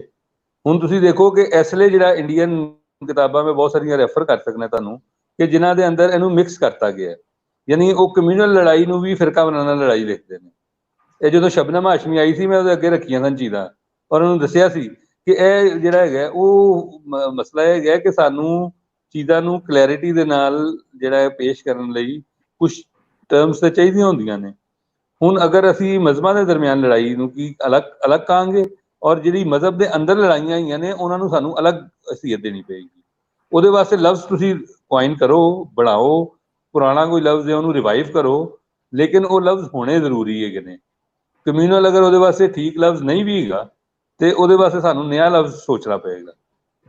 ਜੀ ਸਰ, ਅਸੀਂ ਤੇ ਜਿਸ ਤਰ੍ਹਾਂ ਪਹਿਲੇ ਵੀ ਗੱਲ ਕੀਤੀ ਸੀ ਕਿ ਜਿਹੜੀਆਂ ਮੁਖਤਲਿਫ ਕਲੋਨੀਅਲ ਪੀਰੀਅਡ ਦੇ ਵਿੱਚ ਇਹ ਜਿਹੜੇ ਵਰਡ ਨੇ, ਜਿਹੜੇ ਲਫ਼ਜ਼ ਇਹਨਾਂ ਨੇ ਇਸਤੇਮਾਲ ਕੀਤੇ ਨੇ ਕਿ ਵੀ ਇਹ ਬ੍ਰਿਟਿਸ਼ ਔਰ ਦੂਜਿਆਂ ਨੂੰ ਸਾਰੇ ਉਹਨਾਂ ਦੇ ਮਜ਼ਹਬਾਂ ਦੇ ਹਿਸਾਬ ਨਾਲ ਵੰਡਿਆ, ਤੇ ਅਸੀਂ ਹਰ ਇੱਕ ਨੂੰ ਇਹ ਪੁੱਛਦੇ ਰਹਿੰਦੇ ਆ। ਪਰ ਅੱਜ ਜਿਹੜੀ ਸਾਡੇ ਸਾਹਮਣੇ ਇੱਕ ਗੱਲ ਆ ਰਹੀ ਹੈ, ਔਰ ਅਸੀਂ ਇਹਦੇ ਤੇ ਵੀ ਗੱਲ ਕਰਾਂਗੇ, ਜਿਹੜੀ ਆਮਰ ਰਿਆਜ਼ ਨੇ ਔਰ ਪ੍ਰੋਫੈਸਰ ਸੁਖਦੇਵ ਹੋਰਾਂ ਨੇ ਵੀ ਗੱਲ ਕੀਤੀ, ਔਰ ਅਸੀਂ ਬਾਕੀ ਸਾਰੇ ਜਿਹੜੇ ਸਾਡੇ ਨਾਲ ਬੈਠੇ ਨੇ ਉਹਨਾਂ ਦੇ ਨਾਲ ਵੀ ਇਹ ਗੱਲ ਰੱਖਾਂਗੇ ਕਿ ਜਿਹੜੇ ਹਿਸਟਰੀ ਡਿਪਾਰਟਮੈਂਟਸ ਨੇ ਜਾਂ ਹਿਸਟਰੀ ਪੜ੍ਹਨ ਵਾਲੇ ਜਿਹੜੇ ਯੂਨੀਵਰਸਿਟੀ ਚ ਡਿਪਾਰਟਮੈਂਟਸ ਨੇ, ਕਿ ਉੱਥੇ ਇਹ ਕੋਰਸ ਮਤਲਬ ਕਿ ਅਗਰ ਉਹਨਾਂ ਦੇ ਵਿੱਚ ਪਰਸ਼ੀਅਨ, ਅਰੈਬਿਕ ਔਰ ਬਾਕੀ ਜਿਹੜੀਆਂ ਜ਼ੁਬਾਨਾਂ ਨੇ ਉਹਨਾਂ ਨੂੰ ਵੀ ਪੜ੍ਹਾਇਆ ਜਾਣਾ ਚਾਹੀਦਾ, ਸਿਖਾਇਆ ਜਾਣਾ ਚਾਹੀਦਾ, ਔਰ ਉਹਨਾਂ ਸੋਰਸਿਸ ਨੂੰ ਵੀ ਵੇਖਣਾ ਚਾਹੀਦਾ। ਬਿਕੋਜ਼ ਜਿਹੜਾ ਮੈਨੂੰ ਜਿਹੜਾ ਅੱਜ ਅਸੀਂ ਜਿਸ ਤਰ੍ਹਾਂ ਕੰਮ ਕਰ ਰਹੇ ਹਾਂ ਉਹਦੇ ਵਿੱਚ ਦੋ ਬੜੇ ਅਹਿਮ ਸੋਰਸਿਸ ਇਸਤੇਮਾਲ ਹੁੰਦੇ ਨੇ। ਇੱਕ ਤੇ ਜਿਹੜਾ ਹੈ ਉਹ ਇੰਡੀਅਨ ਆਫਿਸ ਲਾਇਬ੍ਰੇਰੀ ਬ੍ਰਿਟਾਨੀਆ ਦੀ ਜਿਹੜੀ ਹੈ ਉਹਦੇ ਵਿੱਚੋਂ ਉਹਨਾਂ ਦੀਆਂ ਜਿਹੜੀਆਂ ਸੀਕ੍ਰੇਟ ਰਿਪੋਰਟਸ ਨੇ ਉਹ, ਤੇ ਦੂਜਾ ਜਿਹੜਾ ਸੈਕੰਡਰੀ ਡਾਟਾ ਜਿਹੜਾ ਕਿਤਾਬਾਂ ਦੇ ਥਰੂ ਮਿਲਦਾ ਉਹ। ਇਸ ਤੋਂ ਵੱਖ ਜਿਹੜੇ ਡਾਟਾ ਨੇ, ਮਿਸਾਲ ਦੇ ਤੌਰ ਤੇ ਜਿਹੜੇ ਤੁਸੀਂ ਗੱਲ ਕਰੋ ਅਰੈਬਿਕ, ਪਰਸ਼ੀਅਨ ਜਾਂ ਤੋਂ ਪੁਰਾਣੇ ਜਿਹੜੇ ਨੇ ਉਹ ਵੀ ਸਾਨੂੰ ਜਿਹੜੇ ਮਿਲਦੇ ਨੇ ਉਹ ਟ੍ਰਾਂਸਲੇਸ਼ਨਸ ਚ ਮਿਲਦੇ ਨੇ, ਔਰ ਜ਼ਾਹਿਰ ਹੈ ਉਹ ਟ੍ਰਾਂਸਲੇਸ਼ਨ ਚ ਹੀ ਅਸੀਂ ਪੜ੍ਹ ਸਕਦੇ ਹਾਂ ਕਿਉਂਕਿ ਸਾਨੂੰ ਤੇ ਉਦਾਂ ਦੀ ਟ੍ਰੇਨਿੰਗ ਹੀ ਨਹੀਂ ਹੈ। ਤੇ ਇਸ ਹਵਾਲੇ ਨਾਲ ਵੀ ਕੋਈ ਗੱਲ ਹੋਣੀ ਚਾਹੀਦੀ ਕਿ ਕੀ ਇਹ ਉੱਥੇ ਪੜ੍ਹਾਏ ਜਾਣੇ ਚਾਹੀਦੇ ਨੇ। ਯਾਨੀ ਅੱਜ ਅਸੀਂ ਇੱਕ ਚਲੋ ਇਹ ਗੱਲ ਕਰੀਏ ਕਿ ਅੱਜ ਅਸੀਂ ਇਸ ਫੋਰਮ ਤੋਂ ਮੁਖਤਲਿਫ ਸੁਜੈਸ਼ਨਸ ਜਿਹੜੀਆਂ ਨੇ ਉਹ ਰੱਖਦੇ ਰਹਿੰਦੇ ਆ ਤਬਦੀਲੀ ਵਾਸਤੇ, ਚੀਜ਼ਾਂ ਨੂੰ ਬਦਲਣ ਵਾਸਤੇ ਜਾਂ ਉਹਨਾਂ ਨੂੰ ਬਿਹਤਰ ਕਰਨ ਵਾਸਤੇ ਕਰਦੇ ਰਹੇ ਨੇ। ਤੇ ਕੀ ਇਹ ਵੀ ਇੱਕ, ਕਿਉਂਕਿ ਸਾਡੇ ਕੋਲ ਪ੍ਰੋਫੈਸਰ ਸੁਖਦੇਵ ਸੋਲ ਹੋਰੀ ਵੀ ਬੈਠੇ ਨੇ ਔਰ ਆਮਰ ਰਿਆਜ਼ ਵੀ, ਤੇ ਇਹ ਸਰ ਤੁਸੀਂ ਇਹਦੇ ਬਾਰੇ, ਸੋਲ ਜੀ ਤੁਸੀਂ ਸਰ ਇਹਦੇ ਬਾਰੇ ਗੱਲ ਕਰੋ ਕਿ ਤੁਹਾਡਾ ਕੀ ਵਿਚਾਰ। ਹੈਲੋ, ਸਵਾਲ ਪੂਰਾ ਨਹੀਂ ਹੋਇਆ, ਥੋੜਾ ਜਿਹਾ ਮੈਨੂੰ ਪਤਾ ਲੱਗ ਜਾਵੇ ਕਿ ਸਵਾਲ ਕੀ ਆ।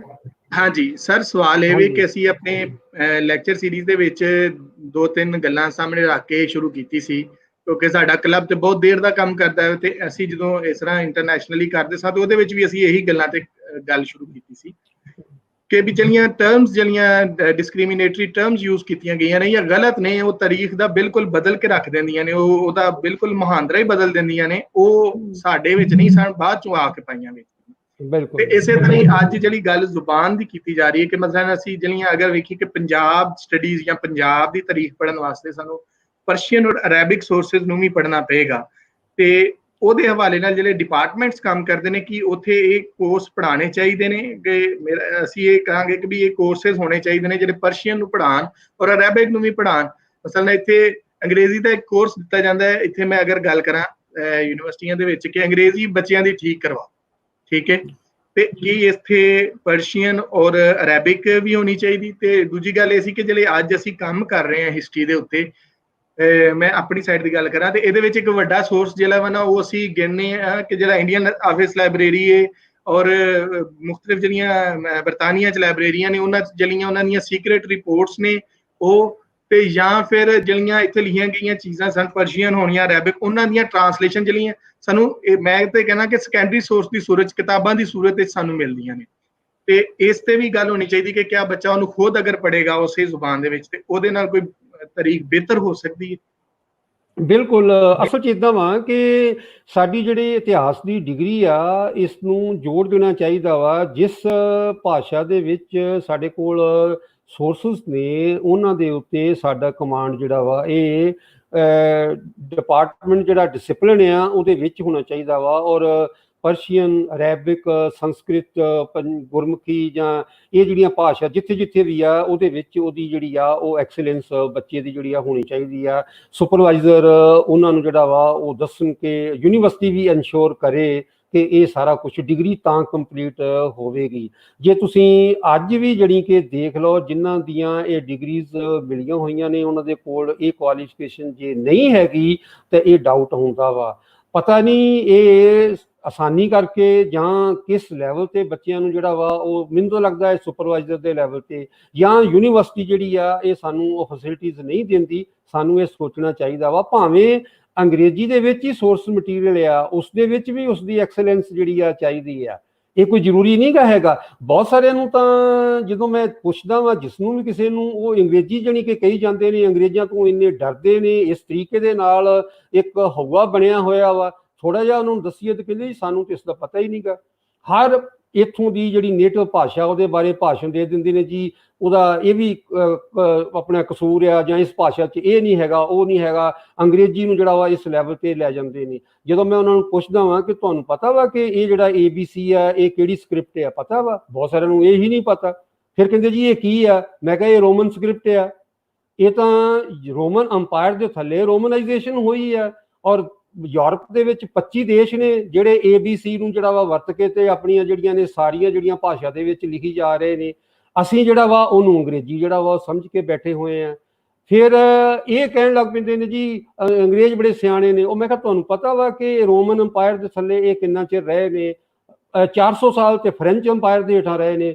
ਕਹਿੰਦੇ ਜੀ ਸਾਨੂੰ ਕਿਸੇ ਨੇ ਦੱਸਿਆ ਹੀ ਨਹੀਂ। ਸੋ ਸਾਡਾ ਬੇਸਿਕ ਜਿਹੜਾ ਹੈਗਾ ਵਾ ਟੀਚਿੰਗ ਦਾ ਜਿਹੜਾ ਵਾ ਪਰਸੈਪਸ਼ਨ ਜਿਹੜੀ ਟੀਚਿੰਗ ਦੀ ਜਿਹੜੀ ਸਾਡੀ ਆ ਉਹ ਕਸੂਰਵਾਰ ਆ। ਪਤਾ ਨਹੀਂ ਕੀ ਕਾਰਨ ਆ। ਮੈਂ ਤਾਂ ਜਾਣੀ ਕਿ ਇਹੋ ਹੀ ਕਹਿਣਾ ਵਾਂ ਵੀ ਜੇ ਤੁਸੀਂ ਅੰਗਰੇਜ਼ੀ ਸਿਸਟਮ ਨੂੰ ਸਮਝਣਾ ਵਾ, ਅੰਗਰੇਜ਼ੀ ਇਤਿਹਾਸ ਨੂੰ ਜੇ ਤੁਸੀਂ ਚੰਗੀ ਤਰ੍ਹਾਂ ਪੜ੍ਹੋਗੇ, ਅੰਗਰੇਜ਼ਾਂ ਦੇ ਇਤਿਹਾਸ ਨੂੰ ਪੜ੍ਹੋਗੇ, ਤੁਹਾਨੂੰ ਫਿਰ ਪਤਾ ਲੱਗੇਗਾ ਕਿ ਉਹਨਾਂ ਦੀ ਹਿਸਟੋਰੀਓਗ੍ਰਾਫੀ ਇਤਿਹਾਸਕਾਰੀ ਕੀ ਆ। ਫਿਰ ਤੁਹਾਨੂੰ ਪਤਾ ਲੱਗੇਗਾ ਕਿ ਉਹ ਇੱਥੇ ਕੀ ਕੁਝ ਕਰਦੇ ਨੇ। ਜਿੰਨੇ ਚਿਰ ਤੱਕ ਤੁਸੀਂ ਉਹਨਾਂ ਦੀ ਭਾਸ਼ਾ ਨਹੀਂ ਜਾਣਦੇ, ਇੱਦਾਂ ਹੀ ਇਹ ਆ ਜਿੰਨੇ ਚਿਰ ਤੱਕ ਤੁਸੀਂ ਲਿਖਣ ਵਾਲੇ ਦੀ ਭਾਸ਼ਾ ਨਹੀਂ ਜਾਣਦੇ ਉਨੇ ਚਿਰ ਤੱਕ ਤੁਹਾਨੂੰ ਸਮਝਣਾ ਨਹੀਂ ਲੱਗਣਾ। ਫਿਰ ਕਹਿਣ ਲੱਗ ਪੈਂਦੇ ਨੇ ਜੀ ਹਿਸਟਰੀ ਤਾਂ ਸਬਜੈਕਟ ਹੀ ਜਿਹੜਾ ਵਾ ਉਹ ਇੰਨਾ ਔਖਾ ਹੋ ਜਾਵੇਗਾ, ਇਹ ਹੋ ਜਾਵੇਗਾ। ਸੋ ਮੁਸ਼ਕਲਾਂ ਹਰ ਕਿਸਮ ਦੀਆਂ ਹੀ ਆ। ਜੀ ਸਰ ਬਿਲਕੁਲ ਜੀ। ਅਮਰ ਆਸਮ ਹੁਣ ਤੁਸੀਂ ਦੇਖੋ ਪੂਰੀ ਦੁਨੀਆ ਦੇ ਅੰਦਰ PhD ਲੈਵਲ ਦੇ ਉੱਤੇ ਜਿਹੜੀ ਪੜ੍ਹਾਈ ਹੈਗੀ ਏ ਉਹਦੇ 'ਚ ਓਰੀਜਨਲ ਸੋਰਸਿਸ ਪੜ੍ਹਨਾ ਜਿਹੜਾ ਉਹ ਜ਼ਰੂਰੀ ਹੈਗਾ। ਇਹ ਅਸੀਂ ਹੈਗੇ ਆ ਕਿ ਜਿਹੜੇ ਓਰੀਜਨਲ ਸੋਰਸਿਸ ਪੜ੍ਹੇ ਬਗੈਰ PhDਆਂ ਵੀ ਕਰਕੇ ਬੈਠੇ ਹੋਏ ਹਾਂ। ਜਦੋਂ ਤੱਕ ਅਸੀਂ ਇਸ ਨੂੰ ਚੇਂਜ ਨਹੀਂ ਕਰਾਂਗੇ, ਜਦੋਂ ਤੱਕ ਅਸੀਂ ਆਪਣੇ ਬੱਚਿਆਂ ਨੂੰ ਓਰੀਜਨਲ ਚੀਜ਼ਾਂ ਨਹੀਂ ਪੜ੍ਹਨਗੇ ਉਸ ਵੇਲੇ ਤੱਕ ਨਾ ਤੇ ਕੁਆਲਿਟੀ ਦੀ PhDs ਹੋ ਸਕਦੀਆਂ ਨੇ, ਨਾ ਰਿਸਰਚ ਹੋ ਸਕਦੀ ਹੈ ਔਰ ਅਸੀਂ ਇੰਝ ਹੀ ਦਾਇਰਿਆਂ 'ਚ ਘੁੰਮਦੇ ਰਹਾਂਗੇ। ਹੈਲੋ, ਹਾਂਜੀ ਜੀ ਸਰ। ਜੀ ਜੀ ਬਿਲਕੁਲ ਆ ਰਹੀ ਹੈ ਸਰ। ਅੱਜ ਦਾ ਜਿਹੜਾ ਸਾਡਾ ਪ੍ਰੋਗਰਾਮ ਹੈ ਉਹਨਾਂ ਦਾ ਟਾਈਮ ਮੁੱਕ ਗਿਆ। ਬਹੁਤ ਸਾਰੇ ਦੋਸਤਾਂ ਨੇ ਜਿਹੜੇ ਸਵਾਲ ਕੀਤੇ ਨੇ। ਸੁਰਿੰਦਰ ਸਿੰਘ ਸਿੱਠੀ ਜੀ, ਤੁਹਾਡਾ ਸਵਾਲ ਸਾਡੇ ਕੋਲ ਆ ਗਿਆ, ਉਹ ਯਕੀਨਨ ਸਰ ਉਹਨੂੰ ਪੜ੍ਹ ਲੈਣਗੇ। ਅਮਰ ਰਿਆਜ਼ ਸਾਹਿਬ ਵੀ, ਪ੍ਰੋਫੈਸਰ ਸੁਖਦੇਵ ਸੋਲ ਸਾਹਿਬ ਵੀ, ਜਵਾਬ ਉਹਨਾਂ ਦੇ ਮਿਲ ਜਾਣਗੇ। ਤੇ ਅਸੀਂ ਕੁਐਸਚਨ ਜ਼ਰੂਰ ਲੈਂਦੇ ਹਾਂ ਔਰ ਜਿੰਨੇ ਕਿ ਸਾਡੇ ਕੋਲ ਲੈ ਸਕਦੇ ਹਾਂ ਅਸੀਂ ਉਹ ਲੈਣੇ। ਕੁਛ ਅਸੀਂ ਆਪਣੇ ਹਵਾਲੇ ਨਾਲ ਵੀ ਗੱਲਬਾਤ ਕਰਨੀ, ਲੇਕਿਨ ਸਵਾਲਾਂ ਦੇ ਜਵਾਬ ਸਾਡੇ ਸਕਾਲਰ ਜ਼ਰੂਰ ਦੇ ਦਿੰਦੇ ਨੇ। ਤੇ ਸੋ ਅੱਜ ਦਾ ਸਰ ਪ੍ਰੋਗਰਾਮ ਬੜਾ ਜ਼ਬਰਦਸਤ ਸਾਡੇ ਵਾਸਤੇ, ਬੜਾ ਇਨਫੋਰਮੇਟਿਵ ਸੀ। ਅਸੀਂ ਜਿਹੜੇ ਸਟੂਡੈਂਟ ਆ, ਪੜ੍ਹਦੇ ਪਏ ਹਾਂ, ਤੇ ਅੱਜ ਇਸ ਕਿਤਾਬ ਨੂੰ ਵੀ ਇਸੇ ਕਰਕੇ ਅਸੀਂ ਵੀ ਪੂਰਾ ਪੜ੍ਹਨ ਦੀ ਕੋਸ਼ਿਸ਼ ਕੀਤੀ ਔਰ ਪੜ੍ਹਿਆ ਵੀ। ਤੇ ਇਸ ਹਵਾਲੇ ਨਾਲ ਮੈਂ ਜਿਹੜਾ ਉਹ ਸ਼ੁਕਰੀਆ ਅਦਾ ਕਰਾਂਗਾ ਅਮਰ ਰਿਆਜ਼ ਸਾਹਿਬ ਦਾ ਕਿ ਸਰ ਉਹਨਾਂ ਨੇ ਪੂਰੀ ਇਸ ਕਿਤਾਬ ਦੇ ਹਵਾਲੇ ਨਾਲ ਸਾਡਾ ਸਾਥ ਦਿੱਤਾ ਔਰ ਸਾਨੂੰ ਰਿਵਿਊ ਕਰਕੇ ਦਿੱਤਾ। ਸਰ ਬਹੁਤ ਮਿਹਰਬਾਨੀ। Thank you. ਮੈਂ ਦੂਸਰੀ ਜਿਹੜੀ ਗੱਲ ਔਰ ਬੜੀ ਅਹਿਮ ਗੱਲ ਕਿ ਕਿਤਾਬ ਦੇ ਹਵਾਲੇ ਨਾਲ ਜਦੋਂ ਮੈਂ ਕਿਤਾਬ ਦੇ ਪ੍ਰੋਗਰਾਮ ਰੱਖਣਾ ਸੀ, ਮੈਂ ਪ੍ਰੋਫੈਸਰ ਸੁਖਦੇਵ ਸੋਲ ਹੋਰਾਂ ਦੇ ਨਾਲ ਗੱਲ ਕੀਤੀ ਔਰ ਉਹਨਾਂ ਦੇ ਨਾਲ ਮੈਂ ਗੱਲ ਕੀਤੀ ਤੇ ਸਰ ਨੇ ਮੈਨੂੰ ਇੱਕ ਜਿਸ ਤਰ੍ਹਾਂ ਬਹੁਤ ਅੱਛੇ ਤਰੀਕੇ ਨਾਲ ਉਹ ਸਾਰੀ ਗੱਲ ਸਮਝਾਈ ਕਿ ਸਾਨੂੰ ਕਿਸ ਤਰ੍ਹਾਂ ਕਿਤਾਬਾਂ ਦੇ ਚੀਜ਼ਾਂ ਨੂੰ ਵੇਖਣਾ ਚਾਹੀਦਾ ਹੈ ਔਰ ਕਿਸ ਤਰ੍ਹਾਂ ਰੱਖਣਾ ਚਾਹੀਦਾ ਹੈ ਇਸ ਪ੍ਰੋਗਰਾਮ ਨੂੰ। ਤੇ ਉਹ ਸਰ ਨੇ ਮੇਰੇ ਨਾਲ ਪੂਰੀ ਗੱਲ, ਅਸੀਂ ਕਾਫੀ ਦੇਰ ਫੋਨ ਕਾਲ ਤੇ ਰਹੇ ਔਰ ਅਸੀਂ ਗੱਲਬਾਤ ਬੜੀ ਅੱਛੇ ਤਰੀਕੇ ਨਾਲ ਤੈਅ ਹੋਈ। ਤੇ ਅਸੀਂ ਫਿਰ ਇਹ ਪ੍ਰੋਗਰਾਮ ਜਿਹੜਾ ਹੈ ਨਾ ਉਹਨੂੰ ਇਹਦੀ, ਕਿਉਂਕਿ ਅਸੀਂ ਸ਼ਕਲ ਤੇ ਬਣਾ ਚੁੱਕੇ ਸਾਂ, ਲੇਕਿਨ ਉਹਦੇ ਵਿੱਚ ਜਿਹੜਾ ਸਰ ਦਾ ਇਨਪੁਟ ਸੀ ਉਹ ਬੜਾ ਅਹਿਮ ਸੀ ਕਿ ਜਿਹਦੇ ਨਾਲ ਸਾਨੂੰ ਇਹ ਪਤਾ ਲੱਗਾ ਕਿ ਅਸੀਂ ਜਿਹੜੀਆਂ ਹੁਣ ਕੰਟੈਂਪਰੇਰੀ ਨੇ ਔਰ ਕੁਛ ਐਸੀਆਂ ਕਿਤਾਬਾਂ ਜਿਹੜੀਆਂ ਇਤਿਹਾਸ ਦੀਆਂ ਨੇ ਔਰ ਦੂਜੀ ਫਿਕਸ਼ਨ ਦੇ ਵਿੱਚ ਨੇ ਉਹਨੂੰ, ਔਰ ਉਹਦੇ ਨਾਲ ਨਾਲ ਸਰ ਨੇ ਜਿਹੜਾ ਕਿਹਾ ਕਿ ਜਿਹੜੀਆਂ ਸਾਡੀਆਂ ਪੁਰਾਣੇ ਸੋਰਸਿਸ ਨੇ ਉਹਨੂੰ, ਇਹ ਇੱਕ ਤਰ੍ਹਾਂ ਦਾ ਤੁਸੀਂ ਕਹੋ ਕਿ ਇੱਕ ਤਰ੍ਹਾਂ ਦਾ ਬਿਹਤਰੀਨ ਕਿਸਮ ਦਾ ਇਹ ਬਣ ਜਾਏਗਾ ਕਿ ਜਿਹਦੇ ਵਿੱਚ ਹੁੰਦੀਆਂ ਕਿਤਾਬਾਂ ਔਰ ਜਿਹੜੀਆਂ ਪੁਰਾਣੀਆਂ ਕਿਤਾਬਾਂ ਨੇ ਉਹਨਾਂ ਨੂੰ ਵੀ ਲੈ ਕੇ ਚੱਲਾਂਗੇ। ਤੇ ਸੋ ਇਸ ਅੱਜ ਦੇ ਇਸ ਪ੍ਰੋਗਰਾਮ ਨੂੰ ਕਰਨ ਦੇ ਵਿੱਚ, ਯਾਨੀ ਅੱਜ ਦਾ ਇਸ ਪ੍ਰੋਗਰਾਮ ਨੂੰ ਜਿਹੜੇ ਸਰ ਨੇ ਰਿਵਿਊ ਕੀਤਾ ਔਰ ਇੱਕ ਬਹੁਤ ਅੱਛਾ, ਯਾਨੀ ਕਿ ਵੀ ਕਿਤਾਬ ਪੜ੍ਹੀ ਕਿਸ ਤਰ੍ਹਾਂ ਜਾਣੀ ਚਾਹੀਦੀ, ਕਿਤਾਬ ਨੂੰ ਵੇਖਣ ਦਾ ਢੰਗ ਕੀ ਹੁੰਦਾ ਹੈ, ਉਹ ਇੱਕ ਬਹੁਤ ਵਧੀਆ ਤਰੀਕੇ ਨਾਲ ਸਾਨੂੰ ਸਮਝ ਆਇਆ। ਸਾਡੇ ਅਸੀਂ ਜਿਹੜੇ ਸਟੂਡੈਂਟ ਆ ਉਹਨਾਂ ਨੂੰ ਸਮਝ ਆਇਆ ਔਰ ਉਸ ਤੋਂ ਬਾਅਦ ਉਹਨਾਂ ਨੇ ਜਿਹੜੀਆਂ ਉਹਨਾਂ ਖਾਸ ਗੱਲਾਂ ਦੇ ਉੱਪਰ ਗੱਲ ਕੀਤੀ ਕਿ ਇਹਨਾਂ ਚੀਜ਼ਾਂ ਨੂੰ ਵੇਖਣਾ ਚਾਹੀਦਾ, ਜਿਹੜੀਆਂ ਕਿ ਅਸੀਂ ਬਿਲਕੁਲ ਨਹੀਂ ਉਸ ਤਰ੍ਹਾਂ ਨਹੀਂ ਵੇਖ ਪਾਉਂਦੇ। ਜ਼ਾਹਿਰ ਹੈ ਕਿਸੇ ਗੁਰੂ ਉਸਤਾਦ ਦੀ ਲੋੜ ਹੁੰਦੀ ਉਸ ਤਰਫ ਨੂੰ ਡਾਇਰੈਕਸ਼ਨ ਕਰਨ ਵਾਸਤੇ। ਤੇ ਅੱਜ ਸਰ ਤੁਸੀਂ ਸਾਡੇ ਪ੍ਰੋਗਰਾਮ 'ਚ ਆਏ ਔਰ ਸਾਨੂੰ ਇੰਨਾ ਖੂਬਸੂਰਤ ਜਿਹੜਾ ਐਨਾਲਿਸਿਸ ਔਰ ਰਿਵਿਊ ਮਿਲਿਆ, ਸਰ ਤੁਹਾਡਾ ਬਹੁਤ ਸ਼ੁਕਰੀਆ। ਸਰ ਸੋਲ ਸਾਹਿਬ ਤੁਹਾਡਾ ਮਾਈਕ ਬੰਦ ਹੈ।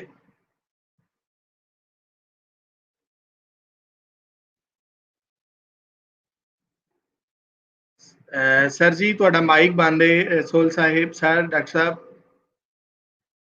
ਮਾਈਕ ਔਨ ਕਰੋ ਜੀ।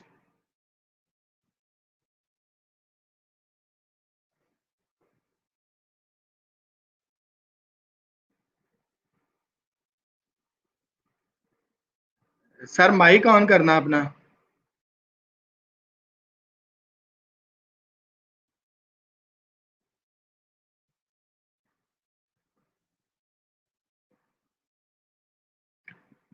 सर मेरी आवाज तो आ रही है सर, अपना माइक ऑन करना।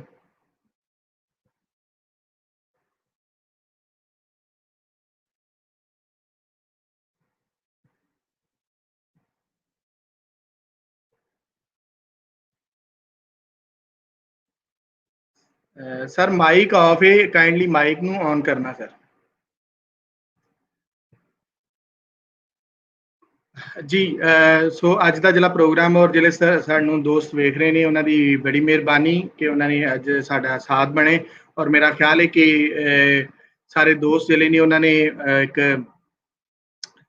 जिला ये हवाले ने किताब भी पढ़ी होगी और अपना इनपुट भी रखा। बहुत मेहरबानी सारे की जिन्होंने दोस्तों के सवाल नहीं लै सके, डेफिनेटली असी उन्होंने एंटरटेन करांगे। सर सुल साहब भी और आमर भी उन्होंने गल करनगे जरूर। हर एतवार एक किताब का जो सिलसिला है जारी रहेगा और ये असी जिला दूसरा प्रोग्राम है वह भी असी राती भी, यानी मैं लैक्चर तो बाद भी शेयर किया कि cities of Punjab today and yesterday के हवाले नाल असी शहर की तारीखां नूं वेखांगे एक होर ढंग दे नाल। एक जिस तरह असी इत्थे सिलसिला शुरू किया या जिला लैलपुर यंग हिस्टोरीयन क्लब का विजन है कि असी इनू डिफरेंट वे नाल वेखना वा, असी इनू ਆਪਣੀ ਅੱਖ ਨਾਲ ਵੇਖਣਾ ਚਾਹੁੰਦੇ ਹਾਂ, ਇੱਕ 3D ਵਿਊ ਲੈਣਾ ਚਾਹੁੰਦੇ ਹਾਂ।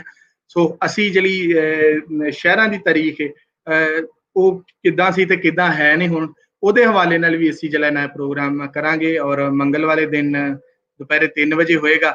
ਉਸ ਤੋਂ ਬਾਅਦ ਦੋਸਤਾਂ ਦੇ ਕੋਲੋਂ ਫਿਰ ਸੁਜੈਸ਼ਨ ਲਾਂਗੇ ਕਿ ਇਹਨੂੰ ਕਿਸ ਤਰ੍ਹਾਂ ਇਹਦਾ ਟਾਈਮ ਬਦਲਿਆ ਜਾ ਸਕਦਾ। ਫਿਲਹਾਲ ਅਸੀਂ ਇਹੀ ਟਾਈਮ ਰੱਖਿਆ। ਤੁਸੀਂ ਉਹ ਜ਼ਰੂਰ ਸੁਣਨਾ ਤੇ ਆਪਣਾ ਇਨਪੁਟ ਦੇਣਾ। ਬਹੁਤ ਸ਼ੁਕਰੀਆ।